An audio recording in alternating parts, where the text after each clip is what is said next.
Mm.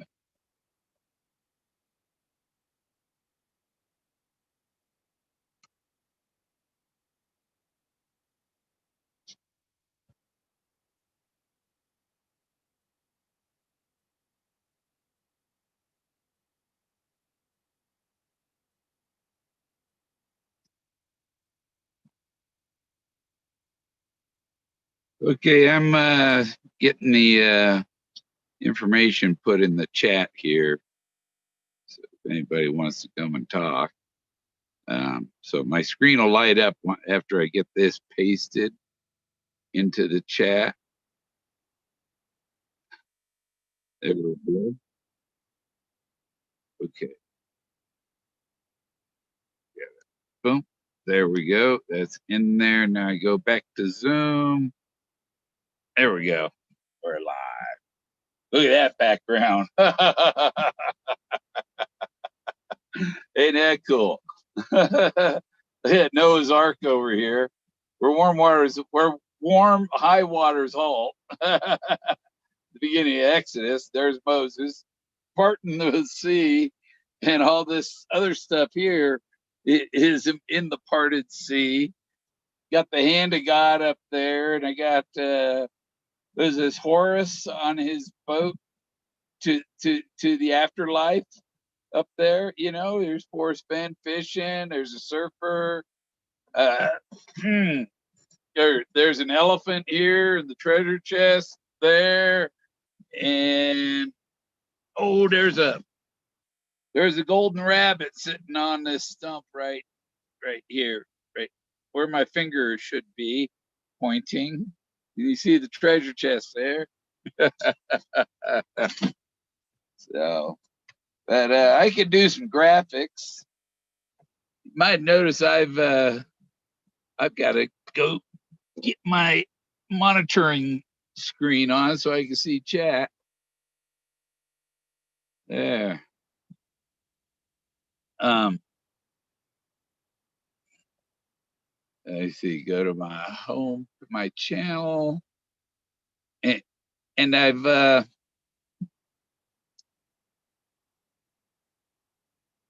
oh, yo, cool. So where did that go? I thought I posted the dang link.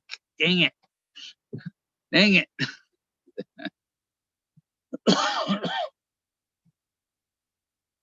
So the link didn't post. Okay, I'll be right back. I gotta go. I can still talk. My screen's gonna say Bill Gorman. Or maybe it should show my background when I'm not there. But I gotta go paste the link into the YouTube chat again.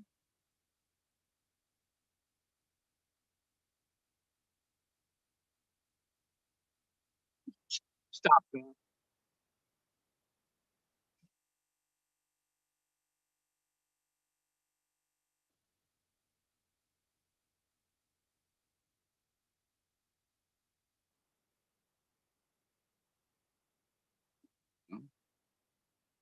Now we're back. Okay. Paste. Got it in there. So if anybody wants to come in and you don't have to be video or what to talk and stuff. How you doing? Because I can. Yeah, because I can. It's kind of a waste of time to go looking for the treasure chest, but it isn't a waste of time to go looking for other treasures. um, I'm getting into gonna focus on my art. I'm trying to get things together and thinking about getting a small place for a little art gallery that someplace that has room to park my RV, like behind the store, and I could live in my RV behind the store and be plugged in, hooked up to sewer and all all that, hooked up to some running water, and run a store. But so I've gone to set my stuff to should be. Yep. See the super chat button. Yes, I'm set up. I can take, and nobody's gonna complain. Anybody complains about me getting a little super chat when everybody else been taking it in and taking it in, and you know, for for what? At least I provide some entertainment. And I got to avoid talking about the apocalypse. I don't want to get I don't want to get taken down as soon as I've gone up. Yeah, well, thanks. Yeah, I like that background. It's cool. Too bad. Um, mm, if I was on some fast internet where I could do it from my computer, I could probably have an animated one going along with all these things. You know, the hand up here coming in and out, and the moon drifting across the screen, and these different flying objects. You see, here's the one is Forrest Fenn riding the ibis here, and this one up here is that's Thoth riding the ibis, the one I found in nature. And Forrest Fenn has a Thoth from Egypt, and I have the F-100 right up here over my head. The F-100 sitting on top of my head. They got the treasure chest right here. There he is. Hold on to it right there. uh, there's a guy, Josh, something, found a couple of things he believes are sapphires, and somebody told him it's broken glass, and I told him don't go by what that guy says. Take the stuff to a jeweler and find out for sure. They got a little thing they can put on there, and it'll tell them exactly what type of gemstone it is, or if it's glass. It'll tell right away. Um, yeah, see if I can move over, let Forrest come out here with us. These are made by Ollie. He made Forrest this. He calls them tikis. Paper mache or foam and paper mache and stuff. And he's got a little fishing pole with a little fish hanging on it. You can't see the fish hardly. But I threw Noah's Ark in here because begin it where warm waters halt, and you take the waters, the warm waters and the high waters, put them together where the warm high waters halt. That's at the end of the Great Flood, at the end of Noah's, at the end of Genesis, and the beginning of Exodus. That's where you begin in Exodus. And do not touch the red text. That's the New Testament.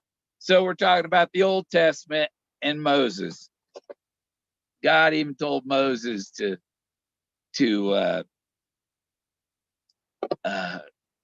write a book of his memories. Forrest was, doing what it said to do. People don't get it. The important literature was left out. Here's all these books, and he left out the important literature, which was the Bible, or to some, it's the Torah, or even the Quran. They all have Moses in it. And the little girl from India, she's a Hindu. They don't have Moses.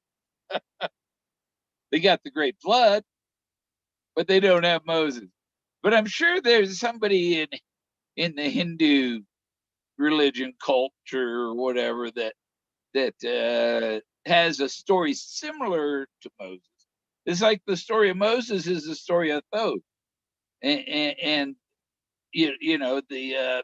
that's why the Forrest Fenn riding the ibis. Thoth wrote was the Egyptian god that had the head of the ibis. There's Street. What street are you on, Street? Not Pennsylvania Avenue, I bet. I know where did my chat stop or what? turn off and back on. Sometimes people kick me out of my own chat, you know? I don't see anybody coming to join. Hey, well, thanks, because I can. It's my first donation. What do I get? I get about 3 of that, and the 99 cents is for YouTube. I don't know what percentage they keep. Well, that's my first super chat. Holy smokes. I'm going places. I just stocked up on groceries and you know, because we don't know what's happening in the next few days. And so I've got groceries. I can be here, other than running out of propane in 6 days. You know, but I have enough food to get into February at least. Well into February. I got 3 big packs of beef jerky, you know, and I got two big summer sausages, and I got enough more frozen food than I could fit in my freezer. But it's like 6 degrees at night and 34 in the daytime, and my RV is kind of pointed south. The toolbox, the plastic toolbox on the back of the RV, it, you know, the top, it's the top. There's nothing there, so I got some burritos and turkey pot pies back there in the toolbox, and it's in the shade, and that stuff won't thaw out. Not till end of February. So I use my toolbox for a auxiliary freezer. Park Place. That's a place. That's not a street. Right after the boardwalk, right?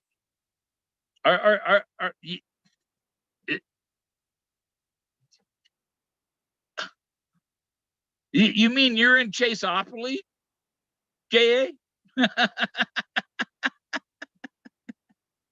JA Street's in Chaseopoly. Are there any streets in Monopoly? Or are they all avenues, boulevards, places? There's no JA Street in Monopoly. Oh, it should be there. It's on my screen. Is your YouTube open or updated, Whoopi?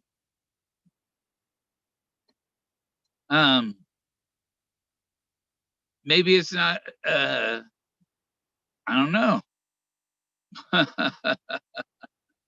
Yeah.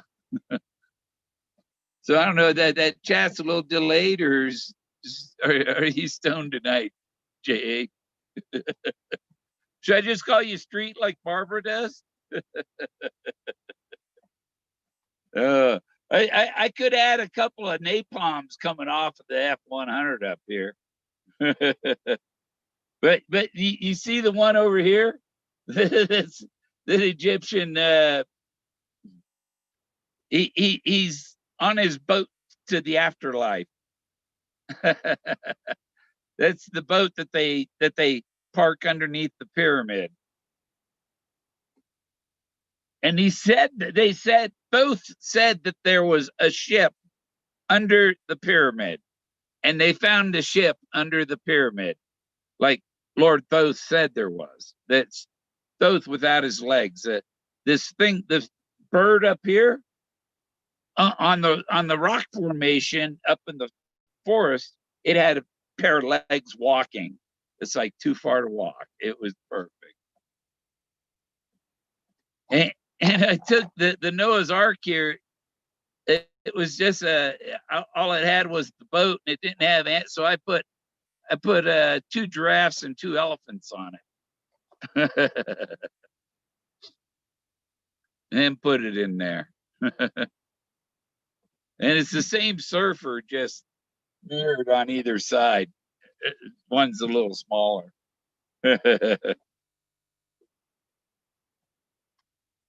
Oh, what's going on?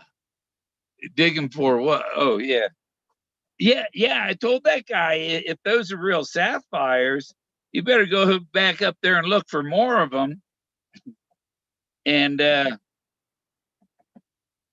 if they're real, you'd want to file a mining claim.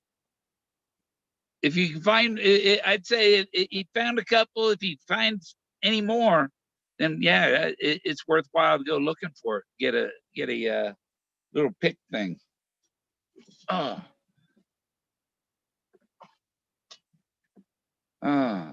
having vision problems. I see a lot of things off in my peripheral vision, and I go look, and it's not there. Because I can. Does anybody else feel like this whole chase is a ruse for the behavioral analysis unit? We're all being studied. Yeah. It's for some CIA thing. And is there still going to be a CIA? So their whole thing shuts down, and everybody's left like the whole operation's dead now. Oh, I went, I went online because people are saying there's subs off our coast. I searched because you know there's a vessel you could track marine vessels, and I went there and let's say submarine vessels tracking. They do have a map on the internet. Shows about 4 submarines around the world, and they're all close to their ports. It's not going to show you where any of that shit is. And I think it said it was in 2001 was the last update on it. So maybe they stopped showing stuff back then. I don't think it was a live map, but it was fun to go look.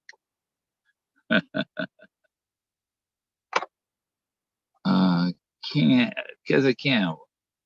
Why did they change their logo? Who changed whose logo?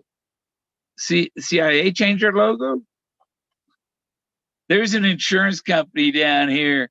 And their initials are CIA, and it's a black building with no windows except for the front doors. It says CIA above the doors. I stopped by in front of there, did a selfie in front of the building.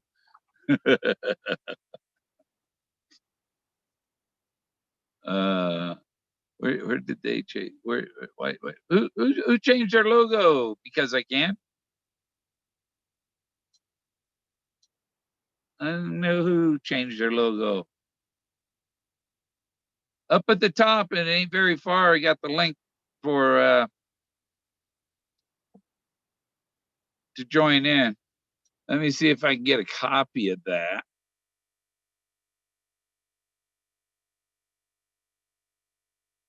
Let me see. Okay. Oh gosh, dang it! No.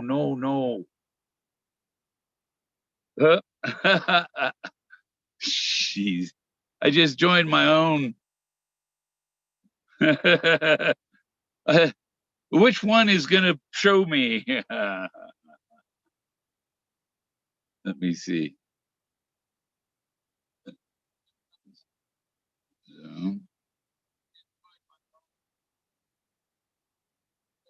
Okay.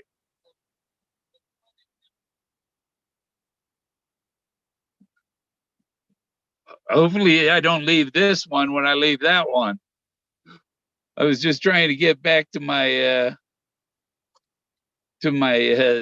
YouTube screen there because I copied it and I can copy and paste on there without using this. There we go.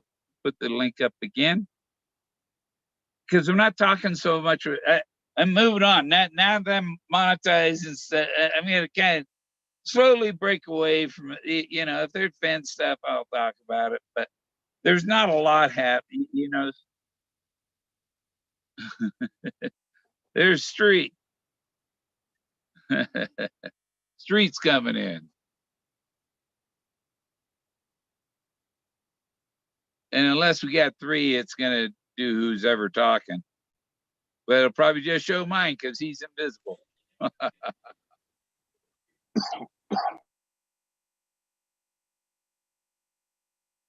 So what's up? What's happening, Bill? Just trying to figure out what's my format gonna be. You know, moving on to doing my art. I can tell stories, some family stories. Like, you know, I got ancestors that came with Captain Smith, and that's my line of my family that I'm related to Samuel Clemens, who's my third cousin. We're both descended from Captain Benjamin Casey, who is descended from Captain Smith's Jamestown colony. You know, people that knew Pocahontas, the real one.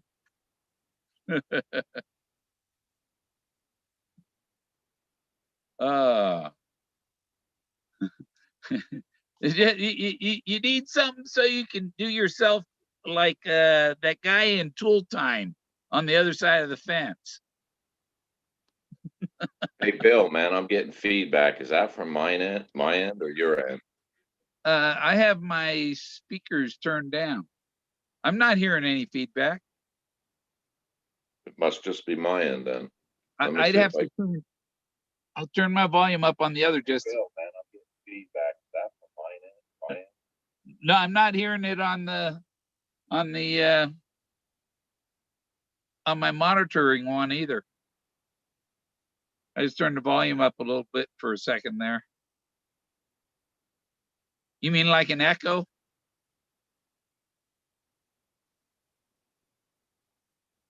No, I don't hear you at all.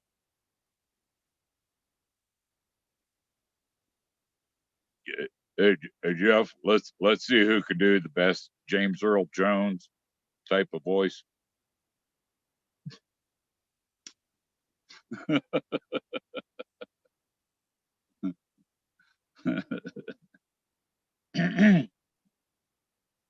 Yeah. The live chat. What the heck? I'm still getting that feedback, man. Hold on. I got everything closed. Where's the other chats that were on there? Things that disappeared on there. Because there were comments after I posted the link on there. Those are gone. That's weird.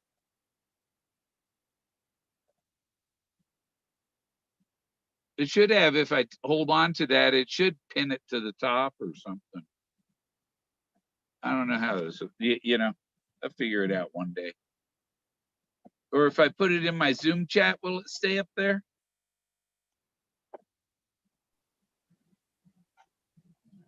Can you hear me all right, Bill? Yeah, I hear you fine. All right, man. I had to close the other Zoom. I had to close one window and then just open this little one. I don't know. I just kept getting this feedback. Oh, weird. So what's been going on? I don't know. I think they're messing with all of the internet stuff, slowing things down, listening to everybody, and you know.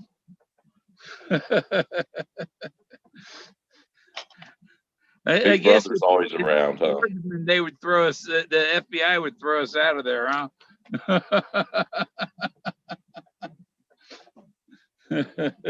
I'm still amazed that I can be sitting around talking with a group of people with all have their phones with them, and all of a sudden, all the suggestions are on their phones as things that we were talking about. That happens. That happens all the time to me. Yeah, like wedding dresses. Let's see when the ads for wedding dresses start coming in, right? You know? And pacifiers. Yeah, you can. That's the crazy part. You could be talking about anything and people will look down to check their phones and their advertisements is exactly what we were talking about. And so people need to start getting in a habit of throwing out just totally things that you're not thinking about. To totally confuse the AI.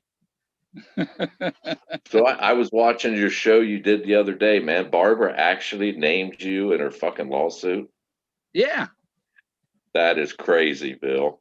Said that I was on his that I was receiving, that I was being paid, but by I don't know the exact words, but like by Fenn's organization or something, you know. She's getting desperate, ain't she? Was I, no, no. If I was, I wouldn't be getting assistance on top of my Social Security to buy food. You know.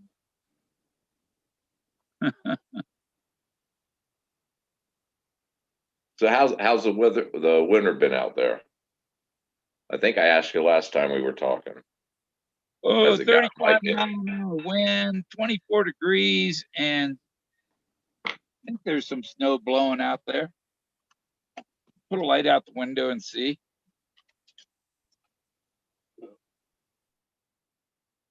Yep, I see snowflakes. Not many, just little ones. Just little snowflakes. But I got some strawberry cheesecake. See, I already ate a quarter of it. And I got some chocolate. What was that? Chocolate? Chocolate, yeah. What's that? It's a strain of cannabis. Oh, okay. All right. I was like, what are they doing, man? Putting chocolate on jackalopes out there and eating them? It does go good with fudge. The story, you heard of the story? You heard of the story of the stick? I've showed that before. 1875 book. I have another book that's from about the same 1880, I think it is, and it's called the uh, uh, the the the something chemical recipe book. Chemical recipe book. It tells you how to make everything. Like an old alchemy book? Yeah, yeah, it's an 1880 alchemy book. I bet you there's some good tidbits in that baby. Oh yeah, yeah, everything's in there, you know.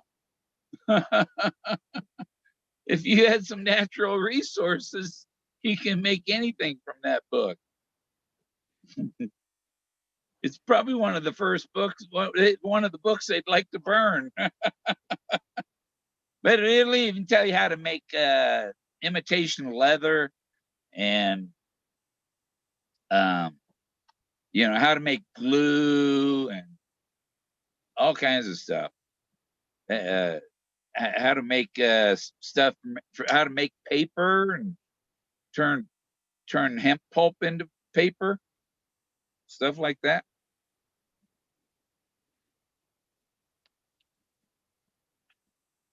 Yeah. What do you think of this wild background I got here? That's pretty nice. I noticed it last time. You said you was going to lower the hand. It looks like you did. Yeah, yeah. So the tops aren't cut off of them, and Yeah. yeah, I had to restart my chat on that on my one I'm watching because his things weren't, and now I see some that were added in there. Yeah, and Whoopi says you sound okay. Um, hey Bill, how do you I get my hands on some of that money? On some of what money? What money are you talking about? Because I can. Alchemist Cookbook. Yeah, yeah. It's a neat book. I don't know where it is. I ain't gonna go looking for it in the middle of a video. I've learned not to do that because you spend so much time looking for it. Things that I have right here are okay. Like let's see what part. Let's see what state we wanted to area. Province of Pennsylvania. Let's find a cool place to read about. There's the interior. There was no Ohio, no Kentucky when this book was written. Well, when I published it, there was, but it's from my ancestors wrote it in 1765. Yeah, it goes to the St. Lawrence River and I think the Mississippi, Cristino, and the Mississippi. This river takes its rise at the southerly part of the Central Mountains upwards of 3,000 miles. As the river runs from the north at the Gulf of Mexico, its highest source is a lake of considerable bigness. Opposite or northwest of which is a notch or opening in the mountains from which large stream flows to the lake, carrying with it a red sulfurous substance by which the water is discolored, or which account this is called Red Lake. It has a fine fertile country on its southeast parts of it. I wonder what Red Lake is on Google Earth. Is he talking? It sounded like he was talking about Yellowstone and the colored water.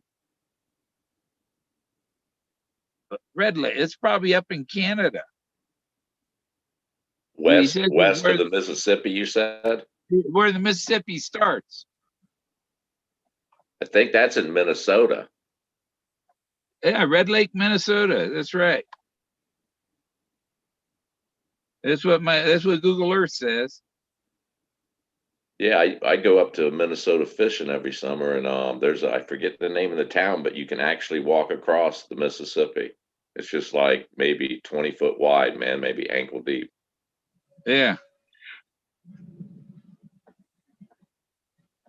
I remember when I was like 19, me and my brother, we were camped somewhere in I think it was Missouri, and across the river was a farm with some of that ragweed growing, and me and my brothers swam across and went. We brought baggies and we picked some, put it in the bags, tied the bags in knots, and swam back across the river with it. Nobody's seen us. We were like commandos. And it was no good, but it was fun. It's a memory, you know. It's kind of like some of Fenn's adventures, except in Definitely a memory you will never forget. Yeah, yeah, yeah. I remember some wild parties when I was like 19. I mean, that's when you do some of the craziest stuff when you're 18, 19, 20. You know, when you're not old enough to drink, but you're old enough to party. Right. Everybody had that of age person you could get with on Friday to buy your alcohol for you. Yeah, yeah. Ooh, dang. Mouse came out. There he is. He's coming out. He's gonna get it.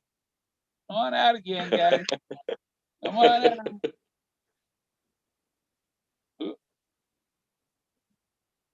Come on, try one more time. Come on out. Come on. This is better than the Big mouse game trap. hunting. For fun too. Yeah, big game hunting with Bill. Yeah, indoor. Indoor. This one ain't got no antlers. He Who already needs cable? got one out of the bowl and ran back before I could pop him. But this is the best way. It's better than the mousetrap. There's a whole bunch. Jack has his metal food dishes, these metal bowls, and there's all these things in the bowl from the BBs.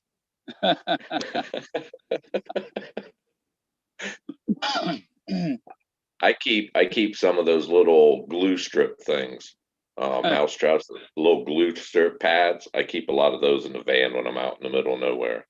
Yeah, yeah. I put them You underneath. park for more than a couple hours out in nature, and you're going to have mice coming up to your vehicle. It's a given. The drawers underneath the kitchen stuff. I pull the bottom drawer out and throw them in there. Them sticky, but those suckers are smart, and they go. That's why I got this. They can't outsmart my aim. Plus, it's fun to do. But every time if Jack hears the BBs roll around, he like steps in right in the way. You're blocking my shot.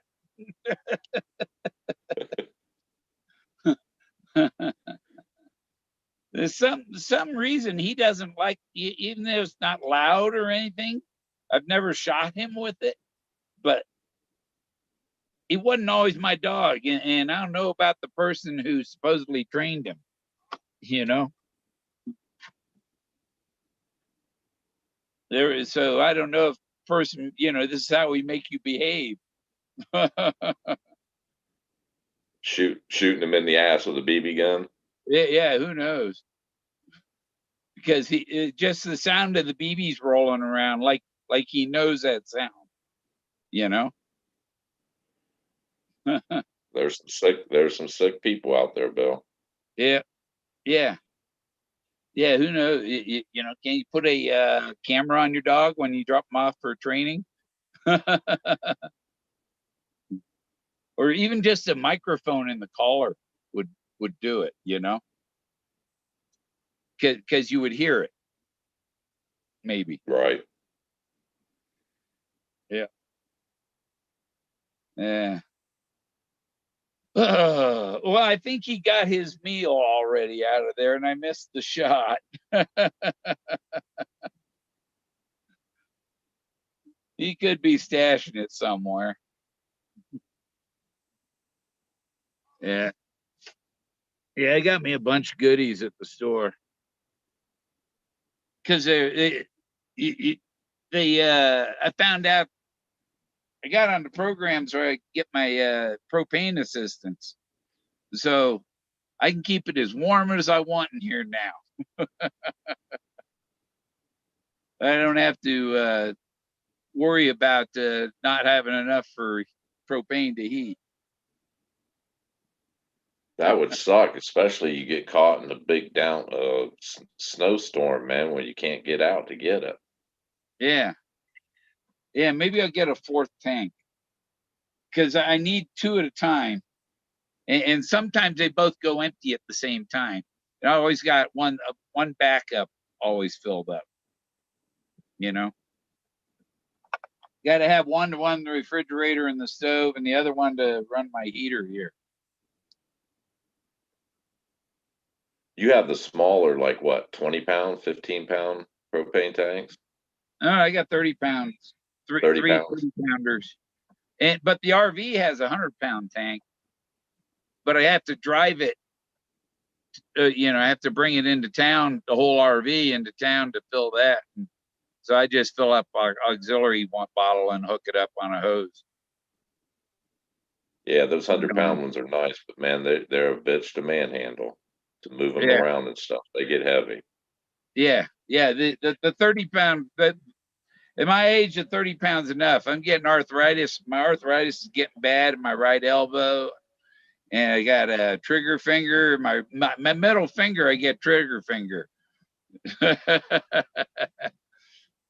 That's what you and it locks. It locks like that, you know?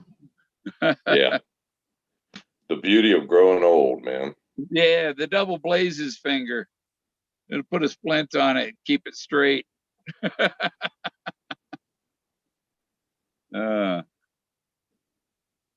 yeah, I've got a if you want to know where to find air museums and F-100s, I've made a KLM or KMZ. Is KMZ or KMZ?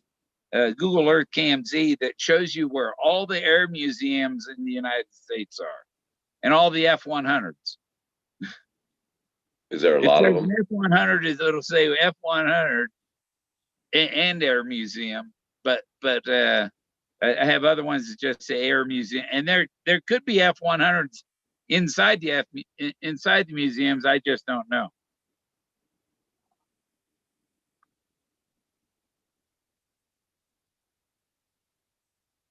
I was always partial to the, I think it's a F-14 Tomcats. Man, when those things came out, they were it. They were, if you could stand them straight up, vertical, they have enough thrust power to take off. Those things are amazing. Oh, because I can is wanting to know where he can get some Fenn money. I don't know. Barbara seems to know where this account is. You know, I think before you accuse somebody of something, you better have some evidence of it. You know, she's just speculating that BS. It's in an Iowa cornfield parties. He wants some cheesecake. Who wants cheesecake? Yeah, no, we're not having any. This no cheesecake show.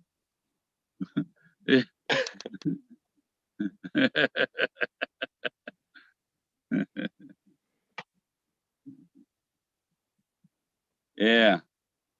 Boy, what's gonna? Well, we can't. I don't want to talk about what's gonna happen. It could get a strike for that. Well, we're hoping for the best. I got a strike. I got my first strike from YouTube the other day. I had to like rearrange some of my videos and delete them. From Barbara, or you have music on? No, from Forrest Fenn Police. I think they called themselves the Fenn Police. Oh, yeah, those ones playing a little of their content. Yeah. Hell, I've been doing that for like, man, 3-4 months. And they were the first ones to catch on that was copyrighted. I thought it was humorous that a lawyer, that's 20-year lawyer, didn't figure out that the same thing. Yeah. I think I might have got that mouse. Did you? Yeah, because I didn't hear the thing ricochet. It lodged.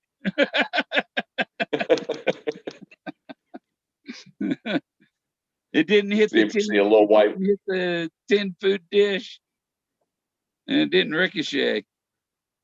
See if you see a little white flag coming out here in a minute. All right, we get it. It bounces right back at me.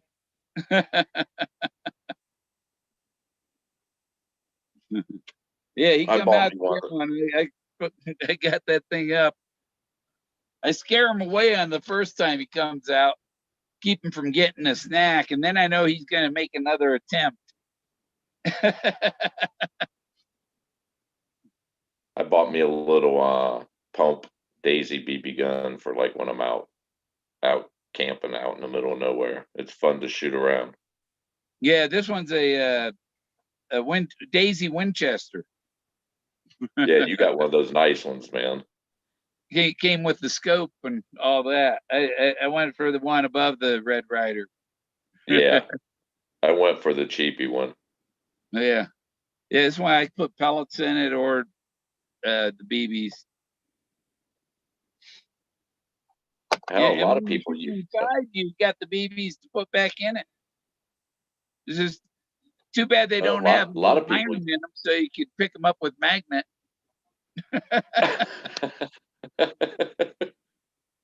A lot of people buy those. I think they're like, I don't know, 1,000 some feet per second speed or whatever. They buy those to use for hunting instead of 22s because they say they're comparable.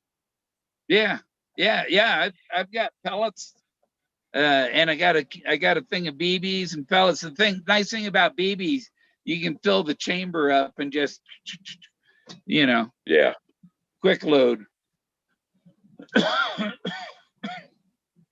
And you don't need a pellet to get a mouse, maybe a squirrel. Yeah, I think a pellet would be an overkill, man. They'd probably split the little thing in two. And I have my Sears Roebuck 22 right here. 1956. Yeah. I think that's one thing they won't change that this COVID thing is mail order guns. I think they kind of shut that down some. Yeah. This is a 1956. I think it's Sears and Roebuck or Montgomery Wards. Did you buy it used or did you have it since you was a kid? No, it was a wedding gift from my mother to my father. Oh, cool. Hell, a H.G. wedding gift. Higgins or J.C. Higgins, model 29.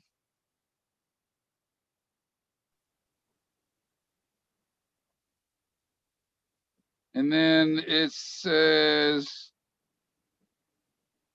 chambered for 22 long rifle only. I thought it said Sears on it. Oh, yeah. And below the J.C. Higgins, it says Sears Roebuck and Company. 22s are fun. Even little pistols are fun. They're cheap to like go out. You can shoot all day for under $20. Oh, not anymore. Ever you bought 22 caliber bullets lately? No, not at all. Have they gone up? Yeah, I got a box of bullets. It was like $50. Holy shit! For 100 of them? No, it might have been 1,000. I don't know. I don't remember what's it. It was a box of a bunch of little boxes, kind of a case box. Well, hell, compared, I have a I have a 45 high point pistol, and shit, I think a box of 20 of those is like almost $35. Yeah, I bought 10 boxes of 50 when they were $12. 45 ACP Winchesters. As long as you keep them like out of the water and moisture and all that, hell, they're good forever, aren't they? Yeah. Well, my Glock fell out of my holster. I told that story.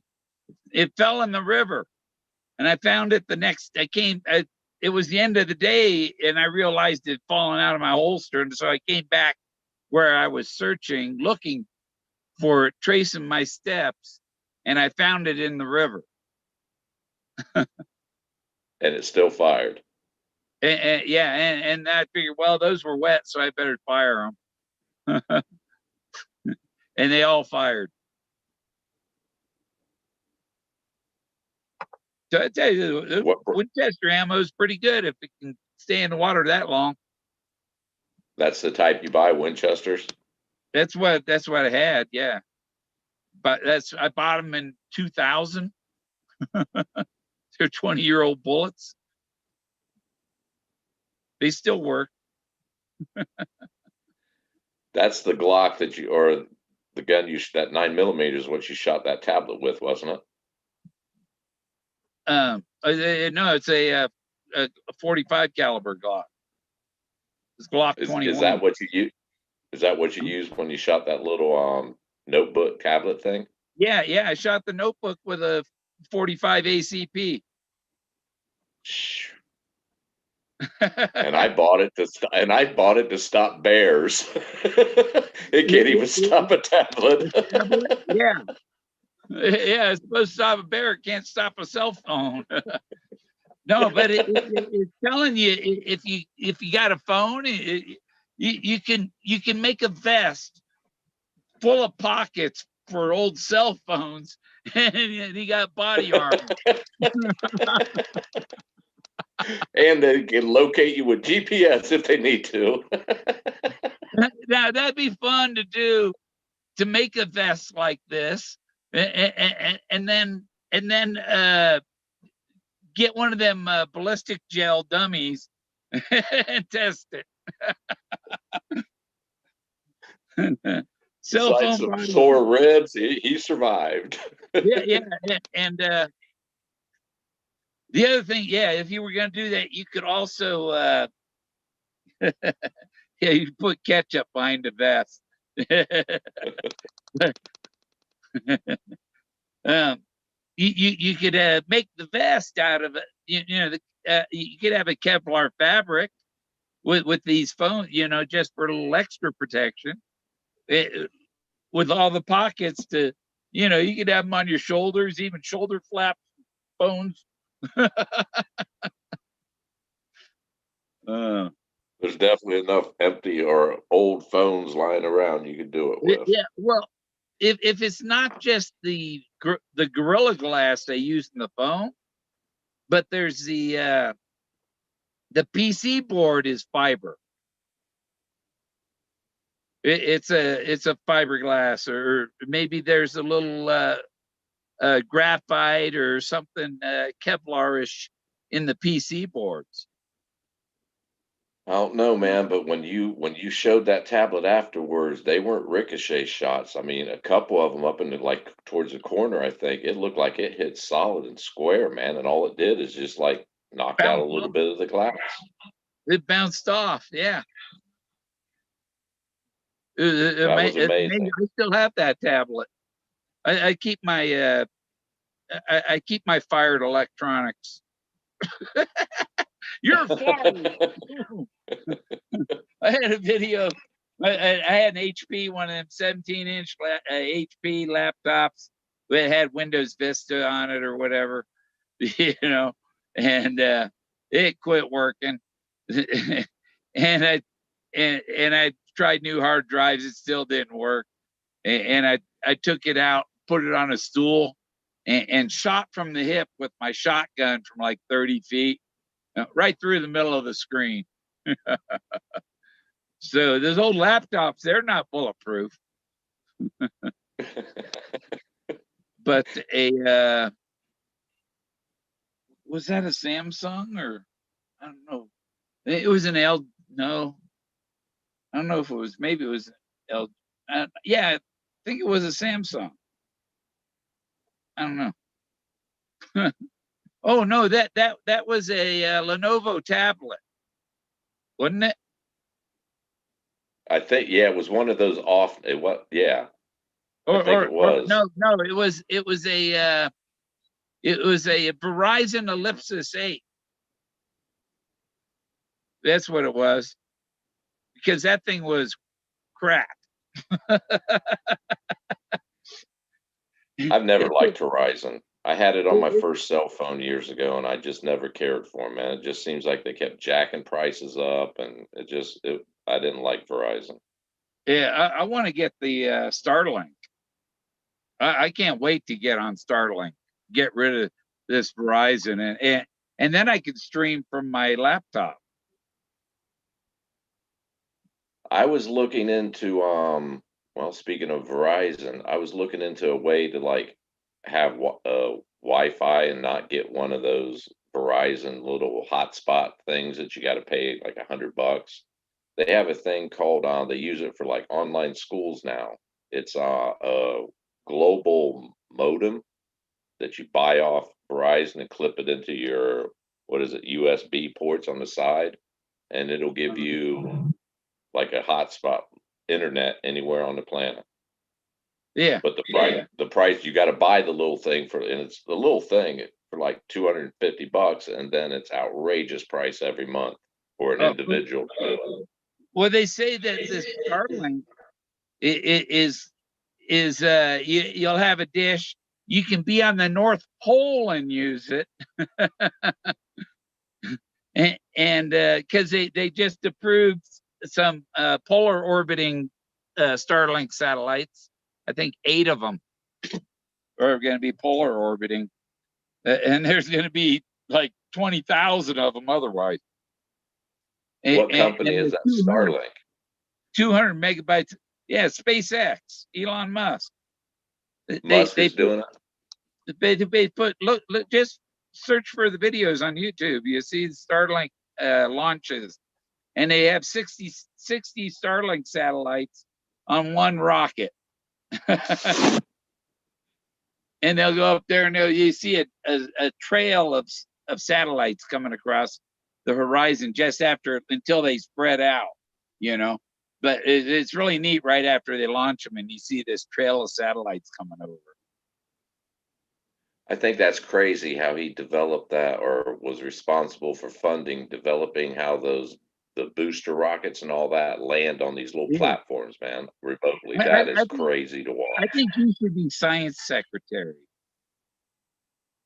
Yeah. What they call Department of the Interior. You know, they got different layers, and his satellites have ion propulsion that they manufacture electrically with the solar panel, you know, and so they don't have to refuel it. And if the thing goes bad, it goes into deorbit and burns up, comes back in. That's nice to know. They're able to maneuver and avoid hitting other things. So it's basically just like the air traffic controller. Then they just have a shitload of them at different altitudes. They're all interconnected by lasers. And we're not the only country doing that. I think all the big major countries are throwing shit up there, ain't they? I think it's going to be more. I think Musk is going to have the monopoly on. He's got a big head start on them. They can't be doing. Good for him. I'm glad he's from America. He's building them starships down there in Texas, near Brownsville, near the Mexican border at the Gulf of Mexico. Right. And he launched the one, and it had the one engine. It went over and hit another engine. The one engine died. The one that was going, the one that died didn't get out of the way, and the one that was still going was trying to bring it under control and hit the engine that died. And so it went boom when it hit the ground. But they made we made them. So we learned from our mistakes, and that doesn't happen again. Do you see him show up? Still go. Yeah. Goes. I can see an eyeball pop up occasionally right underneath the wrist of that hand. Yeah. This is there he is. Yeah, one of my fans' daughters made that. Crazy critters or cozy critters. What are they? Cool. I have been noticing some crazy ass videos on YouTube, man, lately with the Forrest Fenn. It's like everybody's in limbo, in a holding pattern, it seems like. Well, my next animated video I was working on is one flew over the treasure chest. And it's people that never give up and they end up in the mental hospital.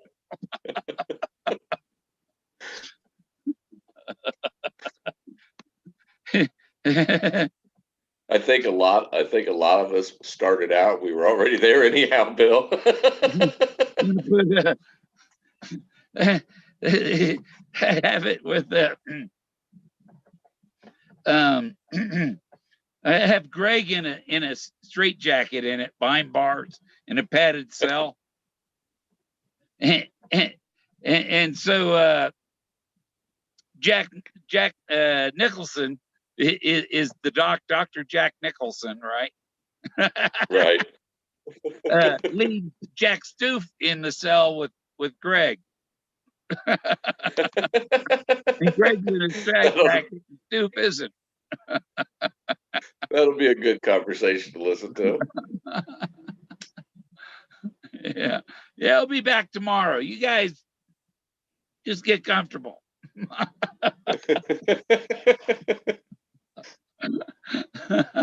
And Greg's all tied up, and we know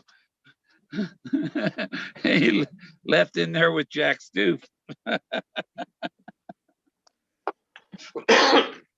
I don't understand why, and I consider myself, I was pretty deep into Thrill of the Chase. I really enjoyed it. I spent a lot of time on it, and I can't see how everyone's just jumping on every little thing that comes out of Jack's mouth as if it's gospel. I don't know about you, Bill, but I don't know the guy, man. I've never met him. I'm not going to believe anything he says.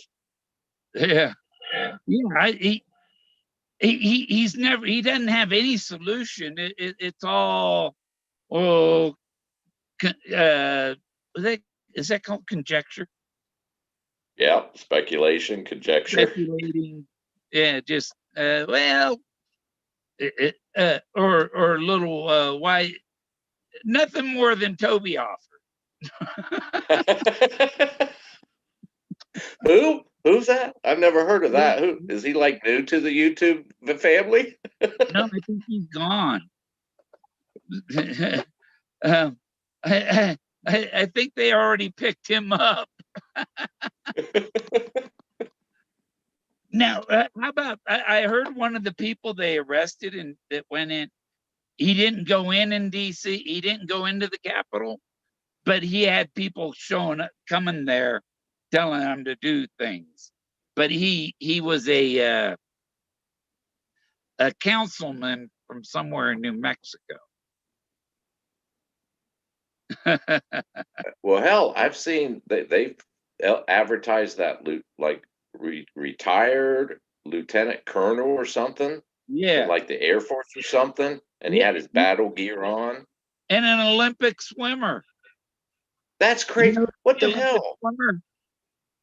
Why would you go in wearing Why would he go in wearing his Olympic jacket? That's fucking crazy. Because he was going to be a big star after doing that.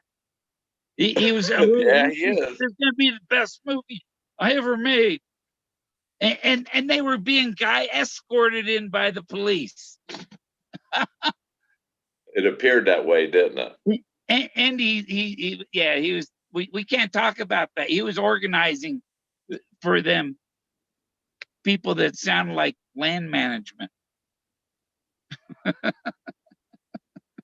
Yeah, I smelled something fishy as soon as they started showing the videos of them actually in it. I'm like, there's no way, man, unless they let them in. There's no way. I can't see it happening. The speech down at the White House was still happening when the break-in happened at the Capitol. The whole thing's just crazy. To go down there when these people did it. So he said that after, and he told them to go peacefully. So, but and that was after the break-in had already happened, because he showed up late, and so he was finishing late, and they didn't know that he was late when they scheduled their break-in. Just the whole thing's crazy, man. It's crazy. Yeah, yeah. It's You watch crazy. this We're guy coming. Bobby Powell. This guy Bobby Powell. He's got a video. Uh, this Antifa guy up standing on the windowsill, breaking the window out. The cop pulls him down. They arrest the guy, take him away, and leave the window unguarded. And so Bobby Powell goes over there and picks up some of the broken glass. These are souvenirs. It was so he gets good money for this. So and then another cop comes over and he rips the panel glass out and throws it on the ground. And then he tells Bobby Powell, who's just picking up some glass, go ahead and go on in. He says, no, I think that's illegal. I'm not doing that.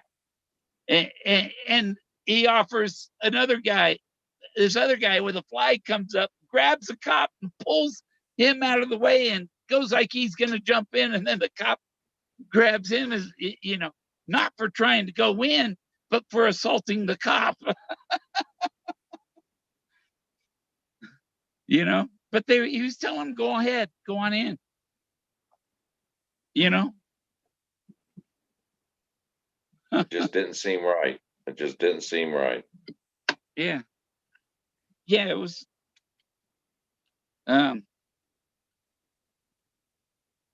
Yeah, some of the patriots were just caught up in it and weren't thinking and followed the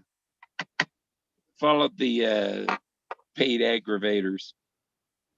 I look at it this way. It's sad. It's sad it's happening, but at the same time, isn't that how this country was founded? That our founding fathers went against King George. So it's no different. Right or wrong, it doesn't matter. It's no different what they're doing. Historical times. Yeah, well, those people that were around when that happened. What was it like? Well, same as any other day. There ain't nobody for miles. It depends on where you were. well, like I said, Bill, right or wrong, that's up for debate, and they'll debate it for hundreds of years. They're doing no different than what King George did. I mean, what our forefathers did. Uh-huh. Oh, there are people saying Chinese are off our coast with their subs and got thousands of troops in Mexico and Canada waiting to come in. And the aliens are going to come next. Which we need to get Levi to talk about aliens, right? You and I grew up with the Russian scare. Everything was anything go wrong, it's the damn Ruskies, man. Everybody blamed it on the Ruskies. Now it's China. Now you're right. Why we're all doing that, the aliens go pop down and say, "Hey, what's going on? Remember us?" Yeah. And then we find out, okay, now you guys are all eliminate each other. The aliens come and take over the earth. And not fire a shot. Yeah. That's my fifth great grandfather, Ethan Allen. He took Fort Ticonderoga single-handed without firing a shot. Did you say he walked right up to the commandant's door and beat on it? Yeah. Wake up! Come to the door. Get your ass out of bed. The guard at the gate was sleeping or something. He went right past him because his gang wasn't. He was alone, and he just walked in. Hell with it! I'm going to take this damn fort. Wait till they're all asleep. The British captured him later on and sent him over to England in the belly of the ship with his legs shackled. Just like they did Robert Rogers, because they said Rogers was conspiring with the French, and he was the governor of Michilimackinac. Well, they were all over here for the resources, French. I mean, anybody that could get a stronghold, a foothold in here was for the resources. And my fifth great grandfather, James Rogers, and his brother Robert took possession of every French fort in Canada. and my fifth great grandfather was the first English mayor of Quebec. He, fought in the Plains of Abraham. During that same time, wasn't the British and the French constantly, so their resources was fighting each other, wasn't they? Were busy with each other. Yeah, and the British had the Mohawks, and the French had the Abenakis, Yeah. And the last of the Mohicans, that's my ancestors, Rogers Rangers in Fort William Henry. And my fifth great granduncle, Richard Rogers, see, there was Richard, James, Robert, and John Rogers. They were four Rogers brothers. And they were neighbors of John Stark, and John Stark was in Rogers Rangers. But anyhow, Richard Rogers, he had long blonde hair, and he died of smallpox. And so, the British bury him, cover that up. Don't touch, What happened? The Abenakis came down and they dug him up to get his blonde scalp and brought smallpox back to the village. Oh, shit. That probably wiped out their whole village. They call it Rogers' revenge. Sounds like it. That's what you get for digging up people that are dead and buried. Leave them rest. There's a small cemetery. It's almost at the center of the town I grew up in. It's TB. It's all people that died of TB during I think mid 1800s, and they got a fence around it. They can't dig it up. Basically like smallpox. Yeah. Yeah, there was just a recent article that this Fort William Henry near Lake George in New York, and they found some more graves. They found some graves there, and they moved them. It's like, well, disease should be dead after that much time. You better handle that stuff like hazardous waste. Right. I don't know how long, but it's still up. You can't even go in that area. I'm sure it's the same in any town that has smallpox. I think there's no touching them. They're kind of freaking out. Don't know how long it'll last. The hell, that could mean dust or something from King Tut's tomb or some disease in there from ancient times could kill people. Yeah. The guy got a little scratch and some germ got in there. But where King Tut's tomb, there's a lot of dampness and stuff. Some of the tombs there are underwater, and so there probably is a lot of mold and things too. So if you had a cut and got some of that mold in there, you might be in trouble. I heard recently the King Tut's burial chamber. They've through infrared sensing or whatever, sound sensing or something. There's 2 rooms that shoot off of it behind the murals painted on the wall. But of course, because of the antiquity of the wall paintings, they really don't want to bust through them to get to them to see what's back there. Yeah. Some of the areas I figured there's got to be some tombs in places, and what I need a FLIR camera to try and find where warm air is coming out of when a low pressure system comes, and it's cold outside. The air from the chamber will come out, and you can see that warmer air with a FLIR camera. I was looking into flares. I don't know if I mentioned it to you before on one of the talk shows, but there's a company, it might even be Flare Company itself. It's about a credit card size little adapter you hook on the bottom of a smartphone. I'm sure. Yeah, and they're relatively cheap. They're only a couple $100. That's opposed to hell. The nice flares, you're talking $2-3 grand for a nice one. Yeah. But the one thing I found was this pyramid, and it has air shafts. Somebody ran the satellite, ground penetrating satellite on it, and I have a one square mile scan of it, and there are air shafts every 600 feet from the center, radiating every 45 degrees every 600 feet, going out. It's interesting that there's pyramids throughout the world, all over Yeah. the world. They have these pyramids, and now they're finding them like with equipment and technology you're talking about, where like they're totally covered with vegetation and dirt, but they can see that there's a pyramid underneath there. Yeah, that's what this. If you've seen the scan I have, and I say, well, what are these gray areas? Oh, those are underground chambers, and they're 600 feet across, 600, about 600 feet by 600 feet, and that's known as a cubit in Atlantis, or not a cubit. It's a stadia. A stadia is 600 feet. And, I've never read the Plato description of Atlantis, but does he?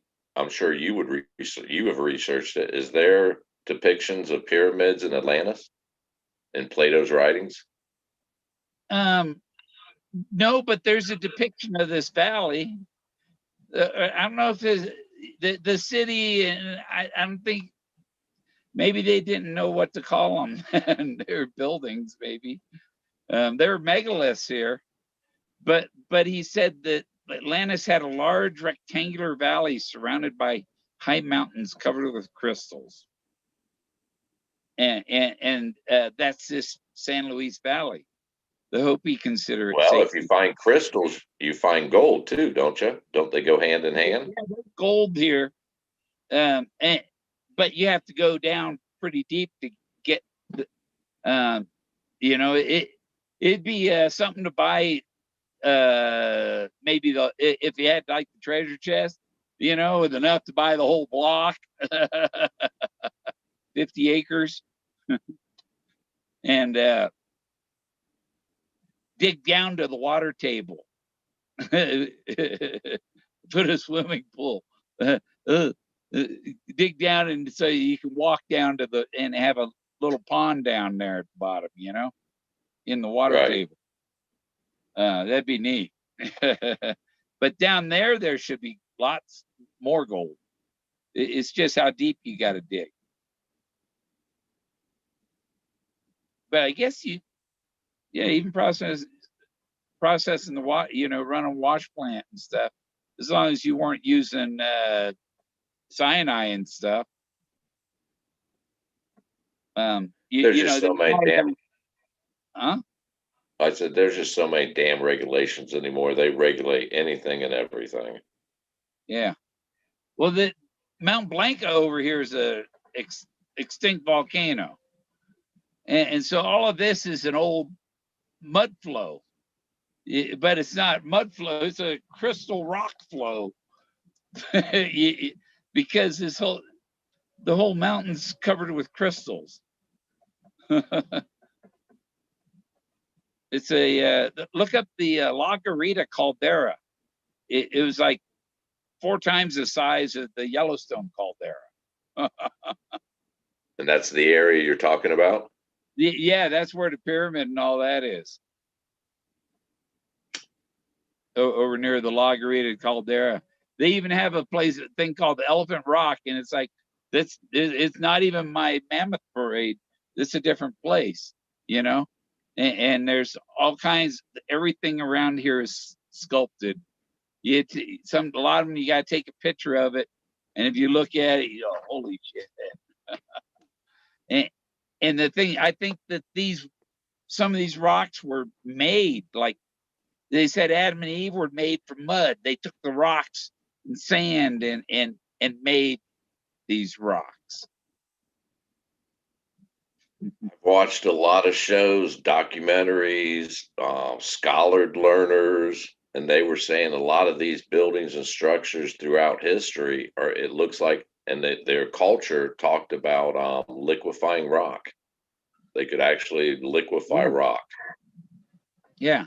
I think they entomb people inside their liquefied rocks.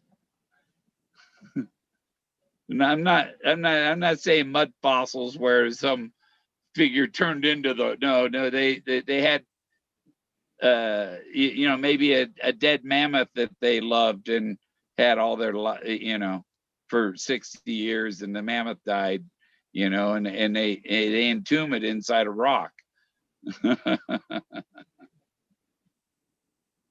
There could be mammoths inside some, and some of these rocks, you know, you can be on either side, so they could set up an X-ray machine and take film through the rock and see if there's anything inside there. An empty cavity.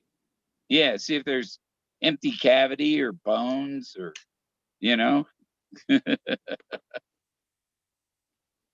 Well, the sad part, Bill, even if modern day scientists find out things throughout antiquity, they keep it under their hat, man. They don't talk about it. They don't want everybody to know the facts. Yeah, They no, don't want no, to rewrite history. yeah, yeah. The local archaeologist, I have to approve anything here. It's up Yeah, to me, and she's blind as a bat.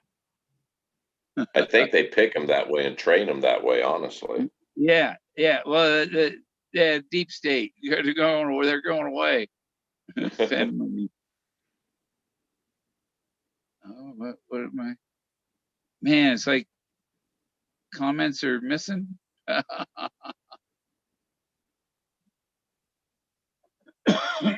My comments aren't moving on my screen.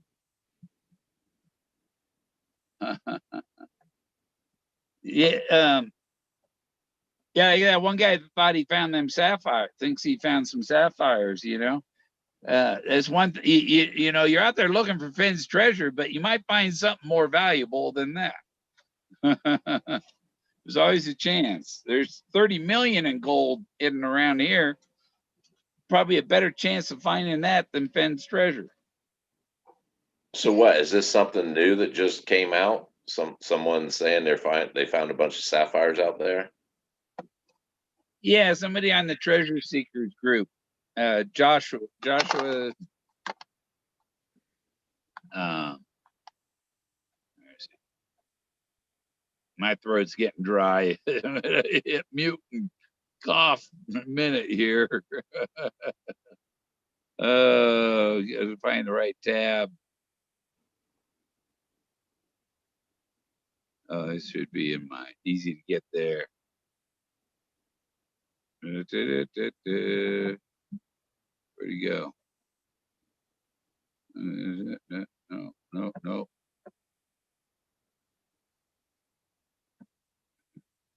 Jordan, something Jordan. Go to the dang page. Maybe he deleted the comment. So That Josh Jordan dude from yeah, Colorado. Oh man, you don't remember those videos he used to do? He's the one who said I forget when, like 2013 or something, or thereabout. Him and his this this this couple that he knew found Forrest Fenn lying. He fell down on the forest floor in Colorado crying, and he helped him back to the car. You don't remember that guy doing the videos? ah, I He remember the was saying video. that this Kendall and Amber, I think their name, yeah, Kendall and Amber had found the chest, and he didn't know nothing about Forrest. And then later on, he found out about Forrest, and now he's saying Forrest knew about them blackmailing Forrest. It was just, and the more he did videos, the crazier the stories he came up with. Like I said, he actually said he found Forrest crying on the forest floor, and he had to help him back to his car. I'm like, Uh-huh. wow, man, this guy's got an imagination, man. And the Yeah. FBI, he's working with them, and he's going to put a stop to this blackmail. And it was crazy, Bill. You don't remember him at all? or maybe just have some wild dreams. Well, I was like, wow. And the more I watched him, I used to, he blocked me from commenting on his YouTubes, of course, but the more I watched him, it's like, wow, and he looked so serious when he did it. Not like he was joking, he was serious. Uh-huh. Yeah, Yeah. that was at least a year ago, year and a half ago. Yeah, about trying to make some little dramatic video, but I'm a bad actor. Sometimes bad actors make good videos, Bill. Give it a try. Yeah, yeah. Like I look at I look at YouTube videos, it's me painting a picture and just throwing it out for anybody to look at. Hell, I don't if you take me serious, well, okay. If you want to laugh, well, okay. I'm hardly ever serious. yeah. One time, when I was a kid, we used to go fishing with my dad. He had a 14-foot aluminum boat with a 9 horsepower Johnson on it, and we go out San Francisco Bay from Coyote Point, which is just south of the San Francisco airport, between the airport and the San Mateo Bridge. And one day, we go out there and we catch striped bass. We always got our limit, 3 fish a piece. And big striped bass, 32-inch striped bass. Nice size. Yeah, they had to be 16 inches to keep them, but most were like 24 to 32 inches. And so after we'd go fishing, we'd go for a little, he, instead of trolling all day, he got some little gas left in the tank, and we go for a fast spin. Well, the waves were the waves were a little rough for our spin. And he was, boom, we're going over this way, boom, boom, boom. And I'm standing in the bow. I'm standing on the first seat of the boat, or behind the seat, and holding the rope that's on the bow, and going over these waves. And we hit this one wave, and the boat went, whew, we rolled. So the boat rolled, and we went in the water. And so he had to, the boat had flotation in it, and he had to unhook the motor and drop the motor on the bottom of the bay so that we would float, because there was me, my 2 brothers, and my dad. And my little brother had a cast on his arm because I broke his arm. I've done that twice. That's some treacherous water out there, Bill. Yeah. It's got Well, some nasty currents to it. no. Well, it was like 4 or 5 feet deep. Oh you shit. know. Okay. So once he dumped the motor, he was able to hold on to the back of the boat, and he was standing on the sandbar, holding the Okay. boat there till we got somebody to come by in another boat and rescue us. You guys got lucky there was a sandbar, because that's nasty out there. Oh, we were drifting toward the San Mateo Bridge. It was there was the old bridge that was a drawbridge still there, and there was the new bridge that was a big high rise thing. But you didn't want to go smashing up against that. Hell, nowadays, if you said that, children's services would be knocking on your door. Yeah. Oh, yeah. There's a lot of things it would have. Yeah. Yeah. Oh, I would have been. Yeah. Yeah. When I was 4, the things that you'll never tell anybody about. Maybe I was 4.5, 5. It was when I was 4. Well, I had my back burned off, before we moved to that place. We lived in this 15-acre walnut orchard in Silicon Valley. I get the dog's water. He wants water. Ah, here's water, Jack. Yeah, Bill, life was dangerous back there. We're lucky that we're even alive now. The what? I said life was dangerous back then. We're lucky to be alive right now. Yeah, after my back healed, then I stepped on a hot soldering iron barefoot. So I've always been if I'm in the shower and the water, that's my PTSD moment, you know. I don't know if I told you or not. When I was in the second grade, Batman was real hot, right? It was like that. Every evening Batman would come on, the live guy. What was his West or whatever the guy's name was, Adam West. Yeah, I've seen And him in a porn film. are you serious? He was in a porn film, yeah. He got desperate for cash. Well, we used to go over to my friend's house. Before Batman. Oh, okay. He was working his way up. That's a little bit different. Some British. My buddy lived across the alley, and he had like one of those flat roof garage with the huge wooden doors, the two wooden doors that swing open, and he had a light post coming out of the middle of the front of the garage. It was maybe a foot long pipe. We would climb on it was a 4 foot picket fence that went up pretty much parallel to the side of the garage. We would climb the picket fence, grab a hold of the wooden door, kick it to push off, and then grab the light post in the middle of the front of the garage and get up on the garage and then act like we were Batman and fighting and jump off. There was a bunch of us doing it. We did it all the time. Long story short, I got excited and jumped and impaled myself on the 4 foot fence. Yeah. Never liked picket fences since then, Bill. Yeah, I had a step kid, you know. My first wife, before I had my kid, my wife had a kid before I met her. She turned against me after a divorce, but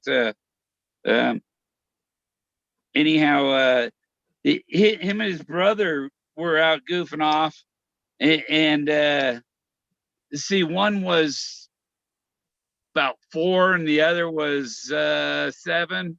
So I guess when he was about 7, he was standing on top of some storage shed like building thing, and trying to pee on his brother down below, and he slipped and fell off, and his arm he landed on one of them parking stop blocks, and he busted his arm. It was just hanging there, both bones. I bet you just shattered him. Yeah, we were living in Dallas, Texas, and so I took him to Parkland Hospital. That's where they took Kennedy. But the funny thing was, his doctor was this Dr. Britton, and then this is like 1983 or 82, 1982, and then let's see, what was it? 1990. I was in Boulder, and I fell and tore my meniscus, my knee, and they sent me to the orthopedic doctor, and it was the same doctor that fixed my stepkid's arm in Texas. That's a crazy coincidence. Yeah, it's like, what are the chances? Same orthopedic doctor. And I said, did you used to be at Parkland? Yeah.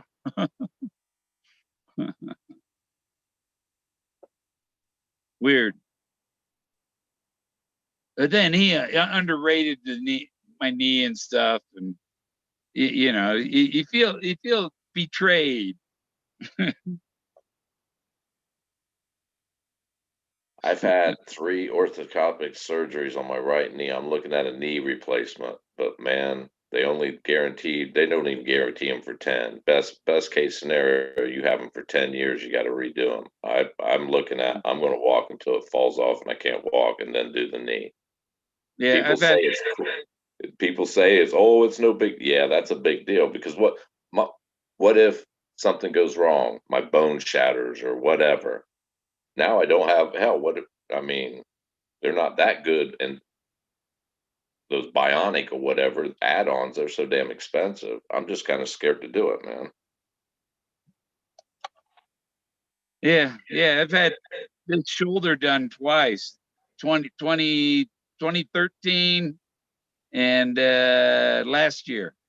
Are they up to doing 2018. replacements yet? I know they do hip replacements. Can they do shoulder replacements yet? They're saying it's something else. It's not it's not that rotate. It's not the cut. I fell on it off a bike and broke a bone, and it's pointing the wrong way. And um, yeah, I got I think that's bone marrow problems, and I get bone spurs. I think that's a lot of the old injuries from growing up and all throughout my life are really starting to hurt really bad now. Yeah, they catch up with you when you hit 60. It gets Yeah, really bad. kind of wish I kind of mellowed out a little bit at my younger days. Oh, I used to go skiing when I moved to Colorado in '89. I went and got myself some 208 centimeter giant slalom skis. Damn. and, and I passed Glen Pike coming down this one hill at Copper Mountain. I coming down the hill, and I had a Walkman, and I was playing Billy Idol, Moni Moni Moni Moni, coming down the mountain. And you gone skiing when you cross one of them roads and you get a jump, you know. Well, right after the road crossing, there was 200 feet of moguls, but I was going fast enough that I hit the bump and I flew over the whole mogul field and landed on the other side. Well, while Glenn Pike was doing his fancy shit going through the moguls, I flew past him. and then I got a couple more hundred or a couple hundred yards further down the hill, and the fatigue and my legs just gave out. And I fall, And he comes by going, and he's got his spiky hair, Skiing's a dangerous sport, man. It really helps. Didn't Sonny Bono die hitting a tree skiing? Yeah. Well, that's why I would, if I ski fast, I don't, I ski so that if I fall, that I'm not going to hit a tree. I'm far out in the middle, away from that stuff. I came over one of them road bumps one time. I was at Breckenridge, and I came over the bump, and right there was a kid standing there, some probably a 10-year-old kid, 12-year-old kid, who knows. But and so I go to the left to go around him, and what's he do? He starts going. He's on a snowboard, and he goes right into me, right into where I'm trying to go to avoid him, because he was stationary, and he moved into my path, and boom. There, yeah, he's okay. Okay, bye. It didn't lay him out, huh? Yeah, laid him out, but didn't break anything. He got lucky then. Yeah, now that dog wants back in.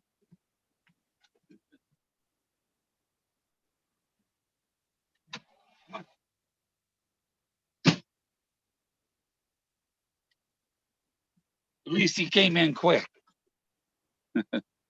Oh, yeah. And I was at Aspen one time, and I'm coming down the downhill.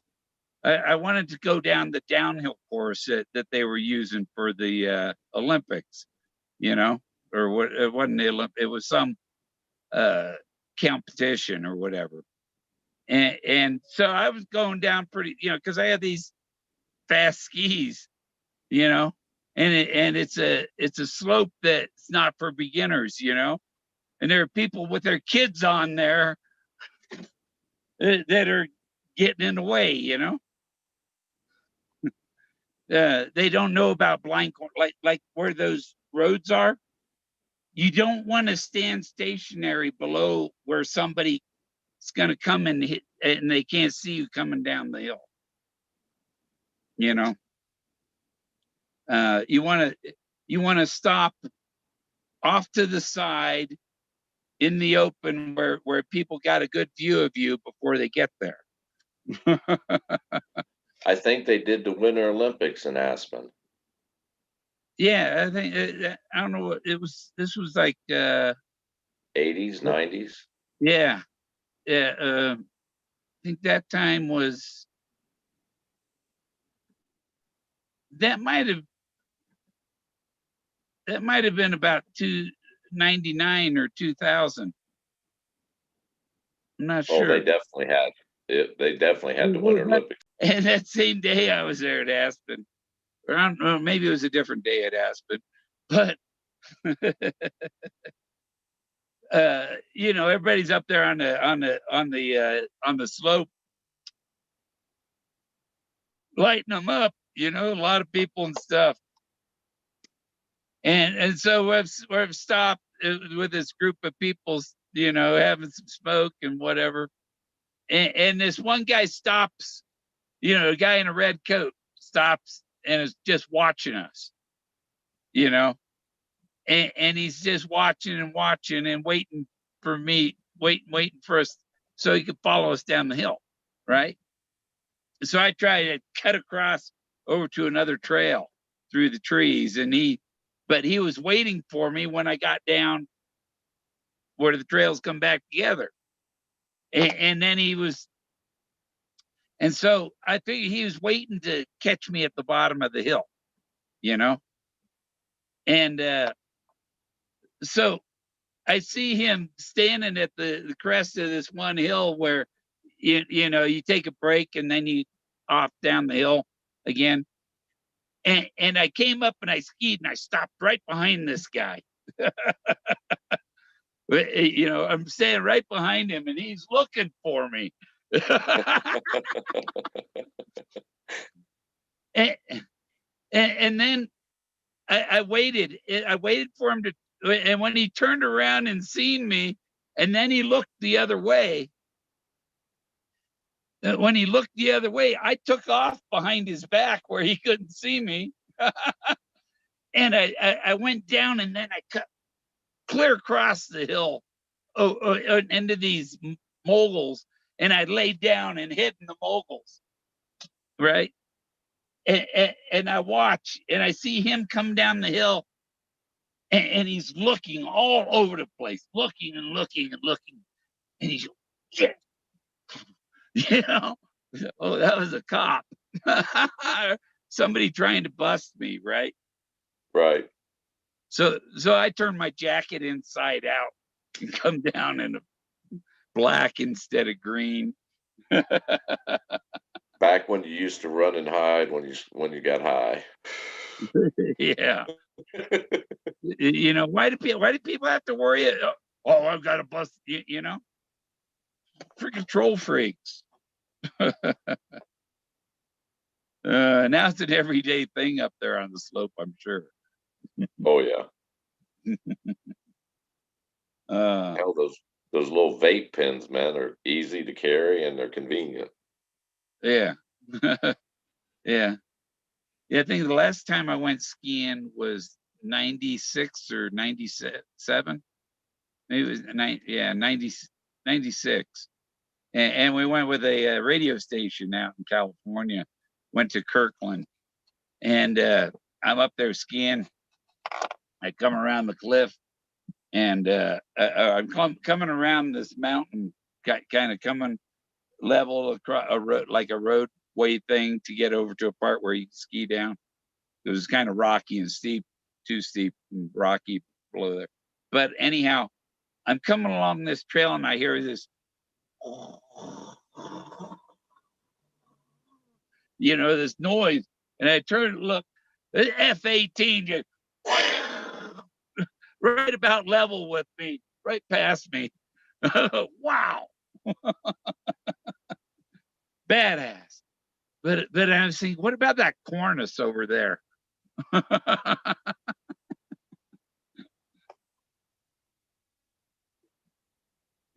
That fighter jet triggered that cornice.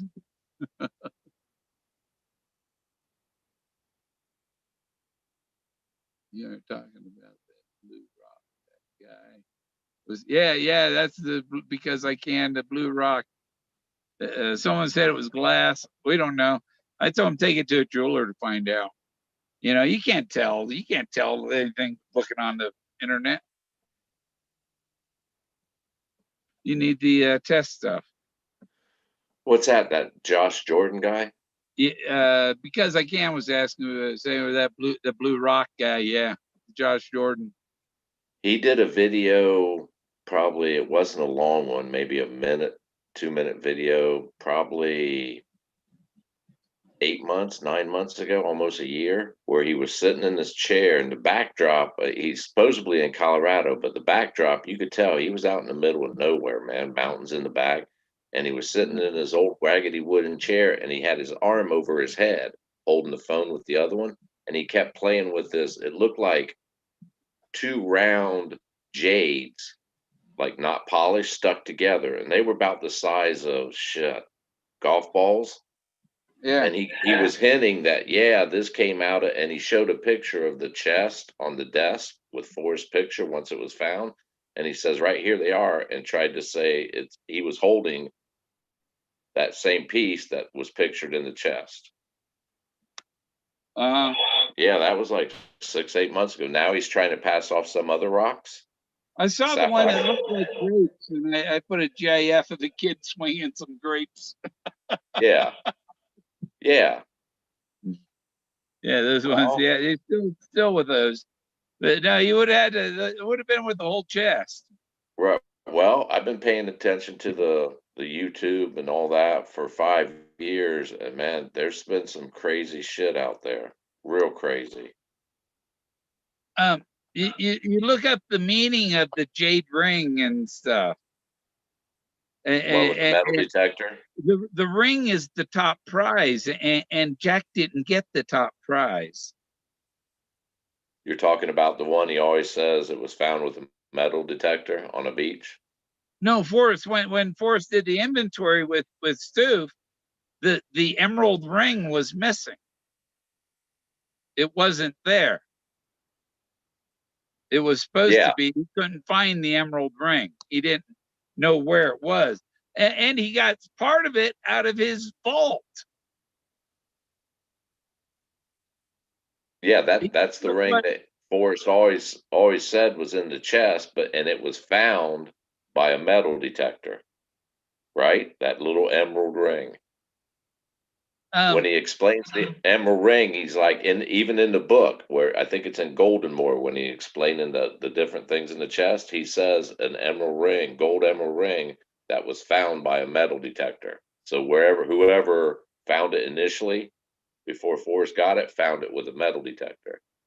Okay. Well, if he said it was found by a metal detectorist, yeah, it doesn't necessarily mean it was found with a metal detector. What type of metal are you talking about? Like the object metal or like heart? Yeah, I think the ring would be bronze or gold. It depends on how old it is. How old is the emerald ring? Doesn't he say it's Spanish? A Spanish emerald ring, gold ring? It'd probably be gold, yeah. Yeah. We're talking like South American gold type at time. They were And plundering down there a lot. yeah. Yeah, if I had the treasure, I think I'd move to Chile. So Jack said the ring wasn't, he doesn't have the ring? Yeah. He said the ring wasn't that what was missing. The emerald ring. And the emerald has meaning. The emerald represents truth. And so there was no truth in it. So he said it was missing when he found the chest, or it's missing now? Right. They did. He said him and Forrest, they did an inventory, and Forrest found one of the frogs or something was in his vault at home, but he couldn't find the emerald ring. The emerald ring wasn't in the chest. The Forrest said the emerald ring was in there, and it wasn't. That's an But interesting plot that's twist. because the emerald represents truth, and so there was no truth in his story. That's You get it? feasible. That's feasible. I can see it. And then there's the emerald tablets. Uh, this one has a little metal thing that says it's sticking on a magnet. But the emerald tablet of Thoth, you know, and that's Thoth on the up here, you know, this figure up here is Thoth, and I got Forrest Fenn is playing the part of Thoth, riding an ibis. But you know, the Thoth is one that said that after Atlantis was destroyed, they went and built the pyramids. And so if you find Thoth here, this is where he was before he went over there to build the pyramid. And so something much bigger than the treasure chest is the discovery of Atlantis. Which could correspond with he hopes everyone discovers more things out there, or never stops discovering or looking for discoveries. More discoveries. Looking forward to more discoveries, right? Right. You can't find anything unless you go out looking for it. Right. That's why I want to write a book for a treasure hunt, and it won't say what the treasure is. One tin soldier rides away. No, people will say this is the treasure I found. Good. Because congratulations. If you look for shit, you're gonna find shit. Yes, you are. We don't know what it is, but somebody might find something really fantastic, you know? Well, how many people throughout history go out and find exactly what they're looking for? More people go out looking for one thing and find something else. Right. That's what Forrest wanted you to find, the ancient archaeology. He was looking for another Indiana Jones type like him. And Indiana Jones, the Raiders of the Lost Ark, you know? And what's that? The 10 Commandments are in the Lost Ark. And what I find, that's where Moses received the 10 Commandments. Right there. Where's my finger? It's disappearing my finger. America was discovered how? Someone was looking for a shortcut to India. Oh shit, well, what's this? Well, that's the other thing. America was discovered, huh? Well, I'm talking modern day, Bill, what they want everyone to believe. History, their history. They said if you left and went west, that you would find Atlantis, right? And when they find Atlantis, they go, well, this is completely different. This came out of nowhere. You just found Atlantis. You call it America. Yeah. They're finding all kinds of stuff in South America, straight line canals, and it's totally Atlantis. There, and you hear about all the stuff in South America. You never hear anything about the ancient stuff up here because they're trying to hide it. They don't want anybody to know. I've heard a few different documentary shows where they're saying I think it was the Aztec was up in the southwest of America. They branched out either, can't remember, it was before they got big. I'm sure during the same time of their expansions where they were doing all their architecture. But it's like anything else, man. Mainstream archaeology doesn't want to or aren't supposed to release their true findings. Because if they did, once again, you'd have to rewrite history, and that would just screw up a lot of people. A lot of people can't handle any type of change. Well, and they expect things to, okay, they're expecting you if you find something that's 15,000 years old, they're expecting it to look like a Michelangelo or be equivalent to what's in Egypt. That they're not looking for primitive art forms,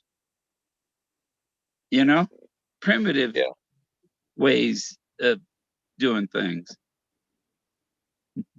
They're looking for like cave drawings and all that stuff. Yeah. Simple, primitive stuff. That's the stuff that they feed us. But the other things, they just don't seem to shed the light on it, man. You got to have like private documentarians to do it. Yeah. That's Moses. Moses, that's a elephant he's standing on the moon there. And as Moses standing there.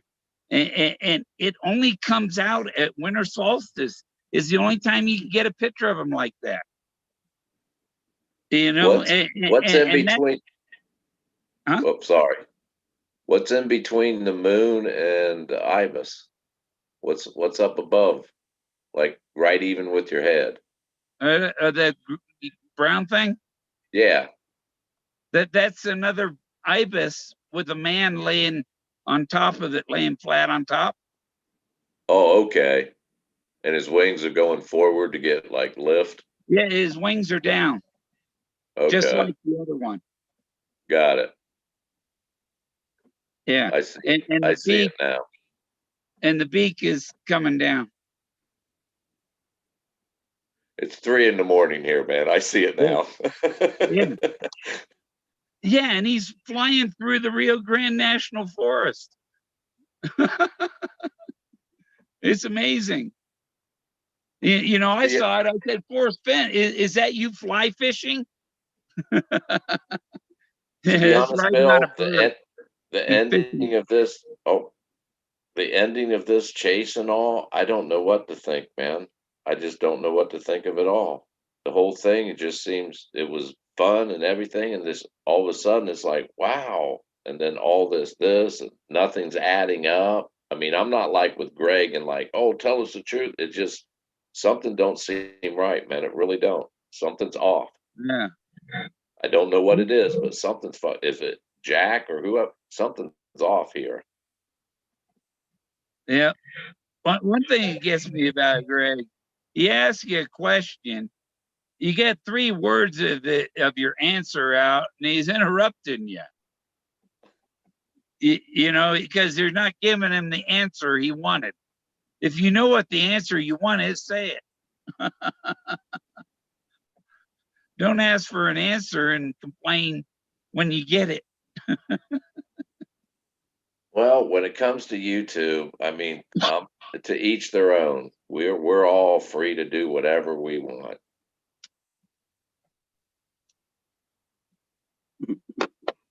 Yeah.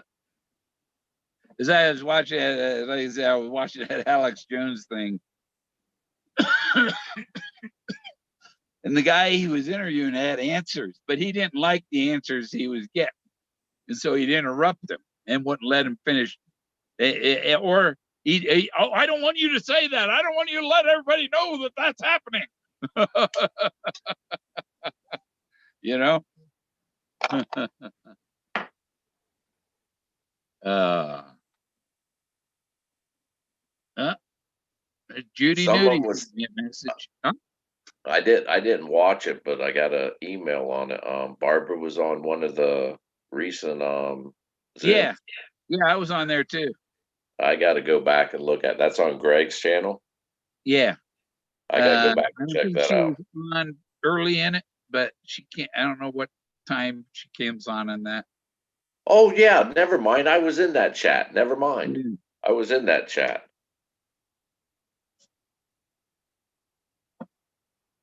Yeah. Uh. Yeah. Yeah. You know, I was trying to. Why is everybody picking on me? Well, it's public information when you go file a lawsuit like that. I And just like how opinions. So me giving an opinion that differs from yours means I'm picking on you or I'm yeah. harassing you or I'm trolling you. Well, if you don't want me to troll you, then don't put any YouTube videos out. You put it out to the world. So Uh-huh. what? You put it out to everybody but me? Wow. Okay. Yeah, and you're oh no, you're not allowed to speak. That Exactly. that's how the new government's going to be. It Not. just It depends. We don't know what's going to happen. We're all in suspense. It just amazed me. This is a 20-year what has our law system come to? This is a 20-year practicing lawyer. Rather she's successful or not, it's beyond the point.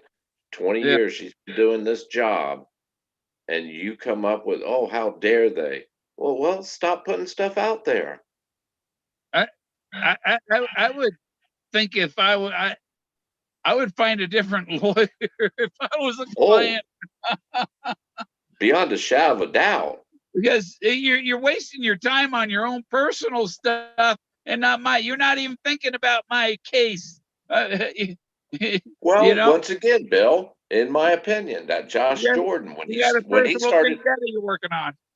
Yeah, well, when that Josh Jordan started saying, "Yeah, I found Finn," I'm like, "Wow, man, he's either like taking this, he's playing a part and like working Yeah. up to reality, like practicing TV show type thing." Barbara's the same way. You talk Uh-huh. all this stuff, and then when people comment on it, you're like, "How dare they?" Well, you're talking about me. Why can't I talk about you? Those Yeah. videos, Bill, that was the irony of it.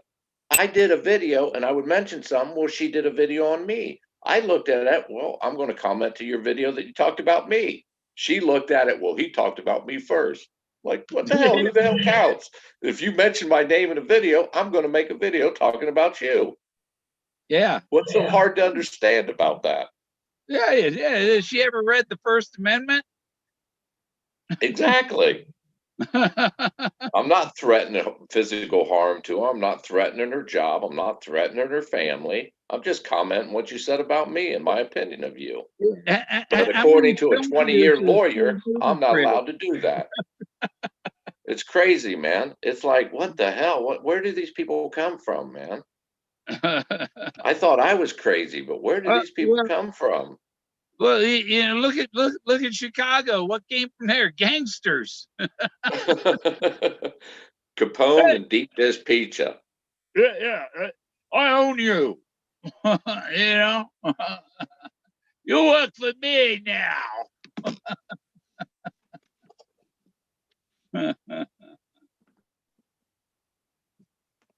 I gotta Yeah. say, I've had a lot of fun in 5 years, though. I've had a lot of fun. Uh huh. Well, it's been this is 21. So if I started early 24, late 2013. So I say early 2014. You know. So there's 14, 15, 16, 17, 18, 19, 20. So I've got 7 years in it. And that's all anything lasts. In the Bible, 7 years, right? 7 year cycle. Yeah. Yeah. And the 7 year itch. What the other thing gets me is yeah, because Jack says that Forrest says or Jack says Forrest had done it while he was on a trip up to Cody. Now that's not what Forrest says. This is what Jack says Forrest said. You know, and okay, if you're going from Santa Fe to Cody, don't you got to go through Colorado? and then Susie, well, what was Peggy doing? What was Peggy was probably in Santa Fe. Maybe Forrest and Doug went up there. You know, who says Peggy was anywhere near it? I always thought it was a red herring when he overemphasized the fact that Peggy didn't know. He did it 2 trips in one afternoon, and he didn't want to give the specific date. I always thought that was like he wants to throw mystery in where there's really no mystery. What does it matter when he did it?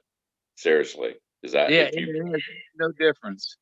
no, and think about it. If he tried to think through everything, you wouldn't want. He was implying that, well, if I did that, then friends or family would know I was in this area. So there'd be unfair play there. No, he Yeah, just like, I'm not going to tell you where, man. So he eliminated all legalities right then. If no one knew the time frame, well, hell, trace his action. No one can trace his actions and movements for a year and a half, 2 years. uh-huh.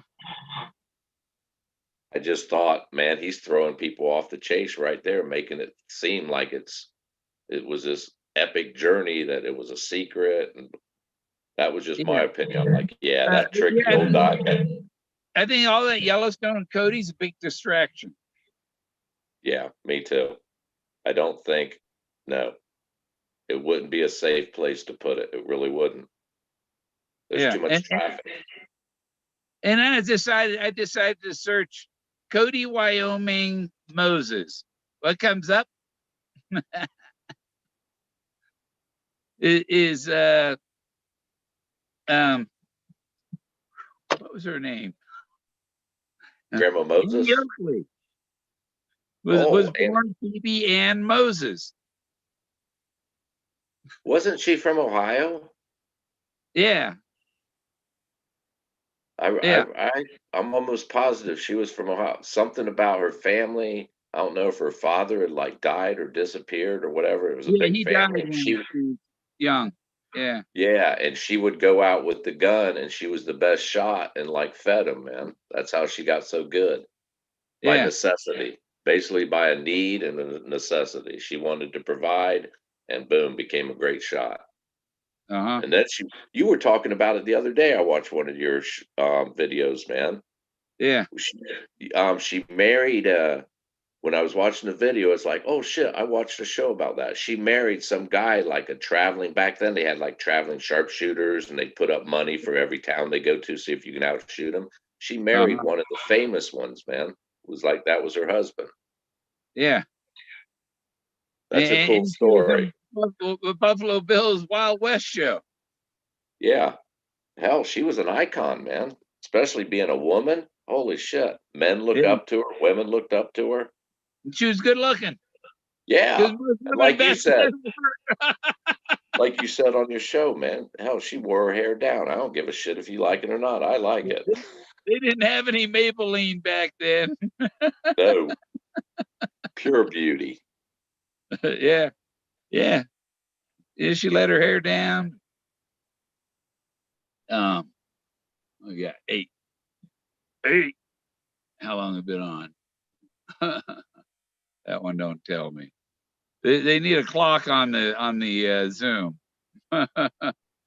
I got one up in the right corner of mine that says I've been on here for 149.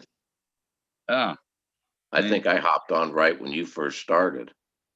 yeah, yeah, pretty close to it.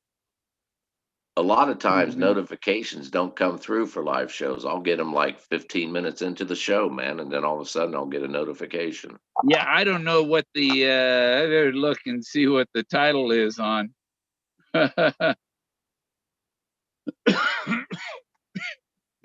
Hmm. See what the title is on the video. It was Where? kind of ironic. I was just sitting back watching on Netflix, man, Into the Wilds. And my phone Um, went off. I looked over and it said, Bill, live Zoom. I'm like, oh shit. oh, that's what I. Yeah, because my title was New Beginnings. Because now that we gotta, you can't just be obsessive compulsive about Forrest Fenn. Got to move on and do something else. What do we do? I'm gonna go on to my art. Well, use it as a catalyst. That's what I'm doing.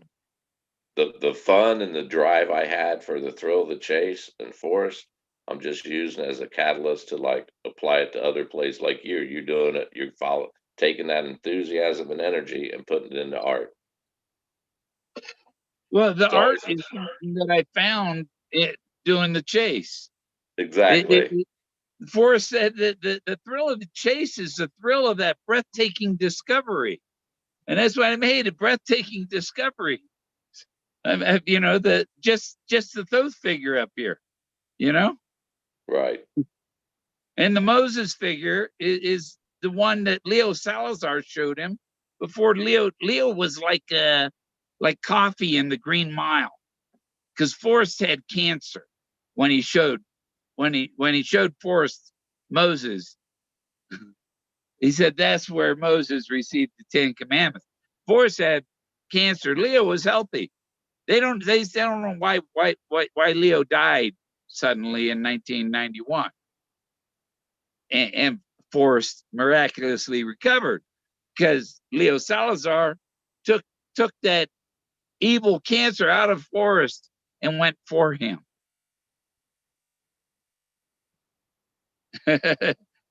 Is that spiritual? Yeah, it's like Indian type lores, which Yeah. every lore and myth has some truth to it. Trying to open this. This is a blackberry I found right by the bell. I've been waiting for a substitute to call. And the rock figure that looked like the hand holding a bell, I found this blackberry right there. And How that long ago was that? uh 2 3 years ago I found it. But but but this is a blackberry about 2010, isn't it? It's an old one for sure. Yeah. It's about 2009, 2010, about the time he supposedly hid the treasure. And Forrest was waiting for his substitute to call, but the phone didn't. I don't have, there's nothing. So, if it was one that could have withstood the weather and stuff, it might have had a phone number to call, or it'd be neat to see whose numbers were on it. I like the story about the bottle caps and the way his father went out and got thousands of them. Uh-huh. That a lot of I've heard a lot of people talk about it and try to do analysis on it in their opinion. I look to me it was a story like the thrill of the chase.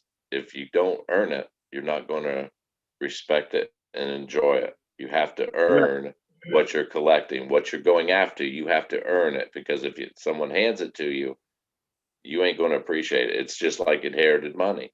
You have to. Yeah. That's what the story. That's what I took away from that, man. The whole thing. You have to earn this. No one's going to hand it to you on a. You're not teachers with rope, and I'm not going to walk you through this. You're going to have to take the journey yourself. Yeah. And when you're in the right area, he tried to do anything he could to get you out of there. You know, never heard of the place. No, never been there. Like, baloney. Other people have told me you've been there. See, I took the other path, Bill. I never actually thought it was I had to physically go to that area. I just had to know the memory of the area of which he was talking about because I think I think it's a mental thing to me. I never thought boots on the ground. I thought boots on the ground was that smack in the face learning experience. You, you had to find that place that Leo Salazar showed him. That's where. And the wooden It's Moses here is the replica, the perfect likeness of this one here. You know? right. And where did he keep his wooden Moses? On the precipice of the second step to his den. And that's where they found his body, right in front of him. And the hand broke off, and he glued it back on, so it was broken. And this wooden Moses is a fake Blaze, and the one up here that was on the rock up on the karst halfway up the bluff is the real one. Because the wooden one's a replica. And his arms are out like this, showing his chest. Yeah. And it's the archaeology that's the treasure.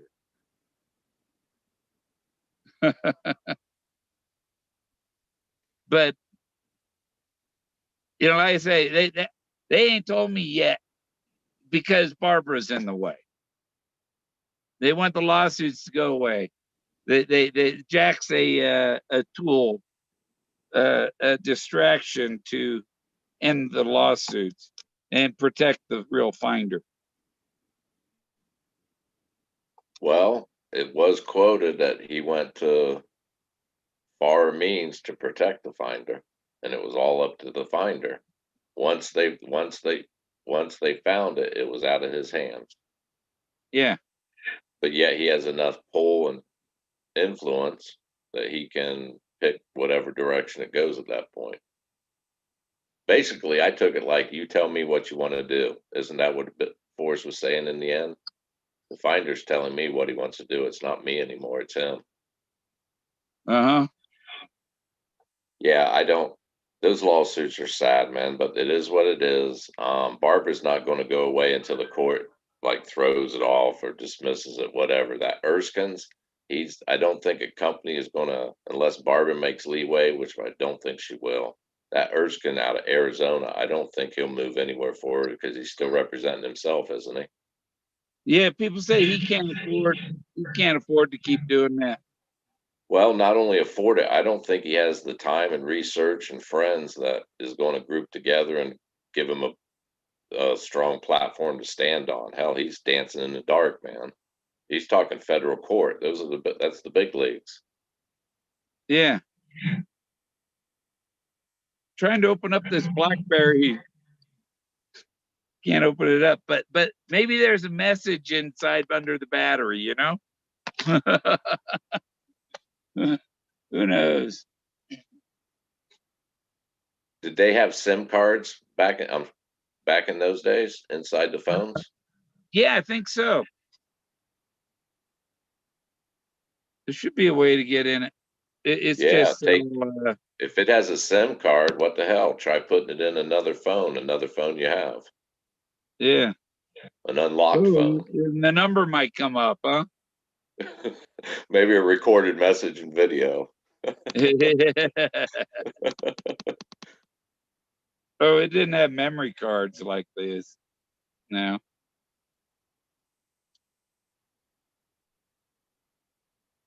It's got no, but thing had to be out there at least 7 years when I found it.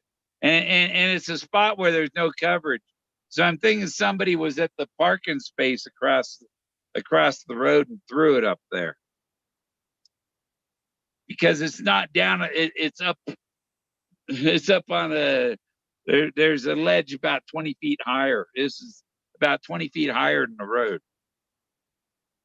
Like throwing it on the roof of a building across the street, you know? Probably some family vacation, and the wife got pissed and took the phone. He's too busy on the phone. She took it and threw it up on a ledge. Couldn't get a signal. Broken down. You would have had to climb on top of the hill to get a signal. but the mountain where I found Moses should be Mount Sinai, right? And Sinai means moon.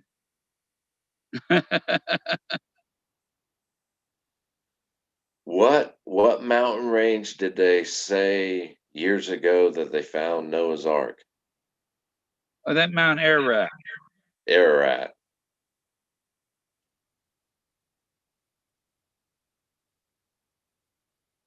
And Mount now, Sinai. if the whole earth flooded, how do they know they landed on the same continent? Yeah. Moses got the 10 Commandments on Mount Sinai, right? Yeah. Yeah. Mount Sinai means mountain of the moon, or mountain of the Luna, the lunatics. It's the lunatic fringe. Well, I've watched shows, Bill, where here recently I started noticing them saying it more and more. If it wasn't for the moon, Earth wouldn't be stable, man. It would be like erratic. The moon helps us stabilize our shifts, like the fall and winter equinox, the tides. Hell, all the temples back in the old, antiquity was built with, on the fall and spring solstice. Yeah, People don't realize how important that damn moon is, man. yeah.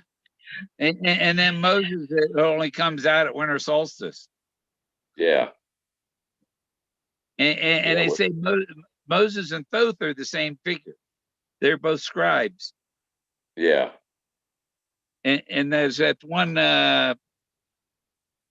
thing that he said, it's in the Bible about the God told Moses to go write a book of his memories.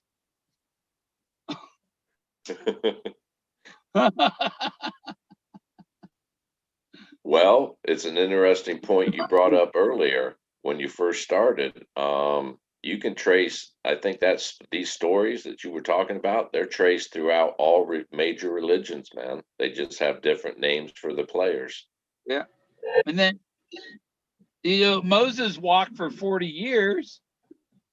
And what's too far to walk? 40 years from when he got shot down till he put the book out.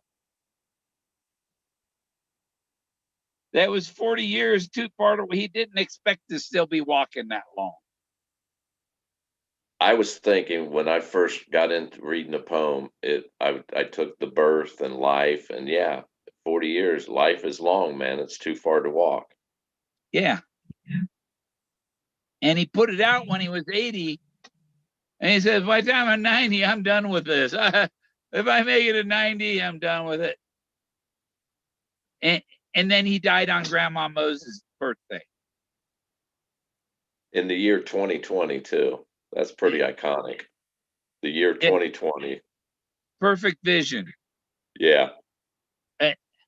And then Peggy passed on St. Francis of Assisi's birthday. That's the cathedral in Santa Fe, St. Francis of Assisi Basilica. The stairwell, that round stairwell, that spiral staircase, is that the church? I guess the big one in Santa Fe downtown. If it's that one, that has the story of that guy just showed up out of nowhere. The church didn't have no money, and I guess up in the top there is where they used to put the choir to sing, and he built it. And they said he was real mysterious. They don't know how, and then he just disappeared after it was gone. I went there. Have you ever been in it, Bill? No, I've been outside it. I've I been in went in to the see park it. next to it. It's amazing. They won't let you go up now, but man, it's amazing to think of the time frame someone did that by hand, one person. Yeah. That's I've been to that mission. It's not far from Salinas and stuff, where they offered Hitchcock vertigo. It had a bell tower too. They have another one here in San Luis. I think it's one of the oldest churches in Colorado. Spanish was all throughout there. Oh, they found the natives here have Hebrew DNA. They get the same cancer as is common in Israel. Now stop and think about that. How did that happen? Supposedly Because they didn't even the know lost each other tribe existed. came from here. They went and built the pyramids. They were the Atlanteans. Well, the Bible does say the Jewish race is God's chosen people. Yeah. Well, I found Enki, and this figure sitting in a throne, and there's women bringing him babies.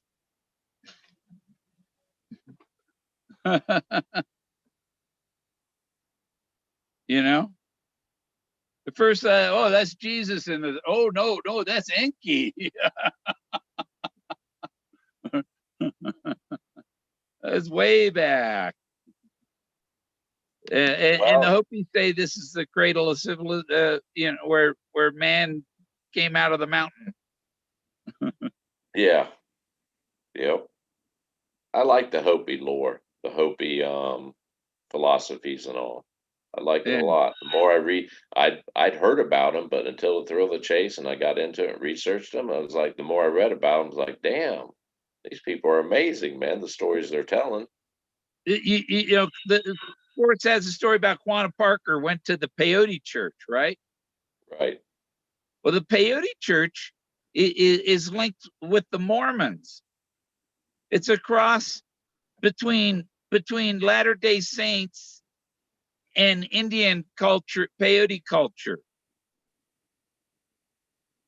And So, and and Quanah Parker is he's the central figure of the movie Moses on the Mesa that was at the Albuquerque Film Festival.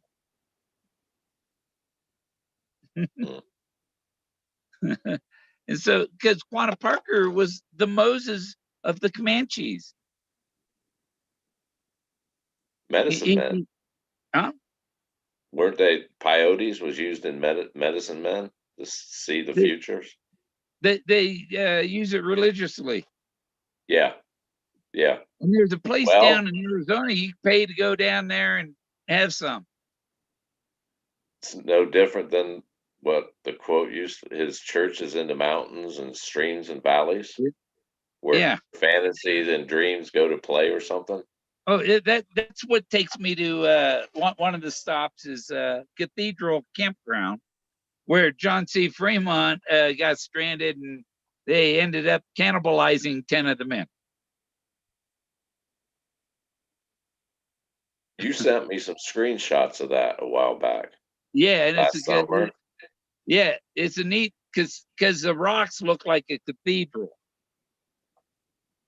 That's the same area that's the woods in, right?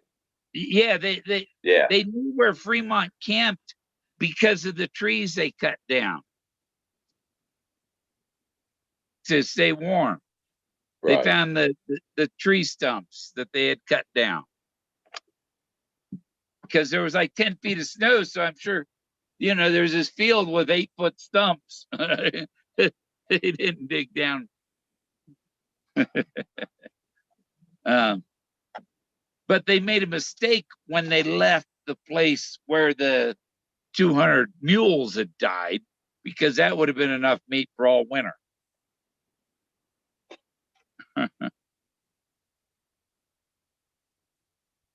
you know so he and you see Fremont and that trip was sent to find a route for a railroad near the 38th parallel, and similar to Lewis and Clark finding a route over the mountains to the west coast. He was looking for the Southwest Passage. Fremont was. Was the 38 parallel, is that the DMZ zone too? in Yeah, Vietnam? yeah. It dies. No, North Korea. North Korea. The 38th parallel. There's a sign when you go up to Sagash. There's a sign on the side of the highway, 38th parallel is North Korea, Korea on there, North and South Korea. I knew my memory I've heard that 38th parallel. It was a DMZ zone. Yeah.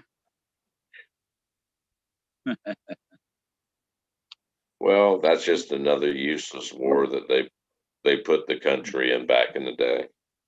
That's what I was thinking. You know how the government can save a lot of money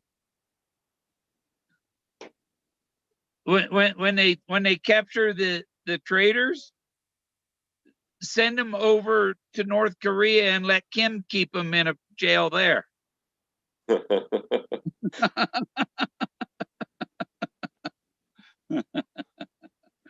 Haven't heard much. That'd be better than execution, wouldn't it? Yeah, I don't think they'd survive. They wouldn't survive long. No. It's surprising. No one's. I haven't heard anything on the news about him in a long time. Have you? No. Nothing. After that No, little but rocket man, after Trump and him went back, and Trump called him little rocket man. Months later, man, you don't even hear the guy's name mentioned anymore. yeah, Rocket Man.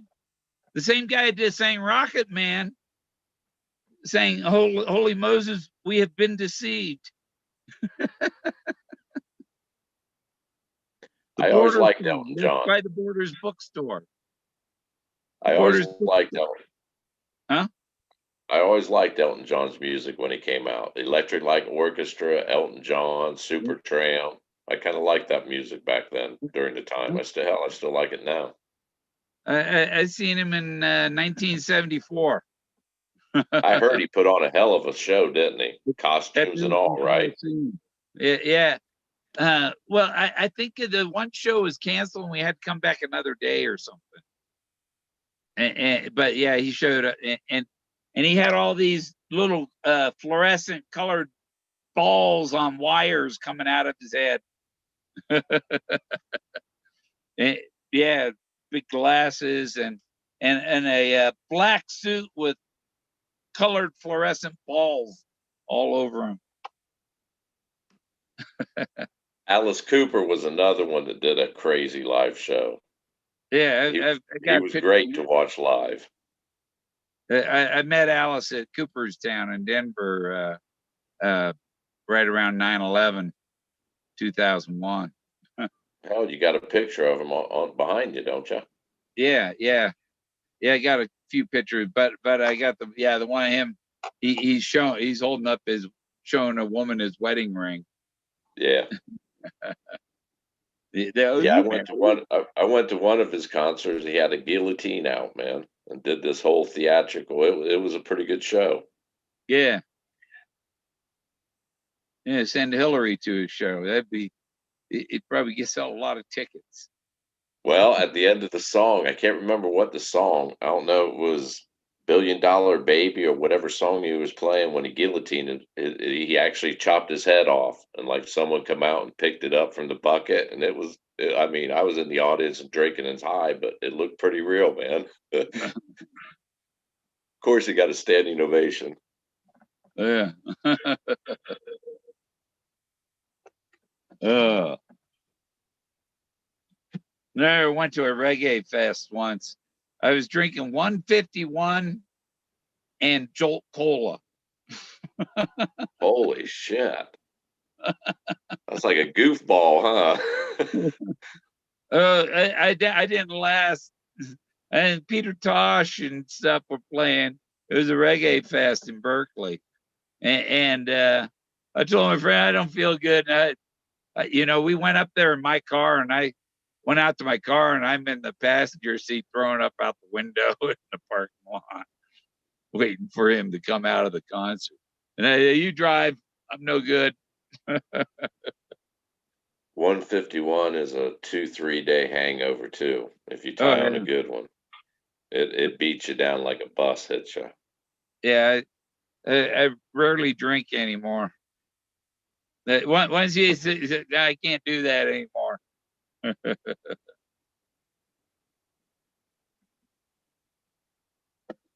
Sometimes it's hard to learn to pace yourself, Bill. Yeah. Oh, yeah. Yeah. All in moderation. When we were I young, learned we how had to be at we had no filters and no moderation. Who you talk? What's that word? Yeah, that when I was in my 20s, early 30s, man, party like hell.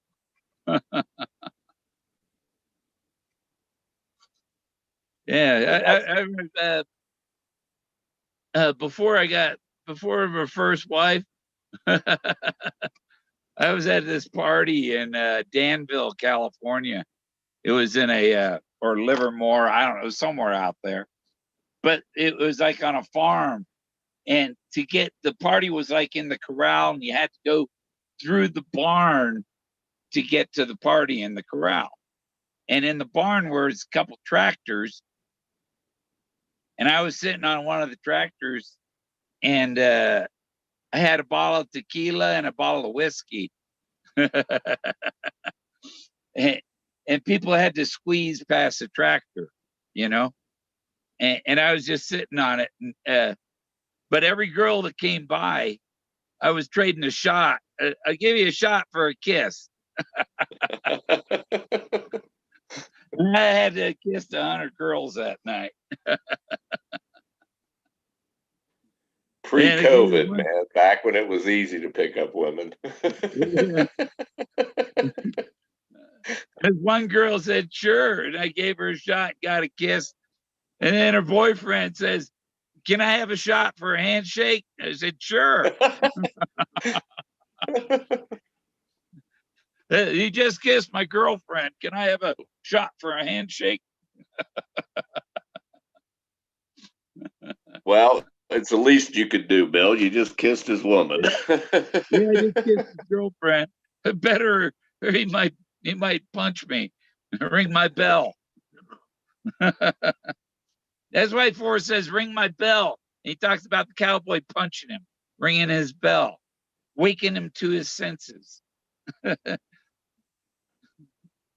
That punch changed his life. I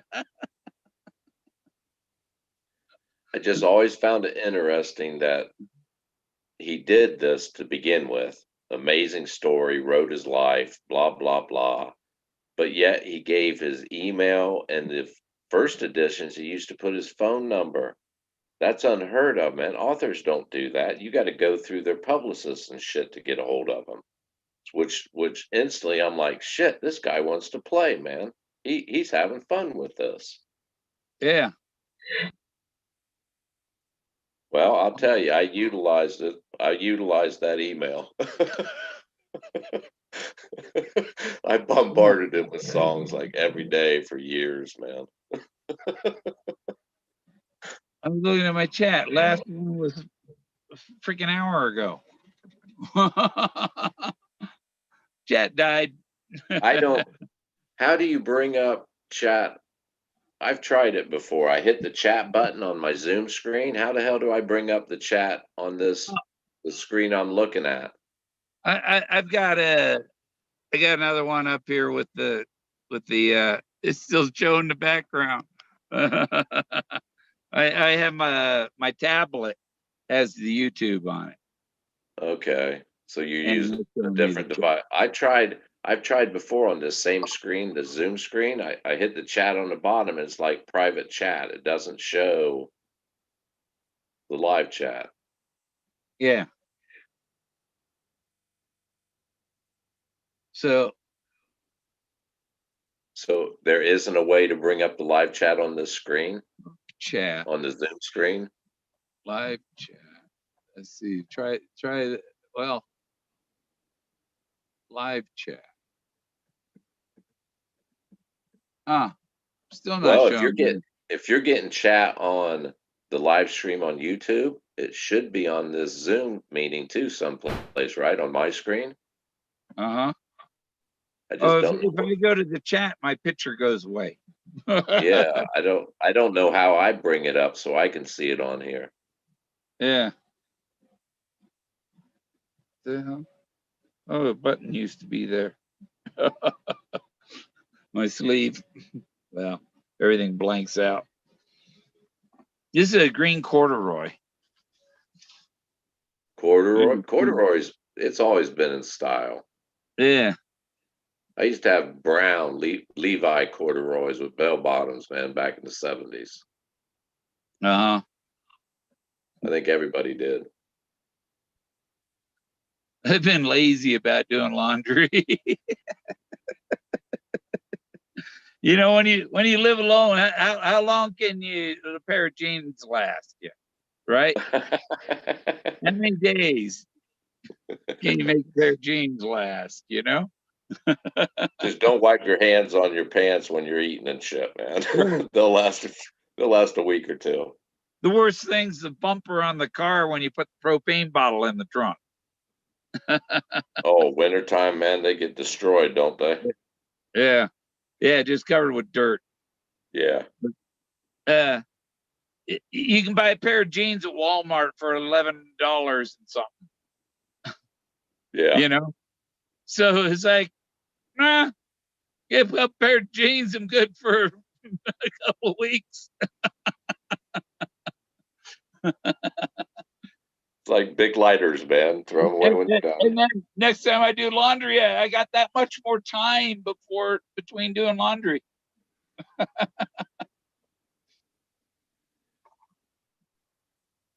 Yeah. I think I told you the last time I talked to you, these little Chinese parking, they're called parking heaters. They run by diesel. They're like semis have them, boats have them. Uh-huh. I ordered one. I'm going to put it in my van, man. I get my GoPro out and do video of me doing it. And then from what I see, man, of all these YouTubes, I think it would work in yours. And it's all it is. The tanks, like you can mount them anywhere, and it has an exhaust pipe and an intake. And they say it's the diesel smell. It's not like the old kerosene heaters. It's just like this little mini turbo burner, Yeah. about the size of a shoebox, man. That they're not that big. Yeah. Hell, I got it on Amazon, man, for $120, and it came with like all the clamps, all the hoses, the muffler, the intake, Y splitter, so you can put two duct work. It comes with everything. Yeah. Yeah. I thought about rigging up something where you know a gas water boiler heater and just put a radiator inside and have the thing burning outside. How much is a cord of firewood around there? Is it cheap or expensive? Um, it's cheap. You can go gather it in the forest. Well, yeah, You get a permit to go get it in the forest, but I don't have a pickup truck. right. That's a lot of work, man. If you Yeah. don't have a chainsaw, a chipper, and all that, and a pickup, that's a lot of freaking work. There's a lot on the next block over here. You know, that band, and there's a pile of logs there. That'd be the first thing I'd go get, you know? Midnight op mission. It'd be nobody would say anything, you know? I have a wagon, a heavy duty, like a farm wagon, not a radio flyer, you know, a little bit heavier duty, but I could throw some logs and wheel them over here, you know? Well, around here they use coal too, but I guess it's so like filthy with the creosote and the exhaust and like cleaning out the burner chamber all the time. It's a pain in the ass to use it around here. Yeah. Yeah. When I was in, somebody asked if I lived in Maine. I said, "What do you think? I'm the guy that owns the outdoor channel?" LL Bean. Yeah. Have you looked that up? LL Bean Company? Yeah, CEO of LL Bean. Not the current. I know the guy who, the story of the guy who started it. He was an avid, like, outdoorsman, and he designed that special weave where they do like the triangle where he sews it in his little pockets of cushing. I know he's the one that's what got him started. Yeah, Bill Gorman owns the Outdoor Channel and LL Bean. Oh yeah, congratulations, Bill.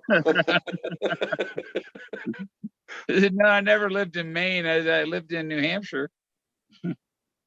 I used to go to Adam Sandler's hangout. It was the Down East Tavern. Down East. So when Forrest says take it in the canyon down, he's talking down east.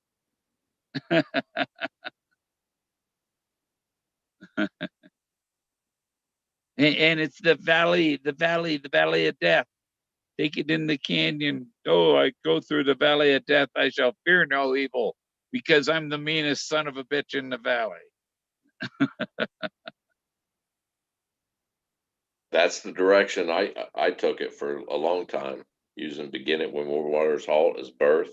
I took it, take it in the canyon down as you're going in your grave, man, the valley of death. And then put in below the home of Brown. I used a Brown, how they used to use crosses made out of wood. That's definitely what they call a rabbit hole I went down. Yeah. Well, and also when he says look quickly down, I think he's talking about further down in the poem. Yeah, because he always says people are quick to leave the poem, and they walked right on past the other clues. Yeah. Well, that's because because there isn't just one blaze. There is the blaze, but there's many blazes, and you got to figure out which of these blazes is the blaze.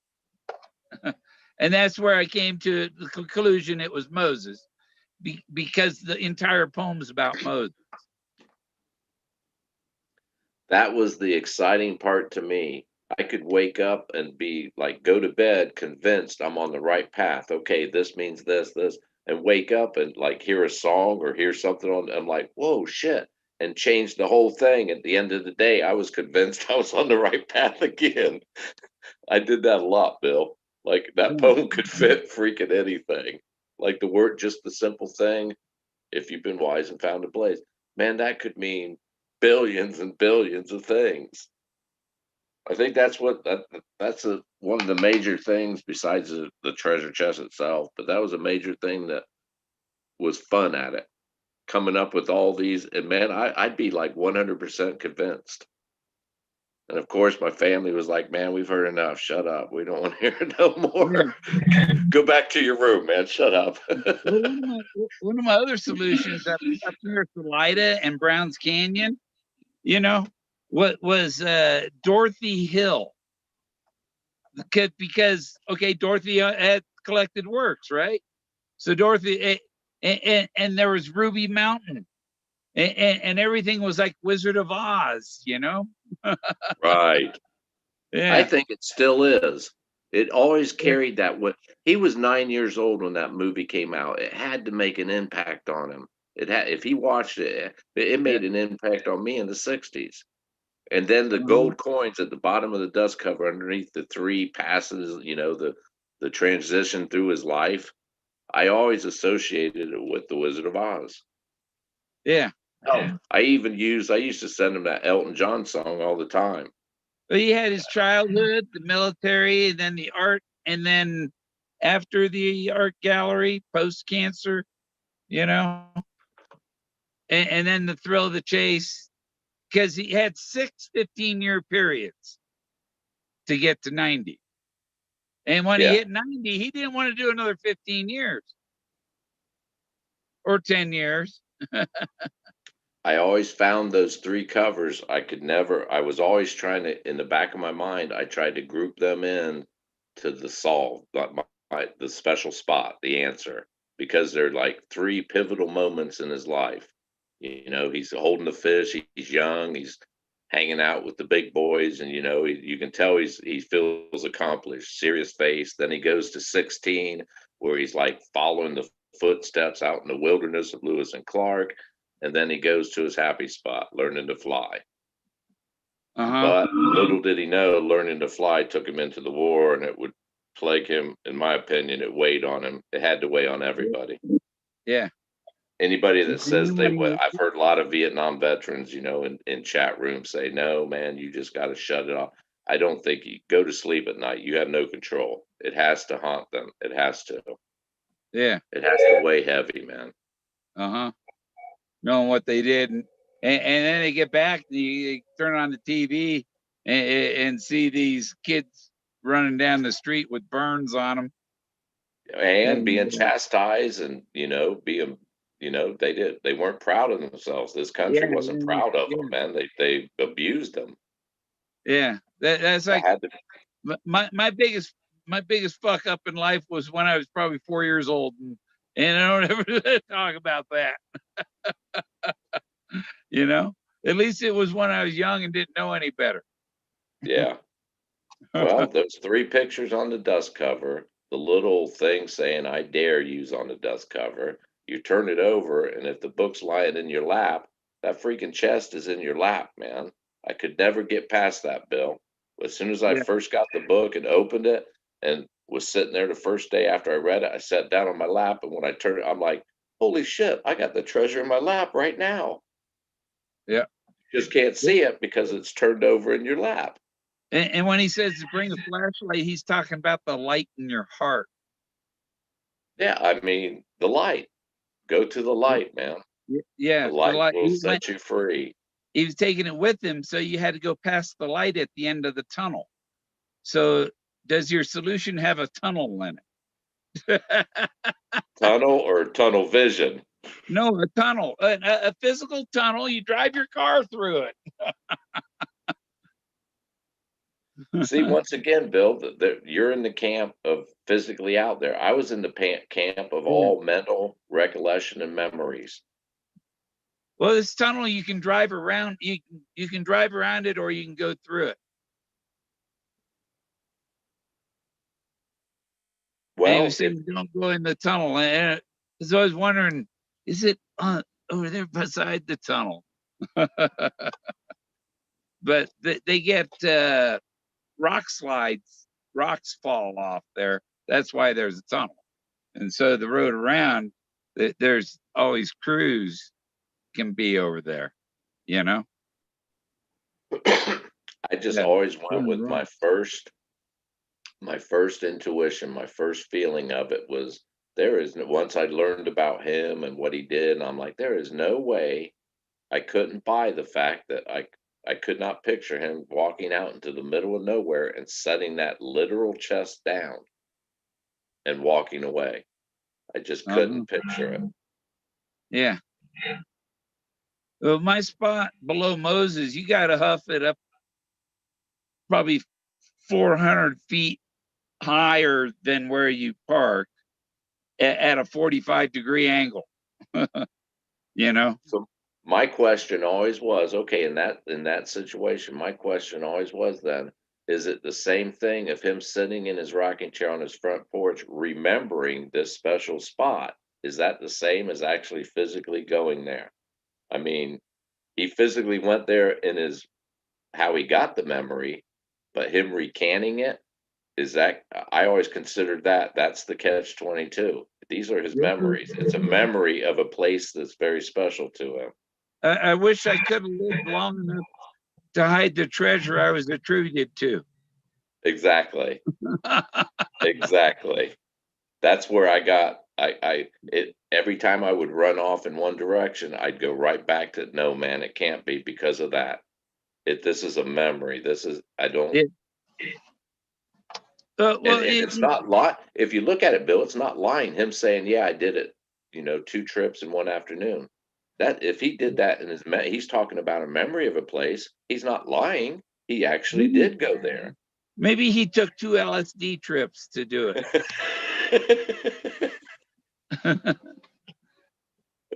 He hid it in his imagination.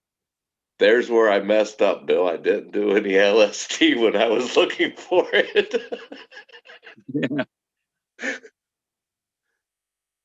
The stuff they have now ain't nothing like what they used to have. No. Even back in the day, I stuck with mushrooms. I did peyote a few times, really didn't like it. I didn't like the sick when you first start getting high. I didn't like that sick puking and shit. Even though it didn't bother you, I just didn't like it. I always preferred the mushrooms. Like the Yeah, pills, I I prefer never did mushrooms. like orange bear or window pane or none of that. I just never No, trusted my favorite thing is watch old black and white movies with it. it. I I used to watched love this movie. Play-Doh. I married a witch, and her hair was flowing in and out. I always liked Play-Doh. I always had Play-Doh on hand. Several different colors of little things of Play-Doh. Just start building. You usually end up with Mr. Bill, Mr. Bill, and Mr. Hands and Sluggo. You seen my Mr. Bill video, didn't you? Yeah, yeah. Yeah, That's an I old one, man. I You did made that that long. when I went to OU, Yeah. UO, University of Oregon. People just And don't I got, appreciate people huh? don't appreciate Saturday Night Live unless you were there when it began in 75, man. You just can't appreciate how um new no one had ever I'd never watched a show like that besides Monty Python's. Yeah. Monty And Python's Don got Kirshner's it was rock funny, but it concert. was weird. Don Krishner's rock concert. Yeah. That always came on right after Saturday Night Live. Yeah. Yeah, those were special times, man. I still have a lot of fond memories of those Saturday nights when it first came out. I'm wondering why the chat. No, there's nobody talking in chat at all. There's 7 lurkers. Well, I'm one of them. I'm one of them. It So there's should count 5 me too, right? lurkers. There's Yeah. 5 people. Just what are Bill and Street talking about tonight? You're Yeah. 2 hours. You're 2 hours behind me, right? You're 2:07 there. Um. Yeah. Yeah. Yeah. And you know what? I was thinking about everybody, they do their Zoom at rush hour and stuff, but there's always a late night crowd. And one reason I'm up late is because I'm running the generator and I've got the heater going and I'm trying to keep the place from freezing. You know, I don't like sleeping with the heater going. I want to see what it's doing. Right. Make sure I'm not catching on fire. Well, that's why I got one of those little diesel heaters. I figured, man, Yeah, I'll give it a try. I don't have to. I used to use the yeah, stove. let's look it up. It probably shows some truck heater. Oh, They've been around for years. I know that. yeah. Yeah, I've still got people send me friend requests that I went to high school with that I never heard of.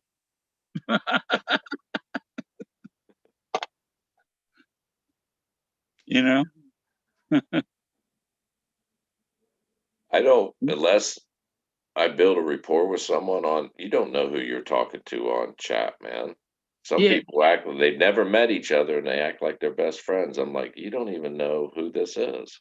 yeah. I get a text message on my phone from a phone number that I don't recognize, and hey, what's up, Bill?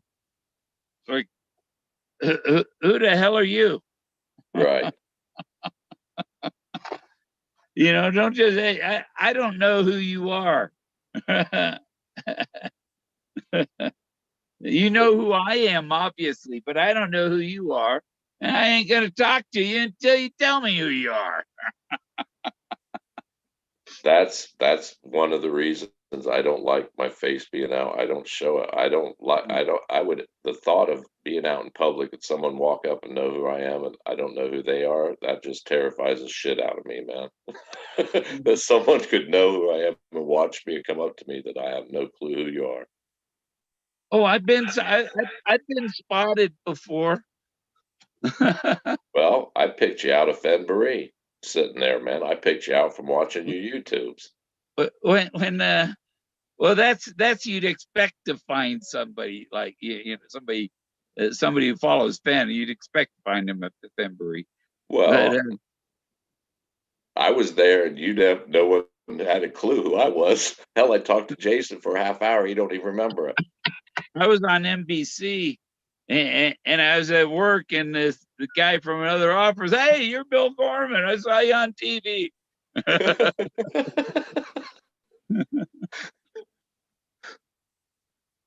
Oh, you're from Tampa. Okay. I I don't know. meant I it just can't. I can't get over that hurdle. That's why I don't show my face. I just can't get over that hurdle, man. That's a comfort zone I don't want to diminish. I like my anonymity. I kept track of 1,100 miles of fiber optic cable in Central Florida was my job. And some of these cables had 277 fibers in the cable, right? And there's 1,100 miles of this fiber cable. um, and I had to keep track of every splice, which fiber on this cable went to what fiber on that cable, and I had a map that went from Daytona to Tampa.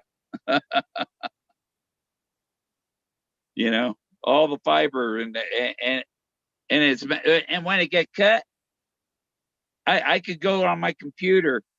I put the OTD, the optical distance, time distance analyzer on it, and it tell me how far away the fiber was broken.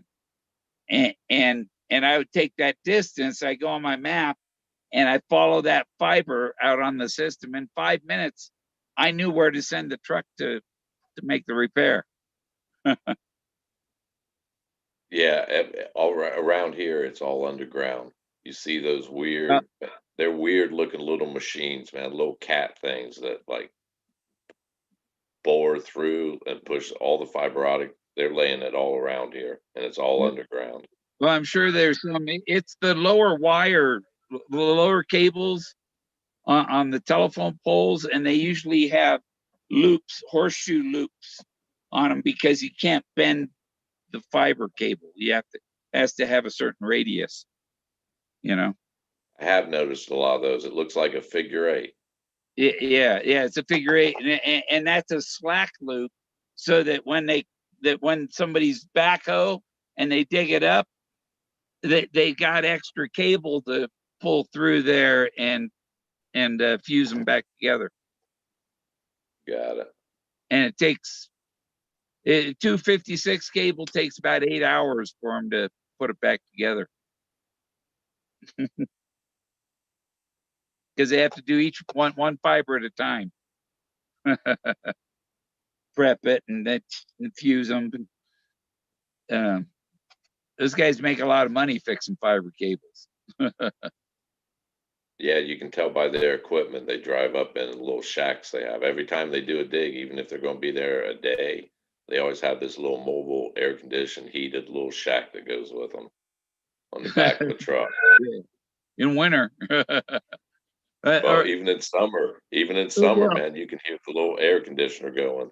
the guys I knew, they had a van, and on the side of the van they had a little door that they could stick both cables in through the little panel on the door and close it and go inside the van and work on it.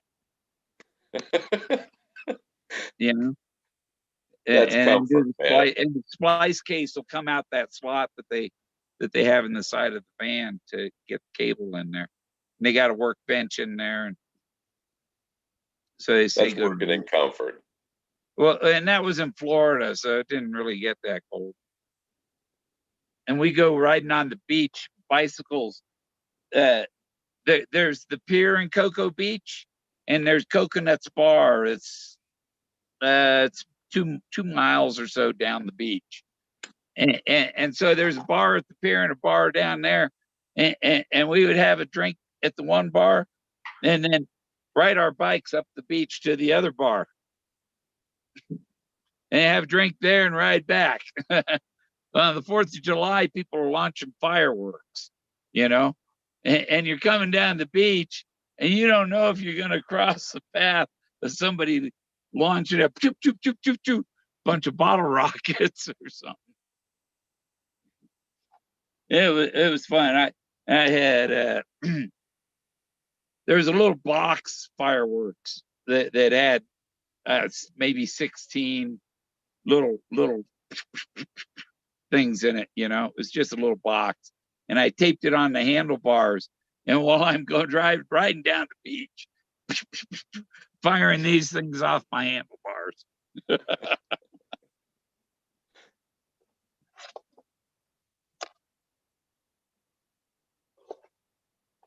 Yeah.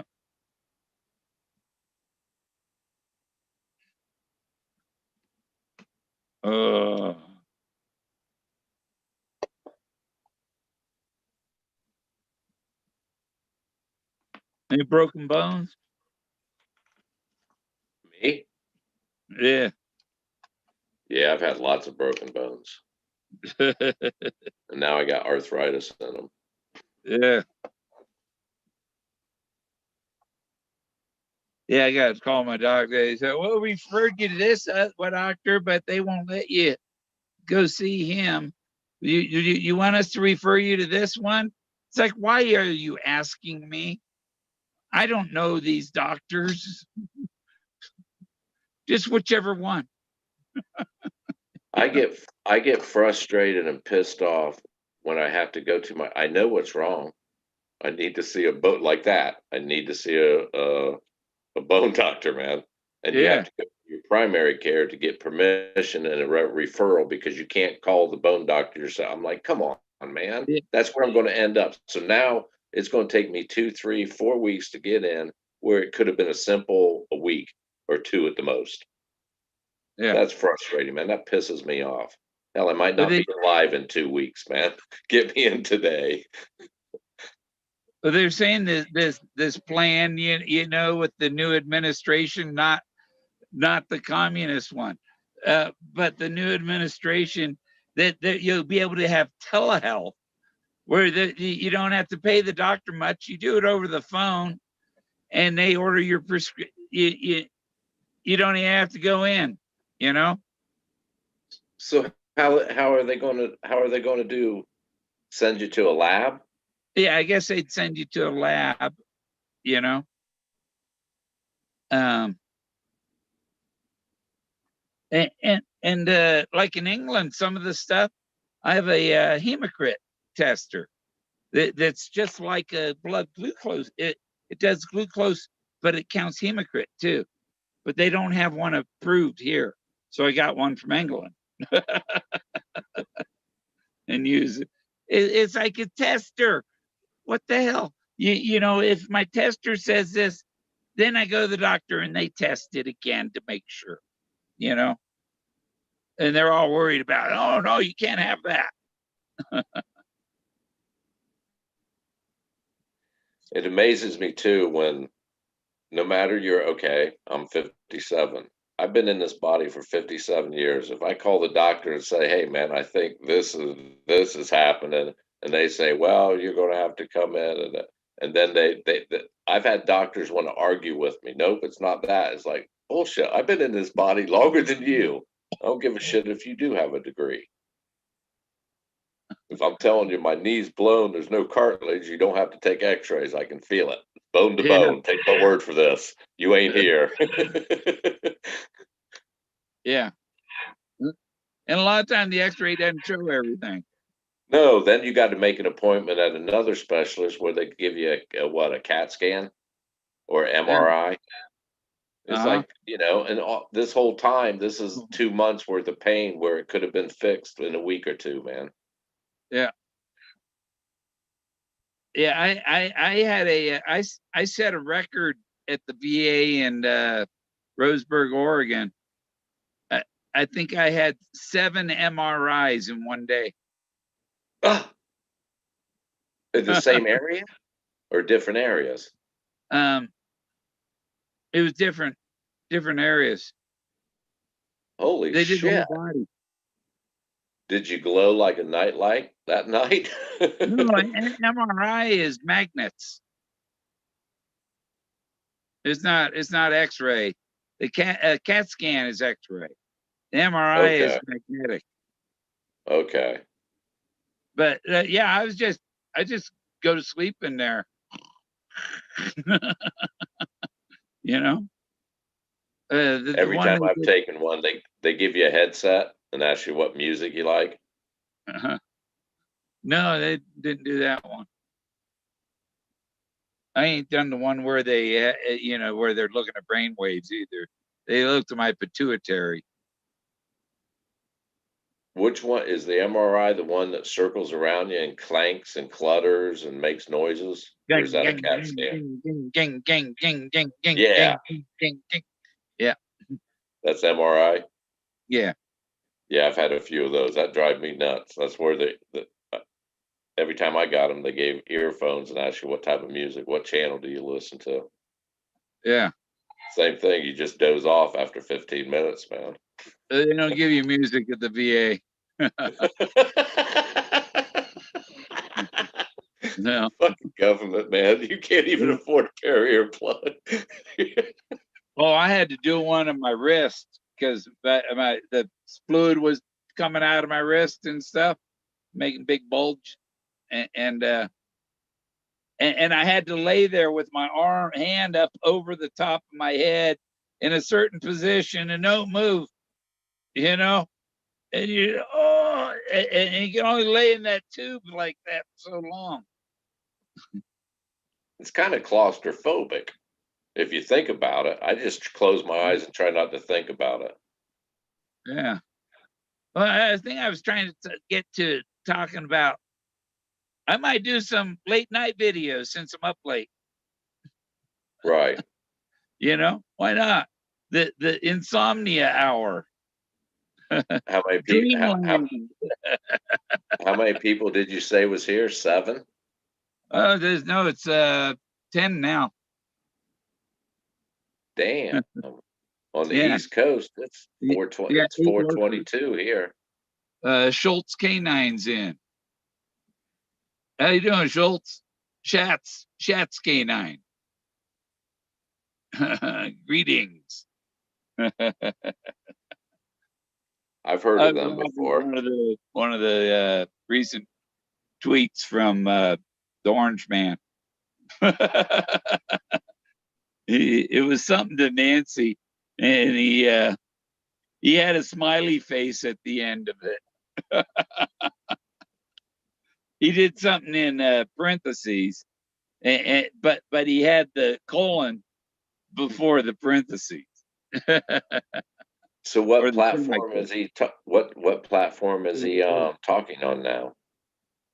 Uh, I watch it the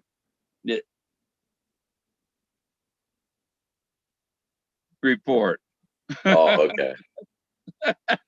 You I was get going to that? say I thought Twitter shut him down for life, Facebook shut him down, like they were all shutting him down. Yeah, yeah. Oh, Facebook put him back on. He's back on Facebook. Well, because Facebook knows that he's going to win. And they're like, they better kiss his ass. They lost $35 billion when they took him off. Facebook did, Yeah. not to mention all the hits they got from him. Well, he knows how to control the stock market. Follow the money. Always follow the money. No, the Orange Man had the keys to the stock market. It took him down. Let's just go make an adjustment here. There we go. I told him, don't fuck with me. Well, it's going to be interesting once he's no longer president and doesn't have any of the protection the president has as far as not Secret Service, I mean legal protections. We're I like, think he's coming after Stu because he said, bye bye, Jack.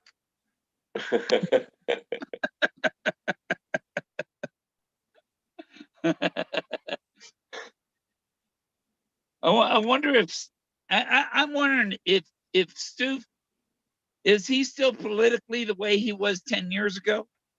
a satirist. Or is he on a different come to a different level?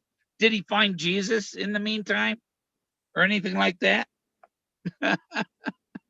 Well, the research people dig up, and the one they pronounce the most and talk the most about was his during college, I believe, when he was a political satirist, always Yeah, pushing the bounds, always pushing the edge. really rude and everything.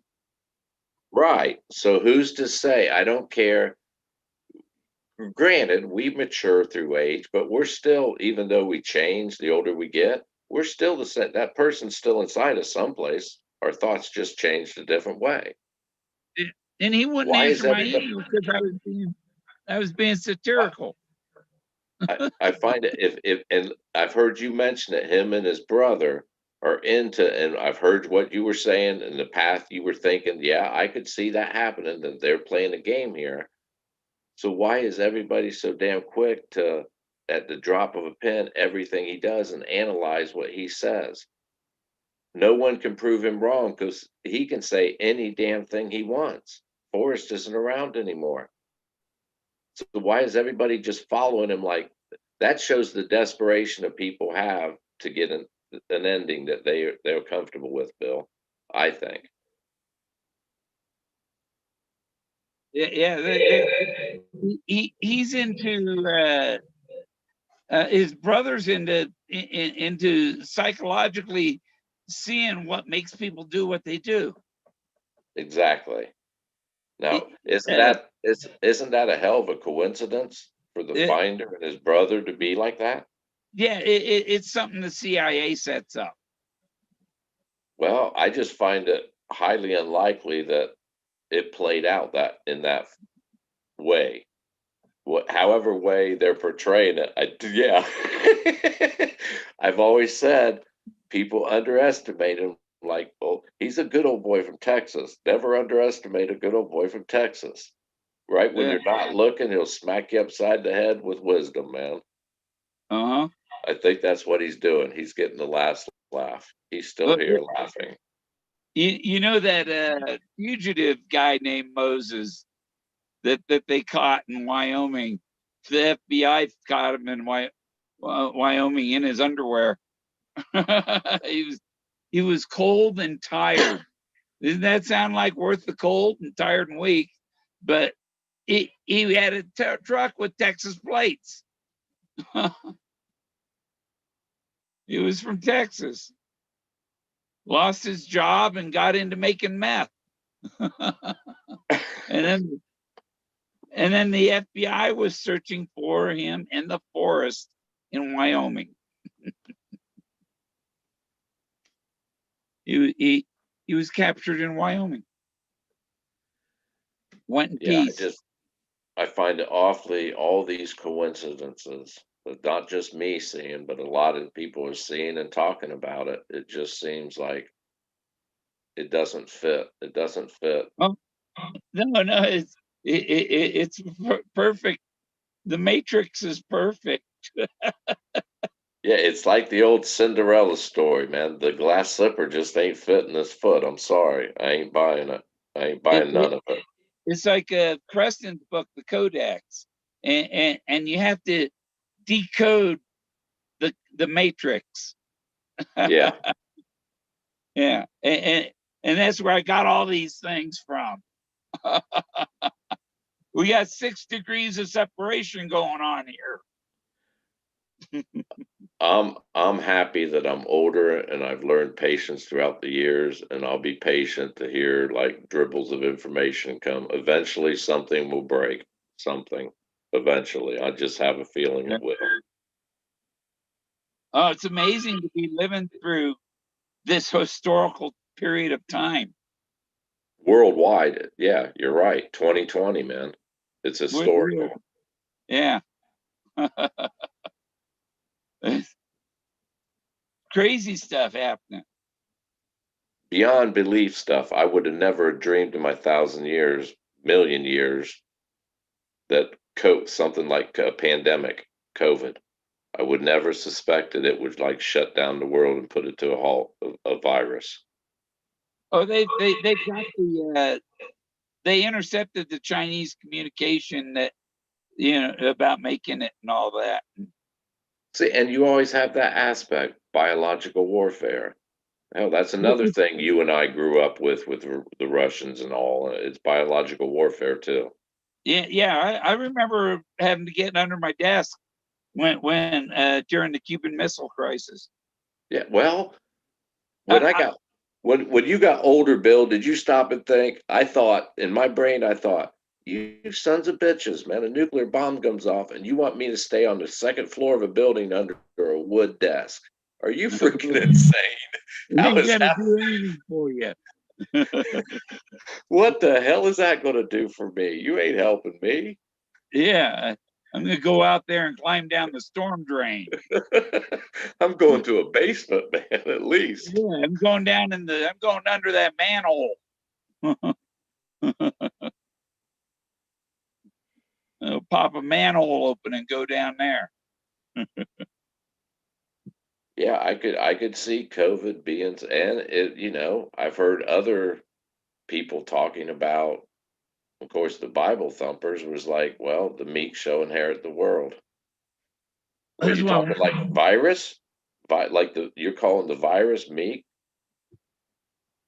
That's the I'm way not I afraid took of the it. virus because I take vitamin D, vitamin C, and hydroxychloroquine every day, and I have zinc. I take zinc if I felt Yeah. something coming. I just add that to it.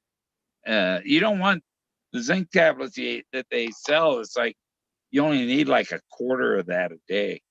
Don't need much. I remember when those things first came out, like in the 80s, I think it was, I first came aware of them, those coldies tablets of zinc. And hell, I Uh, used to get a cold in the wintertime. It'd last at least 2 weeks, man. I'd have a runny yeah, nose and, feel bad for at least 2, 3 weeks. I yeah. took those the first time, and like 4 days later, I was like, shit, man, I feel great. But they say the COVID is just the common cold. Common Yeah. cold, COVID-5. Yeah. It's a strong virus and it attacks the lungs, man. That's where it sounds like everyone's like pneumonia. It sounds like it's attacking the lungs bad. Yeah, well, I did have the pneumonia vaccine. I get that. It's every 5 years. See, I I just don't know don't why I trust. trusted it. I don't trust, honestly, I don't trust. I used to get the flu shots back in the 80s, and 2, 3 years in a row I got them. I got sick all winter long. It just never went away, so I stopped getting any But of them. in 2009, I had pneumonia twice. So after I recovered, I got the pneumonia vaccine, Mm. and I haven't had pneumonia since. So Well, I just got the impression I must be susceptible and whatever, even though they say it's not a live virus. Why the hell? It's not a coincidence I got sick so bad all winter long. Same way with like pneumonia. Hell, that's what the older you get, that's what usually puts a lot of people down when they get sick with a cold type thing is pneumonia. You drowned on your own body fluids, man. What a way to go. That was a nice cloud. it makes me kind of ghostly looking. Yeah. It's like your face wisp up. I think I did some mushrooms early on that shot. Yeah, I'll have to remember this one. It looked like your face just came up in smoke and then went up. Come out of this cloud. Yeah, I need to try it this way. Where's that thing? There it is. Yeah.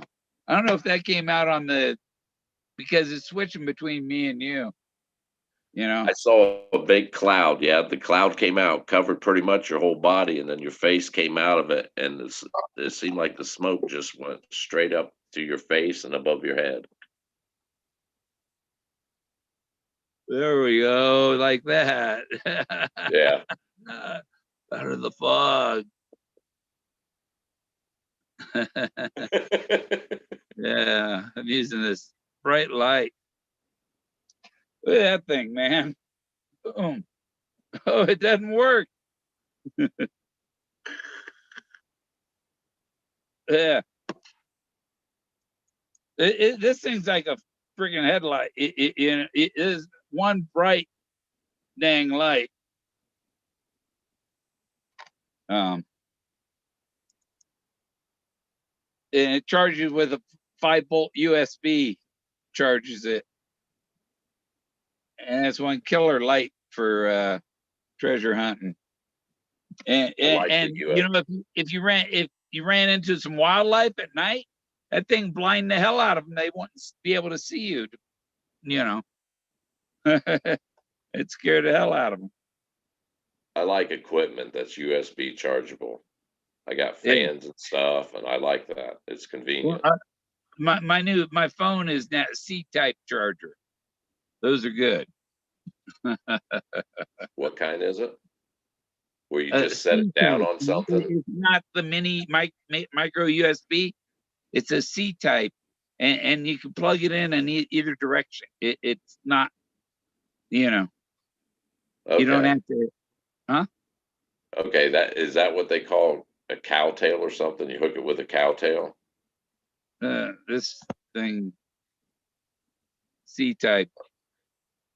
All right, all right, all right. It's oval. It's not wide at one end and narrow on the other side. I got my phone plugged in all the time. I got a one of the things that goes in the lighter thing, but it has 2 USB ports, and it's not a lighter. It's just wires, USB. It'll fit in the same hole that a lighter fits in, you know. Yeah. So I've got one here. I got one up on the dash of the RV. I got one next to my bed, and I got one in the car. That it has it has 2 USB ports, and it tells you the voltage, each one of them.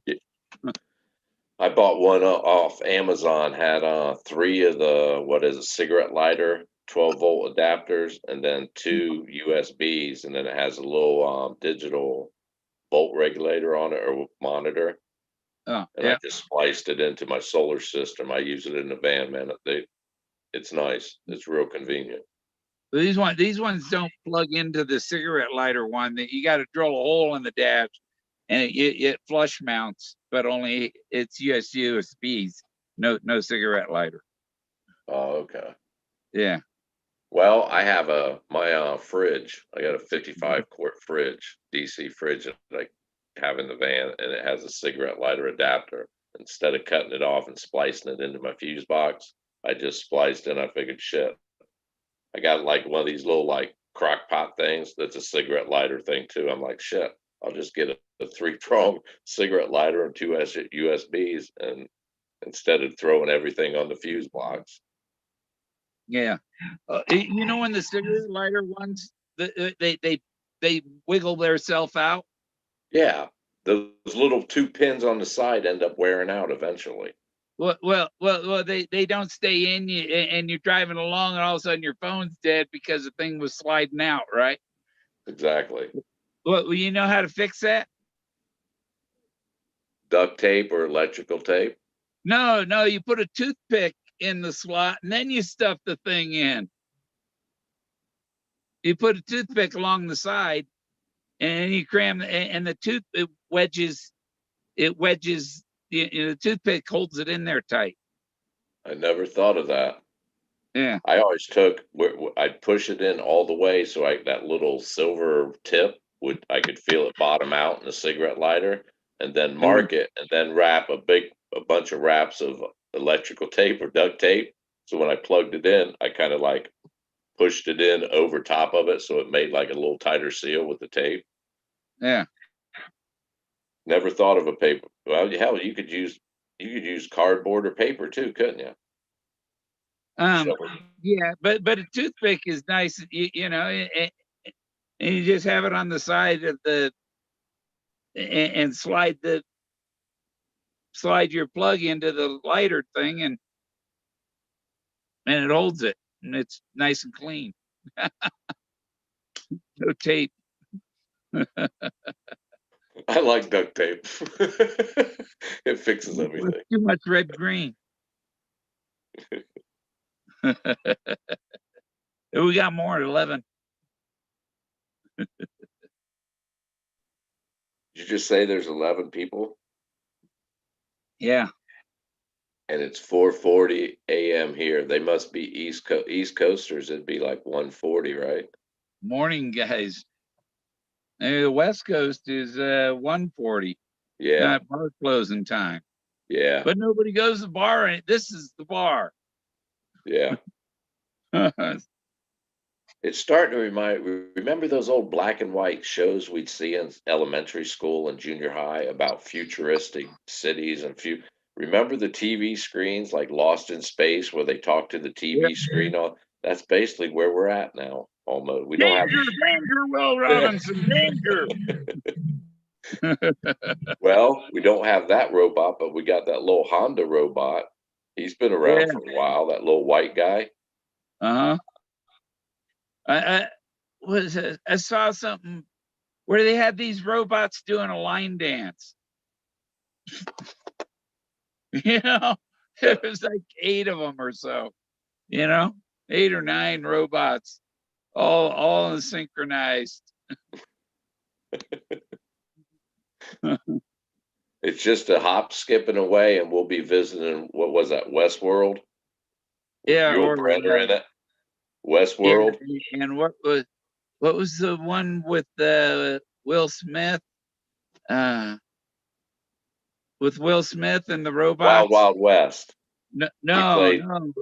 It wasn't AI. It was um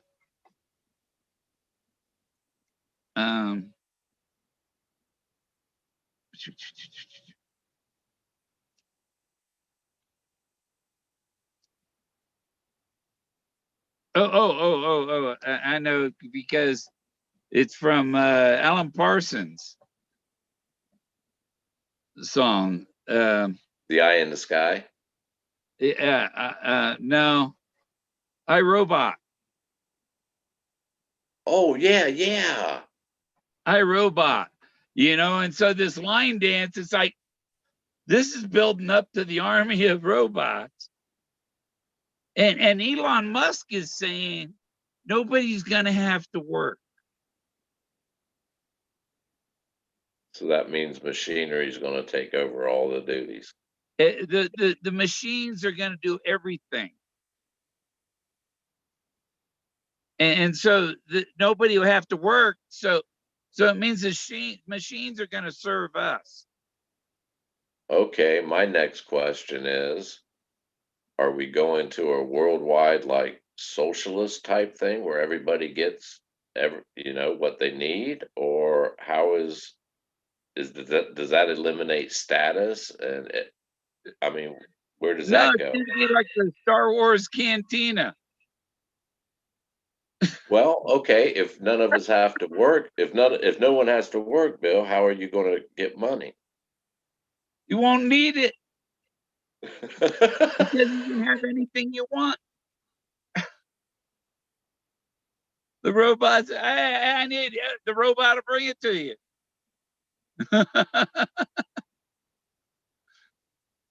We'll wonder if you get some greedy person that they want a bunch of shit, and then you get a greedy. What? You got to have more rope. You know, it's like there's no need for any of that.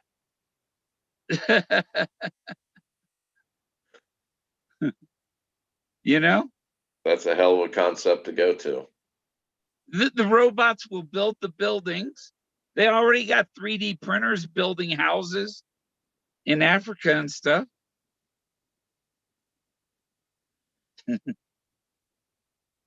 You know,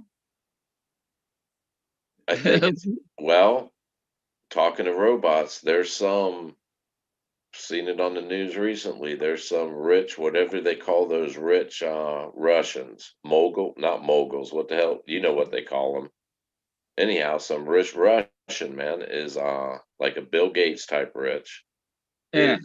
is spending money, and he's young. He's like in his 30s or 40s. He's spending money and says within 20 years, hopefully, if he lives so long and doesn't die, he's going to place his brain into a robot and live forever. The problem is that parts of your body hold memory too. That's a hell of a path to go at. If they're thinking that in 20 years, holy shit, that's a lot of change, man. Yeah, and when, but you know what happened to Atlanta? So you start playing God, and it's the end for you. Right. Don't mess with Mother Nature. Yeah. We're up to a dozen. I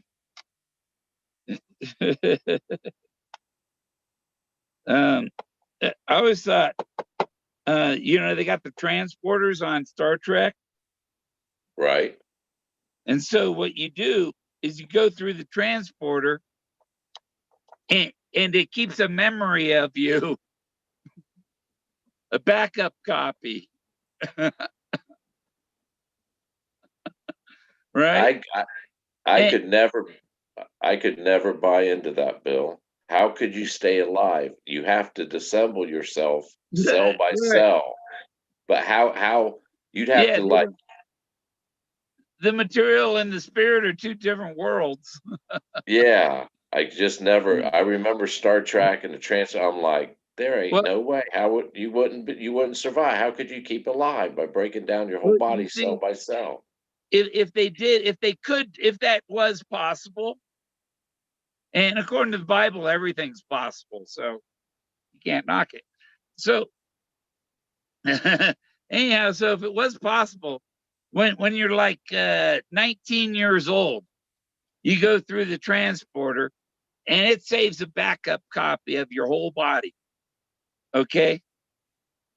And then when you're 80 years old, you go through it again, but all it does is take your brain and it puts it in back in the 19-year-old body and you come out 19.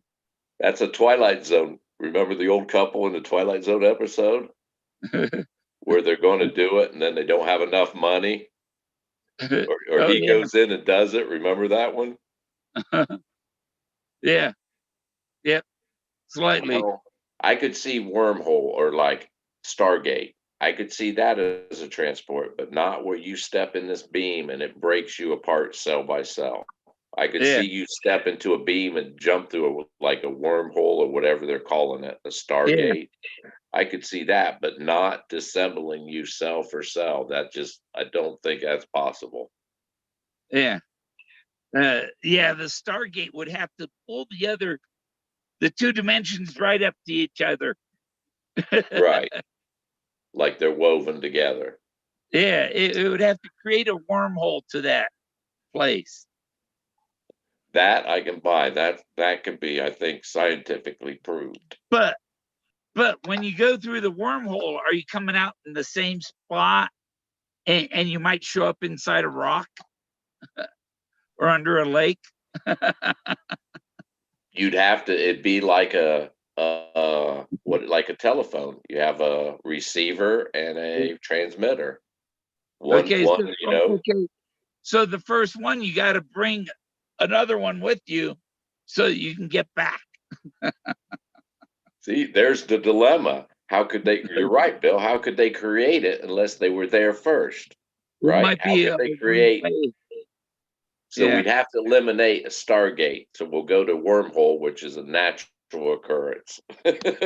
Yeah. Get rid of the Stargate, that because you're right, we have to have someone in the other area to put another gate there, so we couldn't You do have it to have right. one on the other side to come back. So wormhole Yeah, is a learn how to operate wormholes. Be like a yeah, flashlight of the future. yeah. Um, yeah. What other way? Yeah. Oh, that movie, Interstellar, man. That's one of my favorites. That one and Contact. Contact was good. I like that. Yeah. And and you see, I looked at the treasure hunt as something like Contact. Because in the movie Contact, they were looking for this spiritual person to send on Right. this journey, right? Right. And she'd been communicating, trying to communicate with her father on the radio, on the ham radio, right? Right. And she went there and she was visiting with her father in this other uh, across the universe, whatever. And, That and so the thing was, they were looking for the omnipotent guru, which Forrest Fenn says success is an omnipotent guru. And Leo Salazar said that's where Moses received the Ten Commandments, as he spoke like some kind of omnipotent religious guru, because he knows where Moses received the Ten Commandments. I can see the parallels. My favorite part of Contact is where she was given the exact dimensions to build this sphere, right? And Yeah, yet they added in that chair and bolted it and fucked her off. She about killed her because yeah, remember, as soon as she went out, in other words, just do what we tell you to do. Don't add shit. Don't. They uh-huh. added that chair and about killed the girl. Yeah, because You entered into this relationship with this, this being or whatever, this entity, not trusting him and added a freaking chair, man. What the hell's wrong with yeah, you, human race? You freaking idiot. That shows you the scientists and all them, you're idiots. If that's, yeah, in that movie, that premise. yeah. Next time, use a bungee. Yeah, man. Yeah, duct tape her to the wall, man. It's safer. You got a bungee strung across there, and you're attached to the middle. Hell of a lot better than that. They added that extra part. You didn't have to. Yeah. They told you how to reach us. Just listen. You can even have XYZ bungee, so you're suspended right in the center. If it was rope instead of metal. Well, like you said, you equated that. You added. You could see Forrest Fenn similarities. Well, that same thing. Just do what I told you to do. Don't add no shit. All you need is the bone. Just do what the hell I told you to do. Yeah, yeah. Where the warm light, high hot water's halt. The water was high. The great flood, the water was high because the snow caps got warm and melted.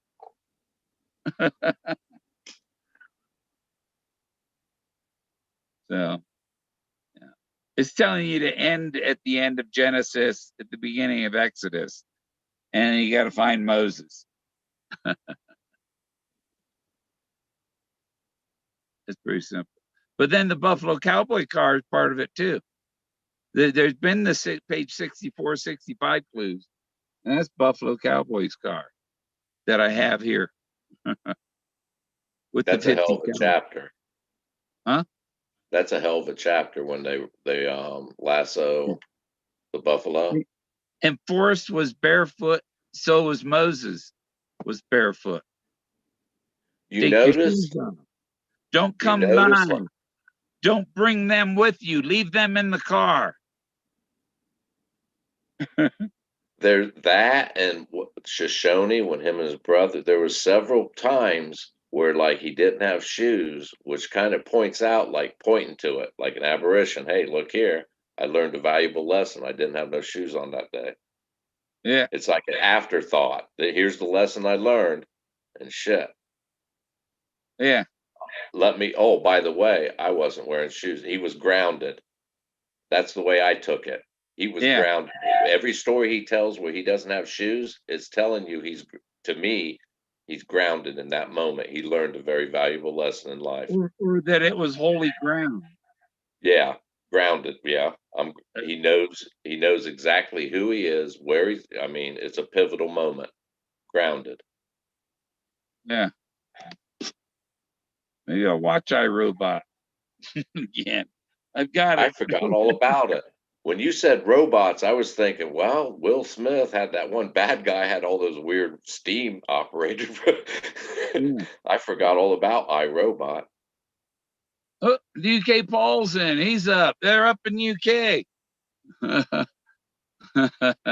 Hey, You Paul, want to what's come in, happening? Paul?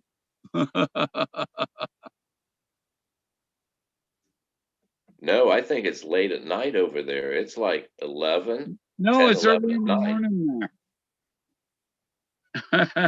I think he's in yesterday. We're talking to yesterday right now. Paul's in UK, which means it's Monday night there. No, it's Tuesday. It's Tuesday. It's Tuesday morning. It's just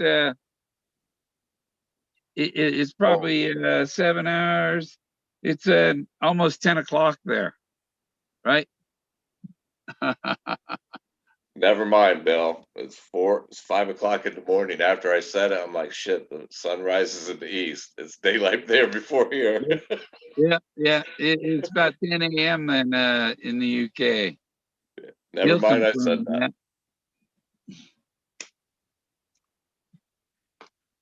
Yeah. How long ago was he? 2:48. Yeah. So yeah, 6 minutes ago. He's probably still around, unless he's just fixing his breakfast. He ain't got time for us. Crumpets and tea, Yeah, crumpets. or no, they eat what's Tea those time.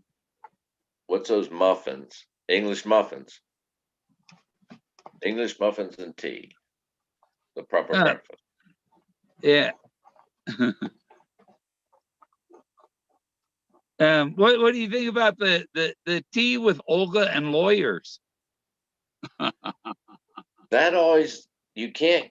I could never get out of my mind. There's a lawyer there. No matter what path I tried to take, well, okay, what's he trying to say? Or what's the lesson? Blah blah.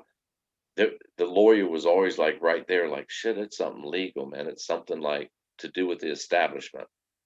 They were putting her bungalow into a trust that passed to Forrest when she died. Was it a trust, or she just agreed to? He agreed to pay fair market price or He whatever said, the price. yeah, but he couldn't. So she had to write they were writing. She was selling it to him, but he couldn't have it until she died. So Did you need do you lawyers to know? write that paperwork up. Do you know if she stipulated in there it had to stay within the land? He couldn't sell it. Anything ever get mentioned of that? So I don't know. So And it'd did be he sell it or interesting. did he give it Whoever away? whoever whoever owns the gallery now, wonder if it's part of the grounds, right? Yeah. Her old place. Uh-huh. Huh. So there Yeah, couldn't have yeah. been. It's the place the behind on the street to the south behind the gallery. It's a little shack. And it looks like they probably built them up to each other, in between. Yeah, yeah. Added more galleries or storage area. I don't know. Did you ever go in the gallery when you were in Santa Fe? Oh yeah. And around the pond, there's two elephants at the pond in the back. I drove down, what is it, Gallery Lane or whatever, Canyon Road or whatever it is, but I saw it, drove real slow, but I never went in it. One of the elephants, probably 15 feet tall, standing up on its back legs, and it Well, shoots water out its trunk. I just felt like it was an expensive candy store that I can't afford nothing in it, so I really don't want to look at it. Well, there was some stuff that was they had a range of prices on things. There were things for $800. I was going to say, do they have like $5 stickers or something, or like a keychain for sale? They should, huh? I got some good artwork. Make some good Fenn stuff. I don't know what kind of deal. What was? Is it possible that the thrill of the chase was just advertising for collected works? I had one of my other paths I took. I had looked at collected works as the place he went in twice because I figured he got 1,000 books, and it was so heavy that he took 2 trips. I figured he had a dolly by himself and took 500 books in, and then another 500. And then I tried to weigh it up. I'm like, shit, that just might weigh 43 pounds, man. So I always thought, okay, collective works, bookstore, literature, important literature, be remembered on a shelf, blah, blah, blah. And I thought, shit, collected work stores, man, that's his very special spot, a library. And his office, hell, that's his library too. Yeah, I took that path, man. there always been. Dorothy ain't been very nice to me, or Jack, not Jack. Yeah, there was another dog. There was a dog outside barking, and she came and blamed Jack for it. You know,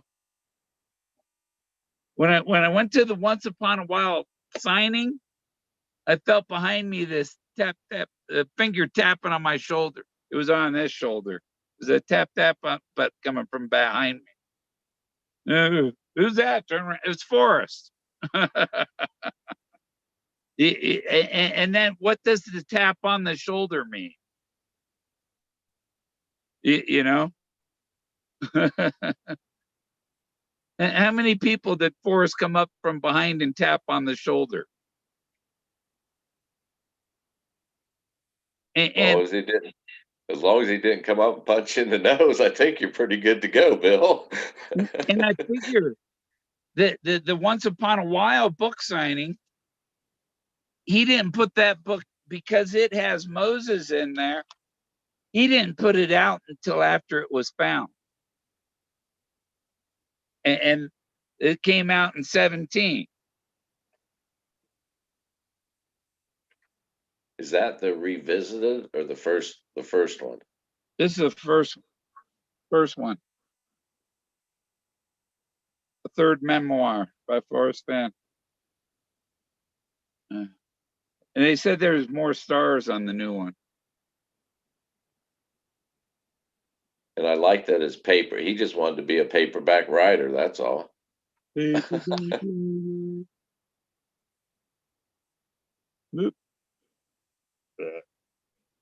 it doesn't show up good with this background thing going. He certainly did have I was epic signature, didn't he? Yeah. Where did I send that?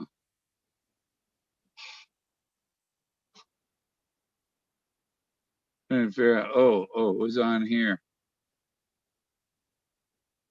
I'm wondering if I can I'll test this. Let's try it. It probably uses up all my data speed. I'll be screwed until the 13th of next month for my tethered data. Where I put it? There. No. Yeah, I'm set up now. Trinkets, as UK Paul didn't reply or nothing there. JK Pioneer still there. There.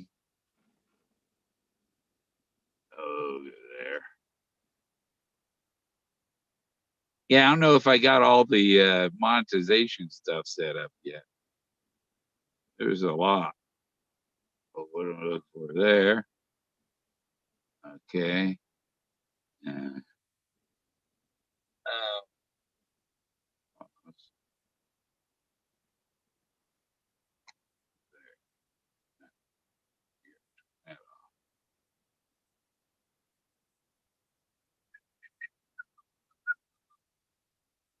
no, I don't want to launch. I want to join. I had the thing in there. Oh well. Click open Zoom meeting on the dialog box shown by the browser. Sport English. Should be signed in. It says launch meeting. I want to open the one that's already going.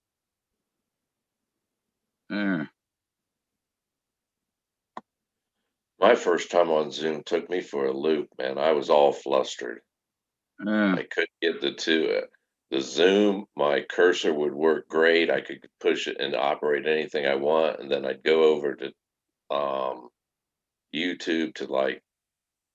I think I was trying to go into the chat to paste the open Zoom, and hell, man, my cursor would lock up. It'd go the opposite direction.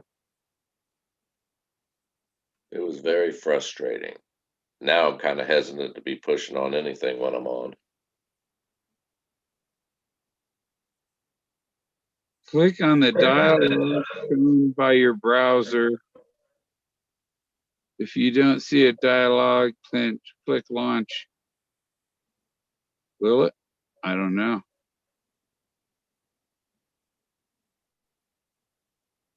No, it won't.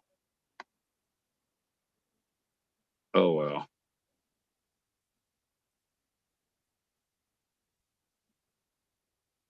Yeah, ain't working from the computer. Close it. I tried. I was gonna because then I could share screen images and stuff from my computer. It's harder to do that with the phone. Yeah, you need the big panel with all the.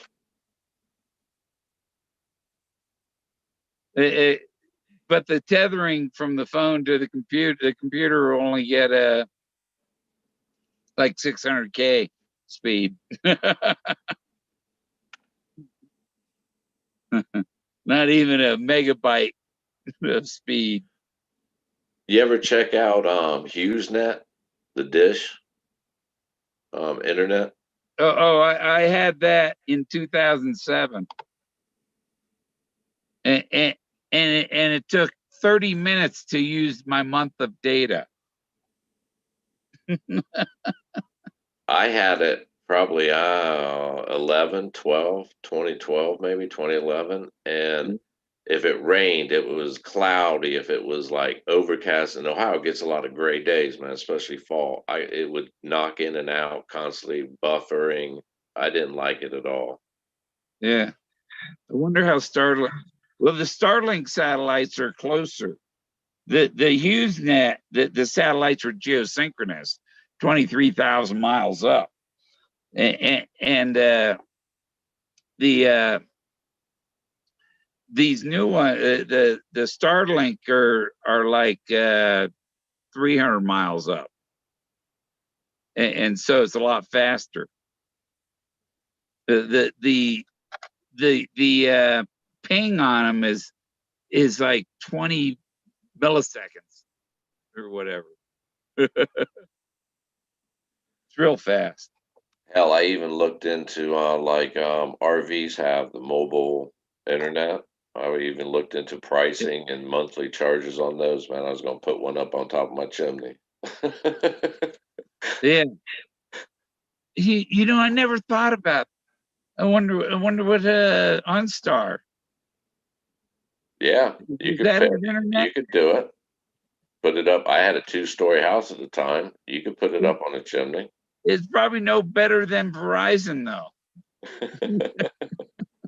It's probably run by. I like the fact that the carrier I'm with uses, I think, if I'm not mistaken, Verizon's towers, but it's a cheaper price for me. Go figure. Yeah, as bad as Verizon is, and AT&T is worse, and people pay for that. Right.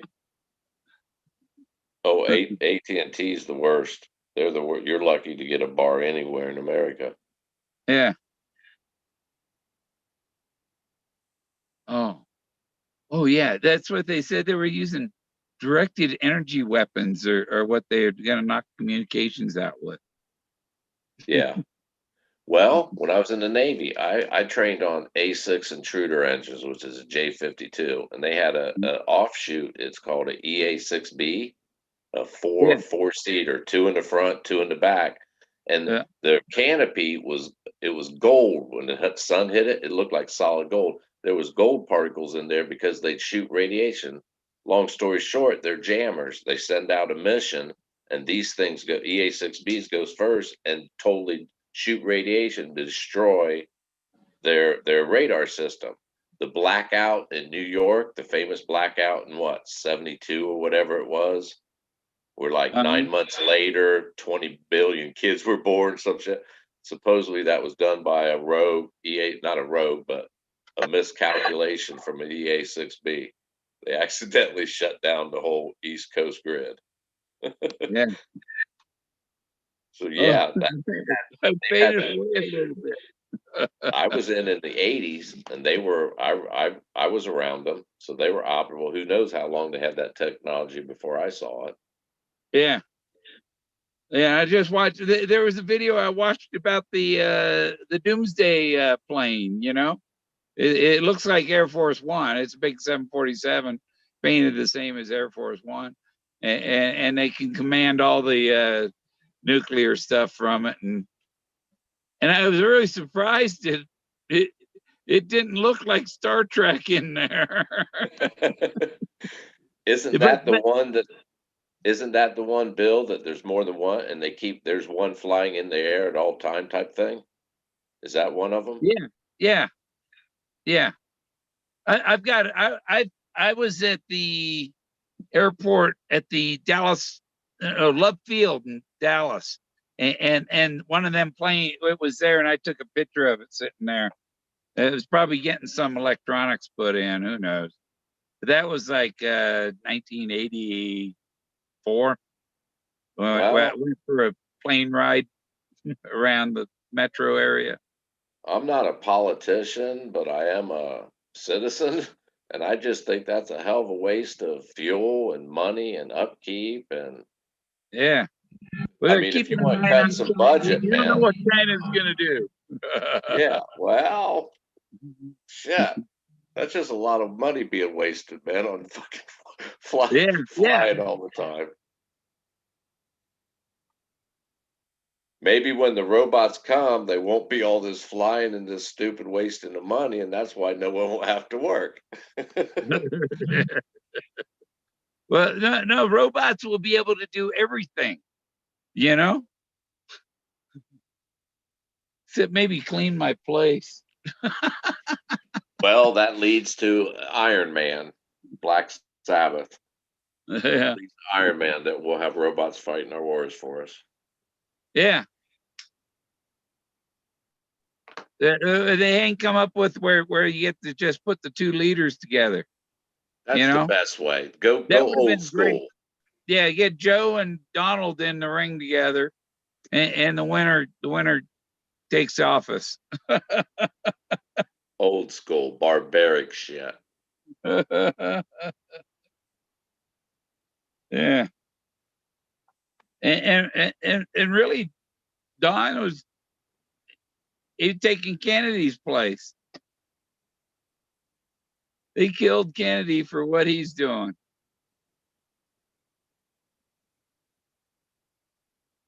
Well, it looks like it cut my hair, huh? Where is all? It's gone.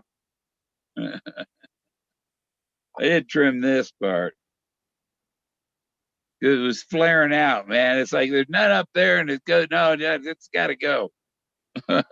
Something's got to go. If I had the treasure, I could join the hair club.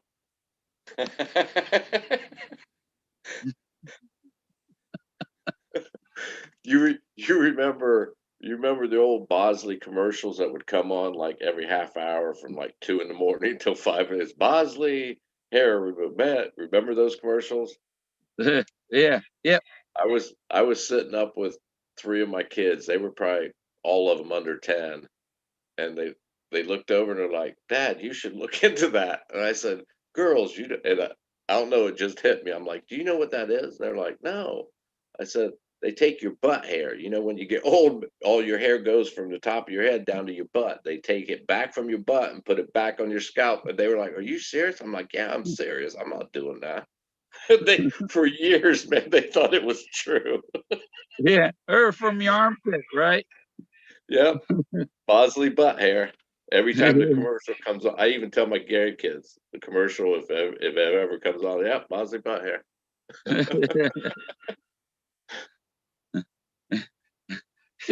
Yeah, when Forrest left some of his hair in the chest, I hope it was off his head. He never did specify, did He he? didn't say if it was his butt hair or not. Well, that's where our hair goes. Men, women too. When you get old, it retires. It's like retiring to Florida. It goes down to your ass. He said he wanted to leave a piece of his ass in there.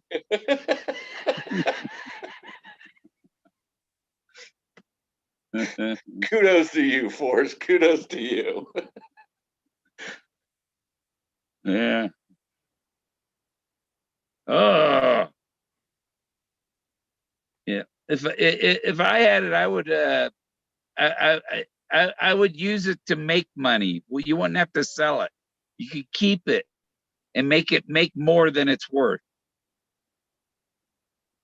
Full page ads, right? Full page color Well, ads. these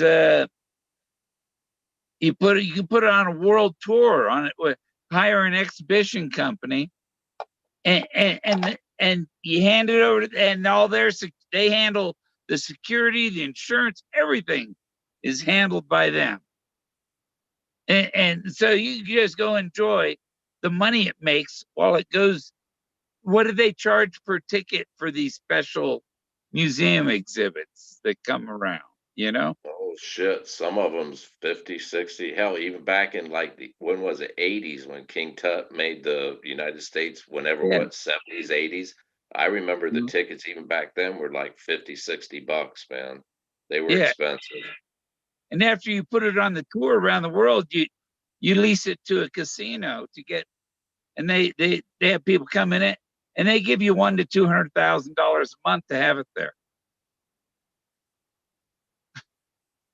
So why would you want to sell it? Nah, that'd be the last thing you want to do. You use it as an investment tool, something to make money. You own it. No, I'm not going to sell it. You can lease it from me. Well, I looked at it too. There towards the end, some of the last interviews Forrest did, or maybe it was an older one. I don't remember. Anyhow, they said, if you had one word of advice or something, what would you say? And he said, sell. Sell. Yeah. Okay, he's a salesman. I don't. He said he wasn't into art. That's like a car. That's like a used car salesman. He's not really into cars, but he's damn good at selling them. He really don't care about them. That's the Yeah. way I looked at it. So okay, sell. What's happening right now? Something's being sold. The Thrill of the Chase, he sold it. Full page color ad is the book. He sold it. Now here's the aftermath. Someone's trying to sell something here, right? Sell. And he hired Stoof Promotions. Time to sell. His It's brother one word of works it. promotes the NBA.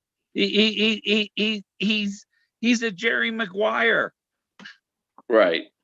That's his job, publicity. Sell, He's a sell, sell. publicity agent. Isn't that what Forrest did initially to it? He sold it. He wrote the That's, thrill of the book and sold it to what is it? Dorothy. He sold it right from the, and then his interviews, he was selling the story. Sell, sell, sell. Uh-huh. Kind of like the Pied Piper, almost like the Pied Piper, ain't it? Yeah. He's playing the flute, and we're all listening, trying to make a tune out of it. Uh-huh.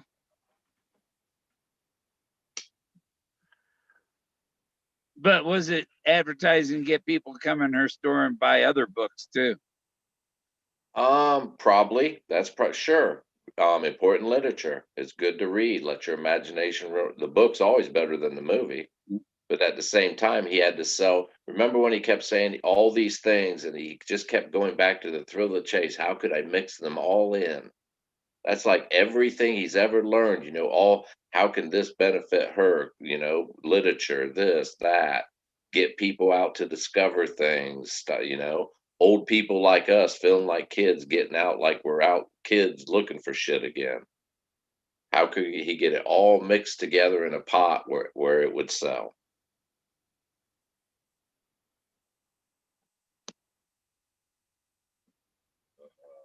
So the Matrix. Exactly. And he did it, man. I think he accomplished it. Materialized.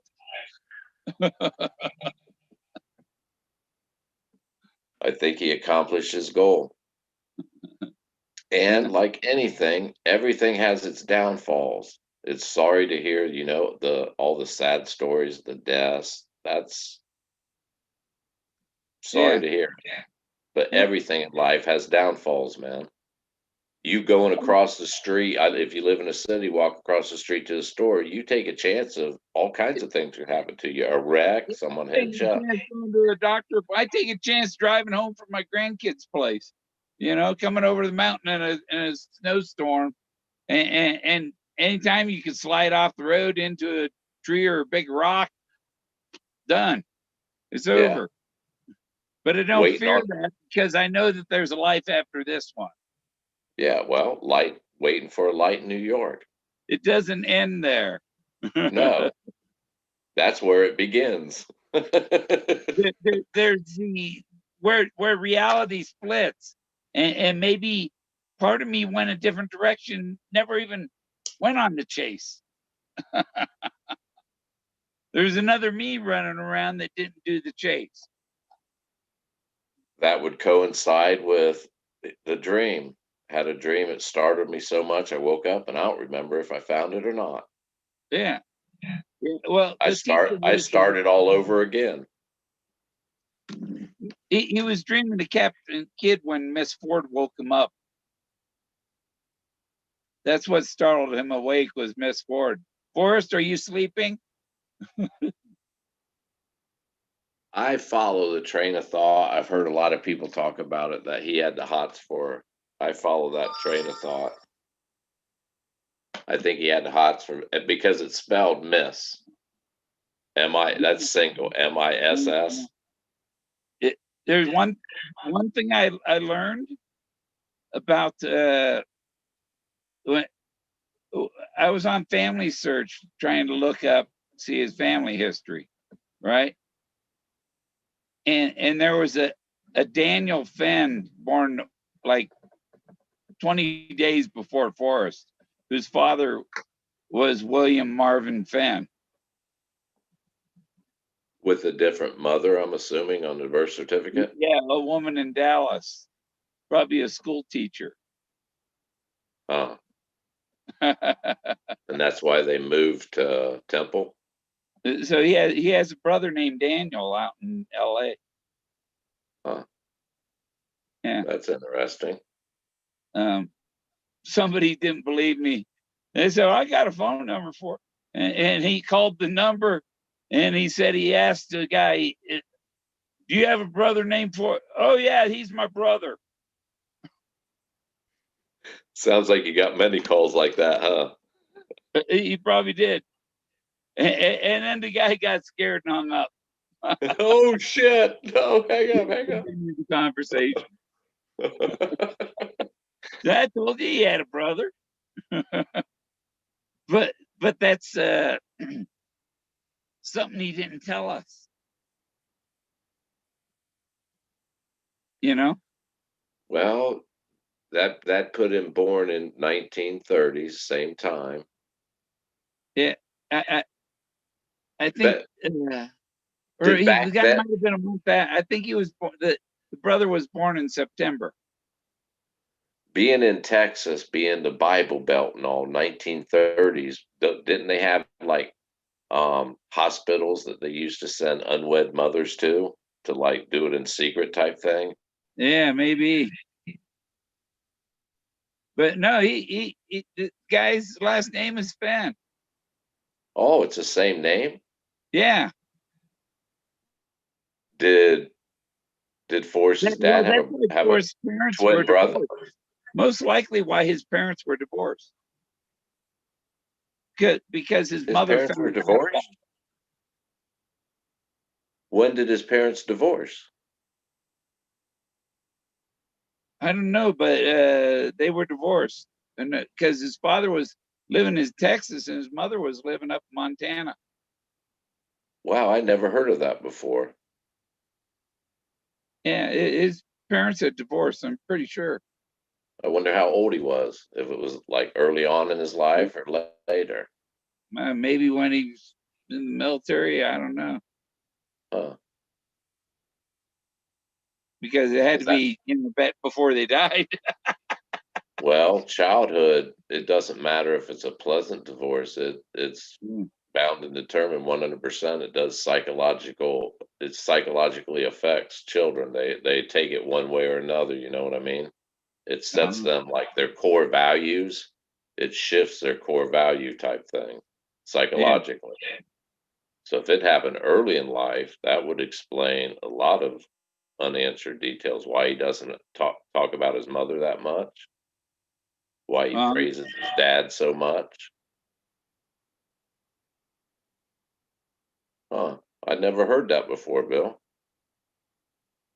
well, yeah, that's the reason parents get divorced. Oh, you were cheating on me. Boom. Did he ever write it in any of the four books he wrote? The Thrill the Chase books? No, The Forrest memoirs? didn't. Yeah. I No, found it that's on like family search.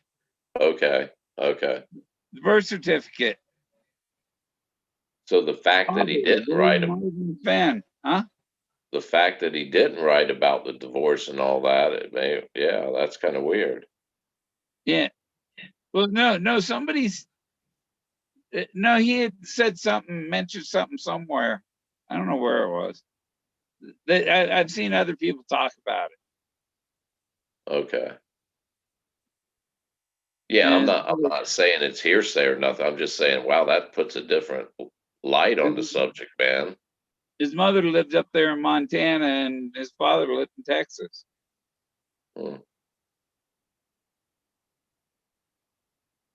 Yeah. Well, what's it saying?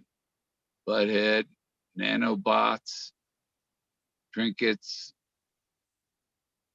I don't know. They're incomplete. Oh, nano. It sounds like Mario. Just words. You have the title. I have the title. It's Omnificent Guru is the title. There's another statement I took it all the spiritual statement, all mental, blah blah blah, memories, memoir. I took that statement to that level too. Omniscient guru, nirvana. You've reached enlightenment. The that's why I say, and once upon a while, page 105, he said Leo Salazar was the omnificent guru. And that's when right after Leo Salazar said, that's where Moses received the 10 Commandments. Maybe if I, the whole hand, there, right there, in my hand. Well, it goes to the saying, I see the light. I see the light. All religions, I see the light. And light, I see the light. Yeah, it's all spiritual. And when he was shot down, he found God on that jungle floor. He said, God, get me the fuck out of here. That must have been his I see the light moment. Yeah, it's when he saw the light. And that can be construed many different ways. I mean, like I said, every different religion can grab a hold of it and say, yeah, that's, even Buddhism, enlightenment, spiritualism, enlightenment. You saw the light, you have Yeah. consciousness. Oh, and once you figured out his matrix, you can read the rest of the matrix. He definitely painted a masterpiece. It's kind of predicting what's going on in the world thing there. Yeah. I can see where it's heading. He painted a masterpiece in my mind. I think everybody knows there was a huge fraud in the with the machines. Not a ghost in the machine, a fraud in the machine. and especially the main justice knows that there was a fraud machine. And if the main justice tries to swear in the loser, he's in big, big, big trouble. Hey, Bill, let me ask you this. Do you think in every country the rich and powerful pull the strings? Oh yeah. Okay. So if your theory's right that these machines were tampered with, that was nationwide. That means whoever won it by doing that has some very deep freaking pockets. They're the richest ones out there. They spent more money. No, the one that won it isn't. He's just a puppet. He's the one that'll do what the other guys tell him to do.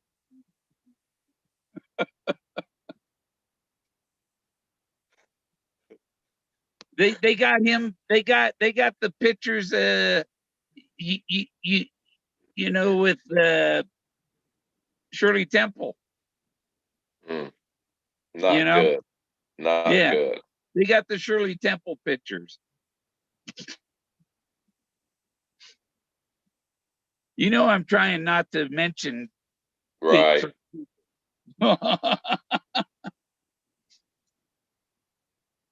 Because I don't want to. It's sad that our world has come to this. Yeah. Yeah. Well. No. We have our knight in shining armor.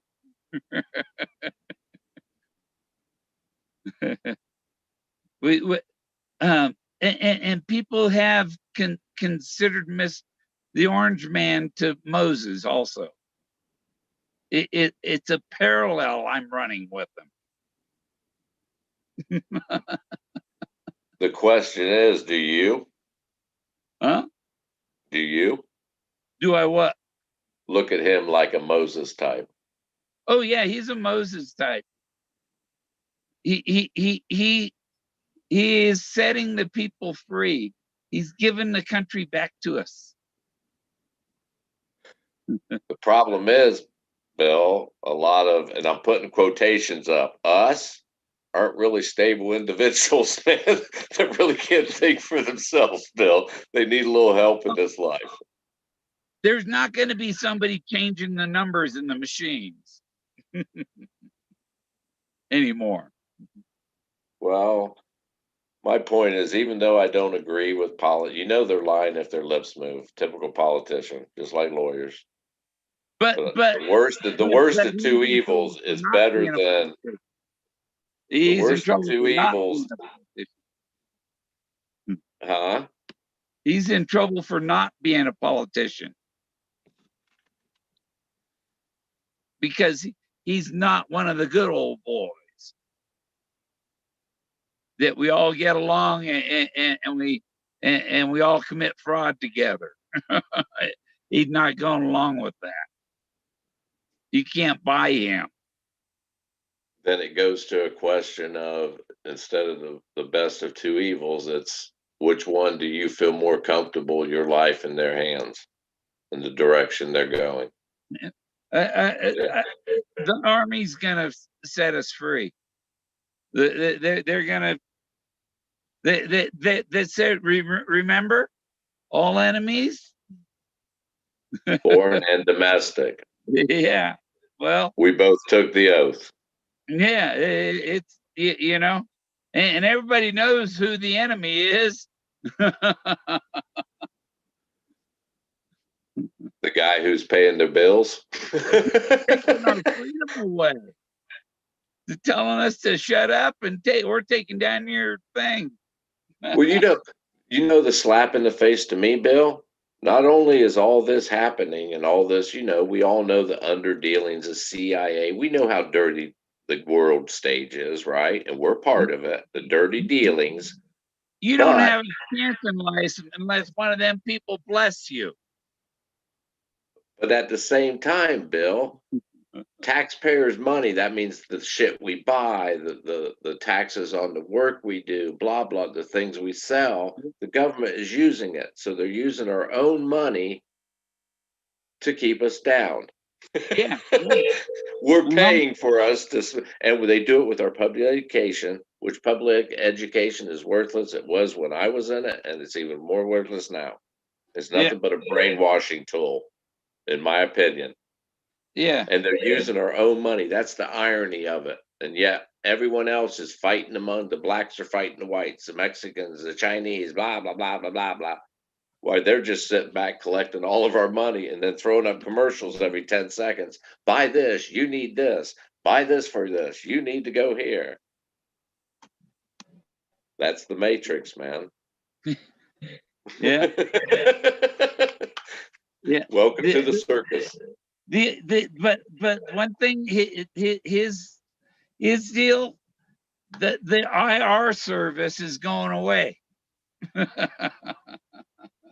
Is that part of who was he's gonna put FDR Rockstar started it? behind bars. They probably already got him. See, it's that central. It's the centralized. He's gonna disappear. He's gonna be over at Kim's place. Watching a dog fight in a pit. Maybe a cockfight. Didn't he kill his uncle or something in a dog and threw him in a dog pit with a bunch of hungry dogs? Wasn't that the story going around? Is that Kim? Yeah. I don't know. You can't believe anything that they've told you. Right, well, that's why I'm asking you, Bill. From Communist News Network. I remember they were floating the story around that he threw. It was like his second in command or something, and he threw. How many times has he died though? They're good with medicine. He resurrects him so he can kill him again when he gets pissed off. His sister killed him. Remember? And then they had his what it was his brother in Taiwan airport or something that they showed where this female come up and poisoned him. He had his brother killed. Yeah. Absolute power corrupts absolutely. That's like the old story. China. Yeah, well, it's like the old stories throughout history of a brother and a brother that become, the oldest becomes king and then the younger one wants it and tries to kill him and blah, blah, blah. It's still happening today. Yeah. Soap operas for power. And you see, if everybody has everything they want and the robots make everything and do everything for you, then you go hunting, you shoot the elk, and the robot goes and picks it up and carries it back to your truck. That's what you call utopia, right? It's called utopia. Yeah. and, Or and, and then you just fly back in your drone. They'll have. Could you let's start a new service, and what we're gonna do is we're gonna herd cattle with drones. You don't need the cowboys put little spurs on them. anymore. Or proximity proximity sensors like dog collars, you know, and if they get too close, it gives them a shock. Solar Building power. cattle prong. A It, building cattle prong. invisible ranch fencing. Okay, so you just have a wire in the ground, and the cows all have the dog shock collar, and they won't go near the wire. I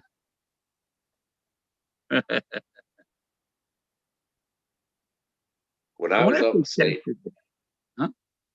I said when I was stationed up in Whidbey Island in the '80s, Puget Sound is like the um, docking or home port for a lot of the nuclear submarines and stuff that patrol Yeah, the West.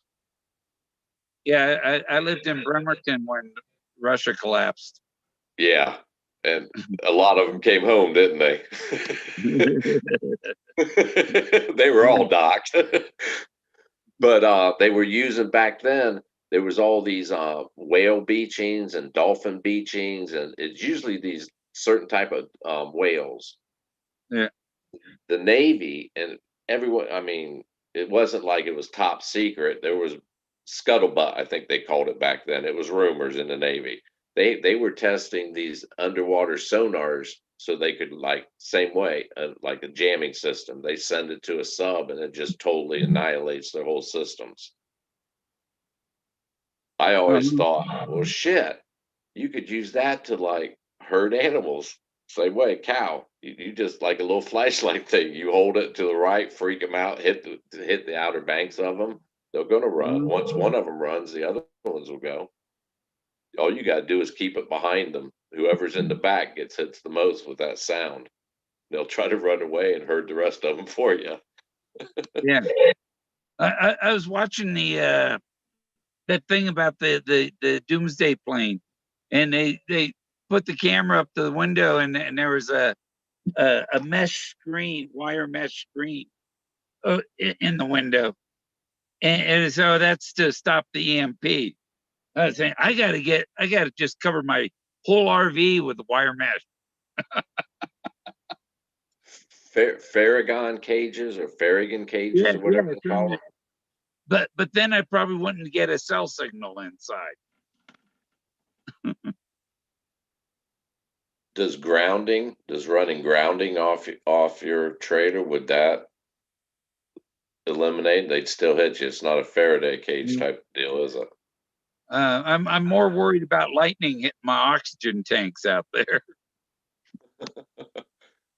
Yeah, well, if it happens, Bill, good luck. And those are like 100-pound tanks. Oh yeah, they'll name a There's crater three of after them you. there. I was gonna make a rocket. What's the other fuel I need in Oxygen and any combustible. it? Yeah, diesel. You could do it with Diesel. diesel. Yeah,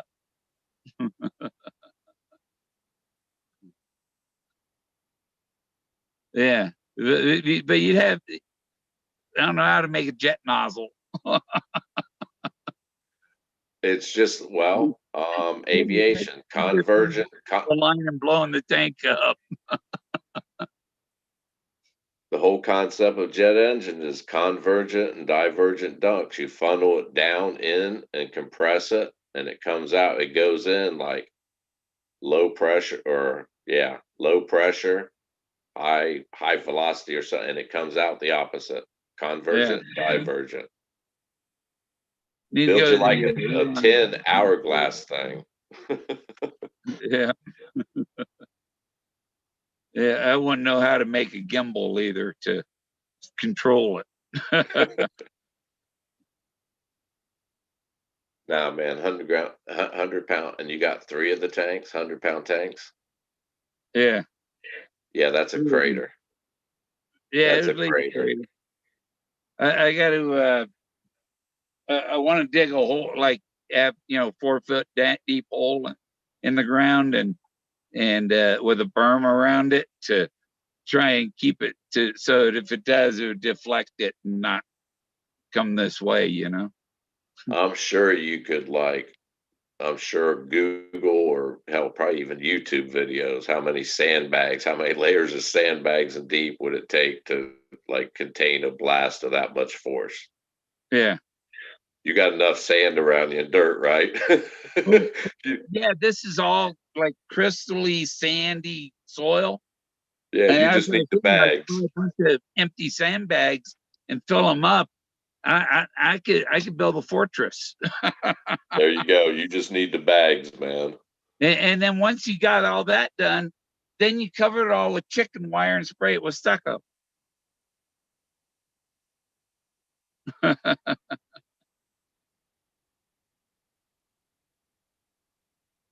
Have you ever, speaking of like, that's what they call that stuff, Adobe, Yeah, um, earth ships originated out of like outside of Taos in New Mexico. yeah, Those things are fascinating, man. I found out about them like in 2000 some.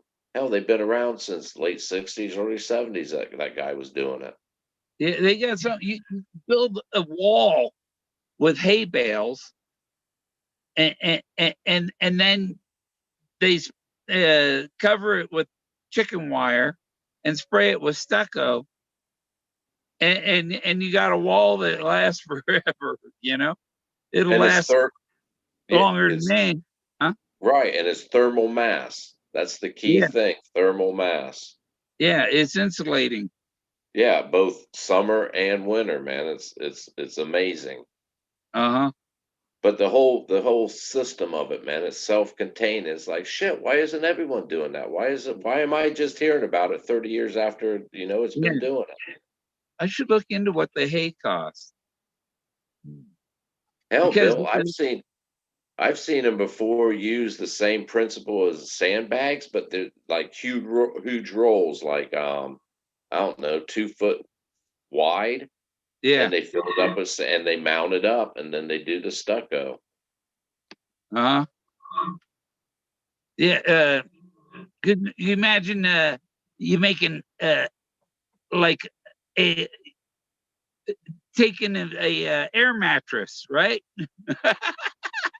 You Right. do an air mattress and you build your stuff, your chicken wire that just covers the air mattress, and then spray it with stucco, deflate the air mattress, and move it over to make the next one. They do those big bubbles, man. And What you they have call all them, the like, walls. And if yeah. you wanted, you could spray foam fill the inside of it. It's just they make things like that that's economical, it's friendly to the environment, it's like low impact for heating and cooling, Yeah. but they make it so damn expensive, and they put like what are codes? All these codes say you can't do I'm thinking of up in smoke. Instead it. of stucco, use hempcrete. So when you get in a pinch, you can always pinch a piece of your house off. Yeah, I'm kind of low here. I'm running. Yeah, I don't know why everybody's over there. He's having a housewarming party. Bring your big lighter with you.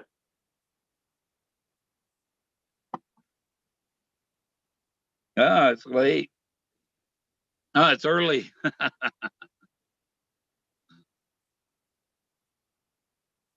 Yeah, I don't know what is it.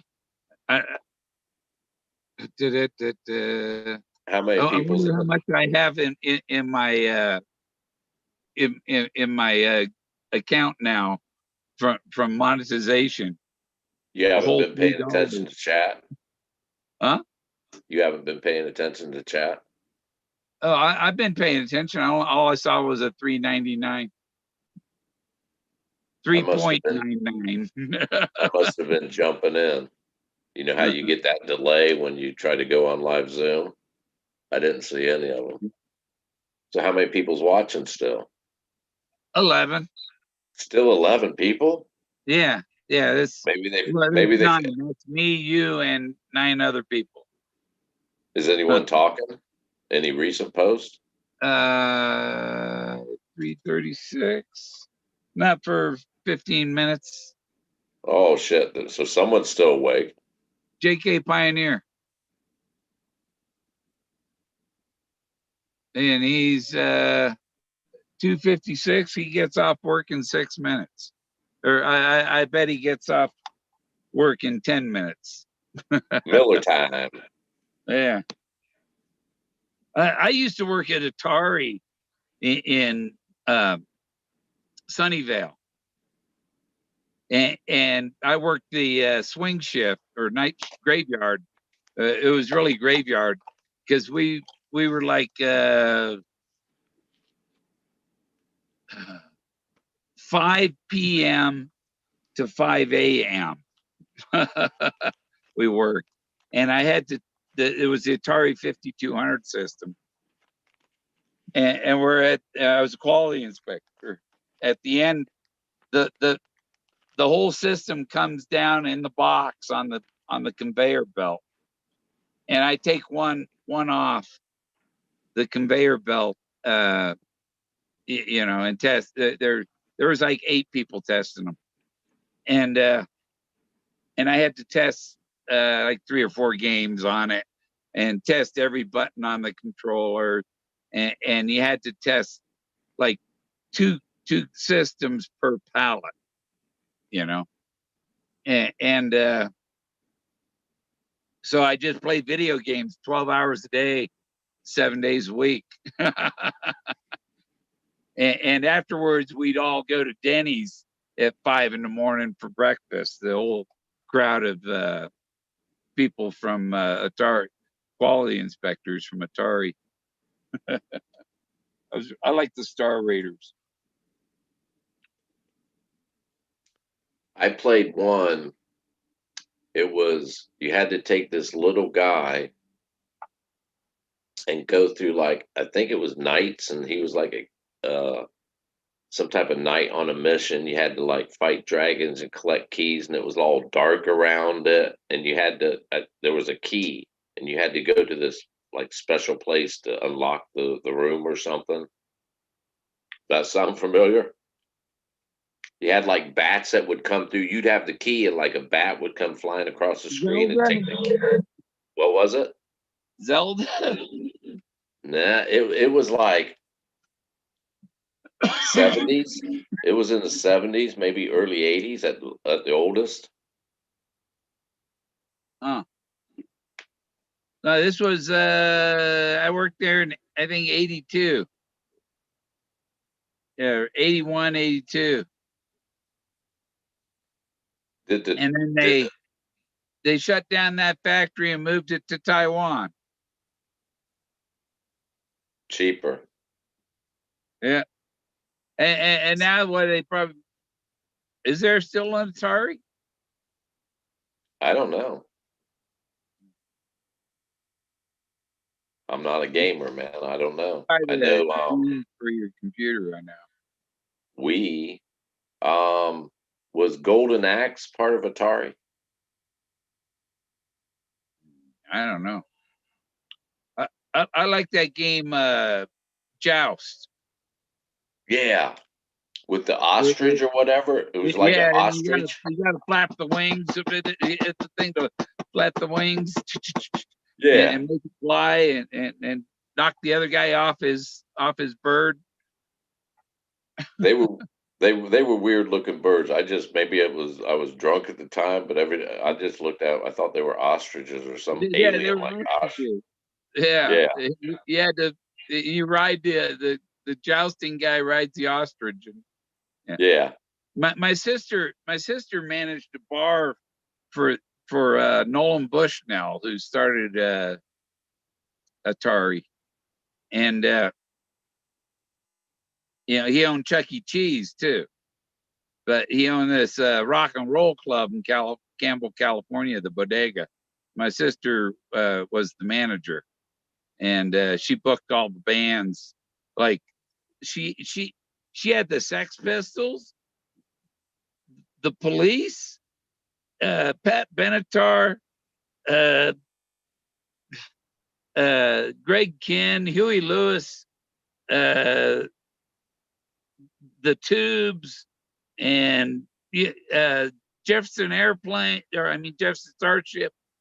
I met Ronnie Montrose there. She had Joe Cocker there. How big of a venue was it? How many occupancy bar was it? Maybe 500. Damn, that would have been a nice concert, man. That's pretty intimate. Yeah, it was small. And it was all wood. It was an old prune yard factory, and the guy that owned the place, he was rent, or he didn't know. He owned the bar. He was renting the property, and the owner of the property caught him drying marijuana up on the second floor. That's a nice landlord. He had a little patio area that's a little courtyard that's all, it's in the middle of the building. And so, there's no view of it from the street, but it was that you go out there and smoke. And I was out there smoking a joint with this guy, and the guy that owned the bar at that time, Steve, comes up and he goes, we don't allow the smoking of marijuana on company premises. I said, oh, you want me to put it out? He said, no, if you pass it to me, it'll be just fine. Was he the quality assurance representative of the company? Yeah.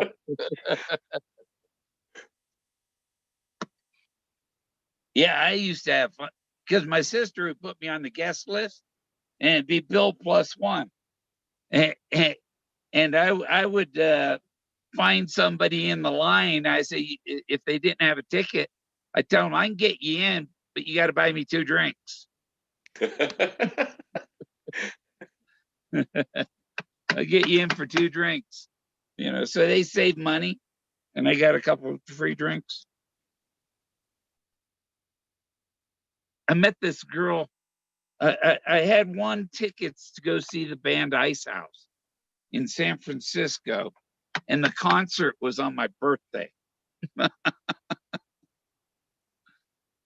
What are the chances, win the tickets? And the concert was on my birthday. And I had this girl, it was a blind date. It was a supposed blind date I was going to have. But she wanted to meet the night before. And I went to my sister's bar. We went to my sister's bar, and she wasn't somebody I wanted to date. And so I took her. She went home or whatever, and I stayed at the bar. And I met this other girl, and we had a great time all night long, all day. The next day, went to the concert, and then the April Fool's Day after my birthday, gone, never seeing her again. My kind of woman.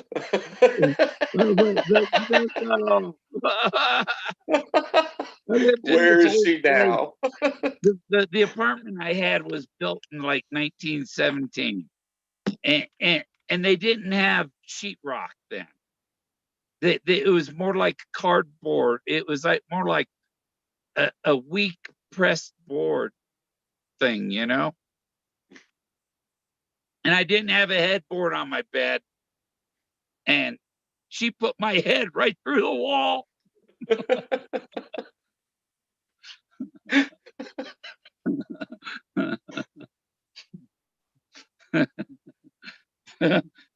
I can remember, especially like 1920, being in the military. I'd be so sore, like on a Friday after a Friday night, Saturday morning. I'd be so sore Sunday and Monday, man. I'd be walking like I rode a horse. I rode a horse for like a week. Yeah. Remember those days? Yeah. When I was in San Diego in the Navy, I went over to went to USO, and there was 17 of us that were going down near the Mexican border to go ride horses on out to the beach, and or on the beach, and but there were 17 of us, and they had 16 riding horses, and they had they had a draft horse for pulling the cart, and so since they didn't have enough riding, I had to ride the Clydesdale. And so this, so I'm riding the Clydesdale. I'm way up, and there's, and all the other people are like, my ass is higher than their heads. It felt big.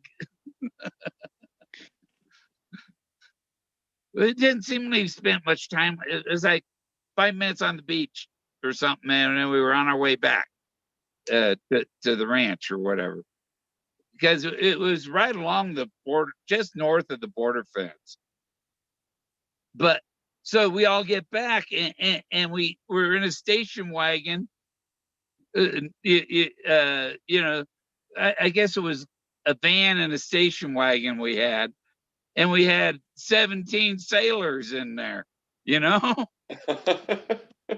we got stopped by the border patrol. They think they're hauling illegals. Bunch of sailors.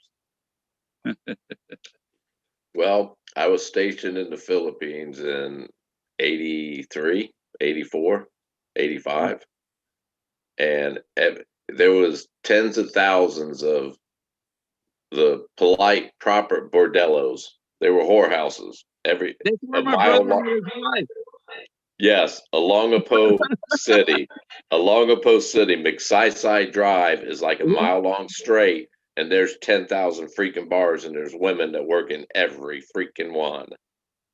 We used to go first night out. We went to, it was an old movie theater, and man, Bill, there was naked, young, beautiful. I don't mean minors here. I mean, not young ladies everywhere. I'm like, I'm a kid from Ohio. I'm like, what the? I didn't even read about this shit in Playboy, man. This is. I was smiles the whole weekend thinking, I can't. But what the fuck kind of town is this, man? Yeah. Salvador Dali Dreamland. It was unbelievable. It was like Westworld, man. But this is called Eastworld.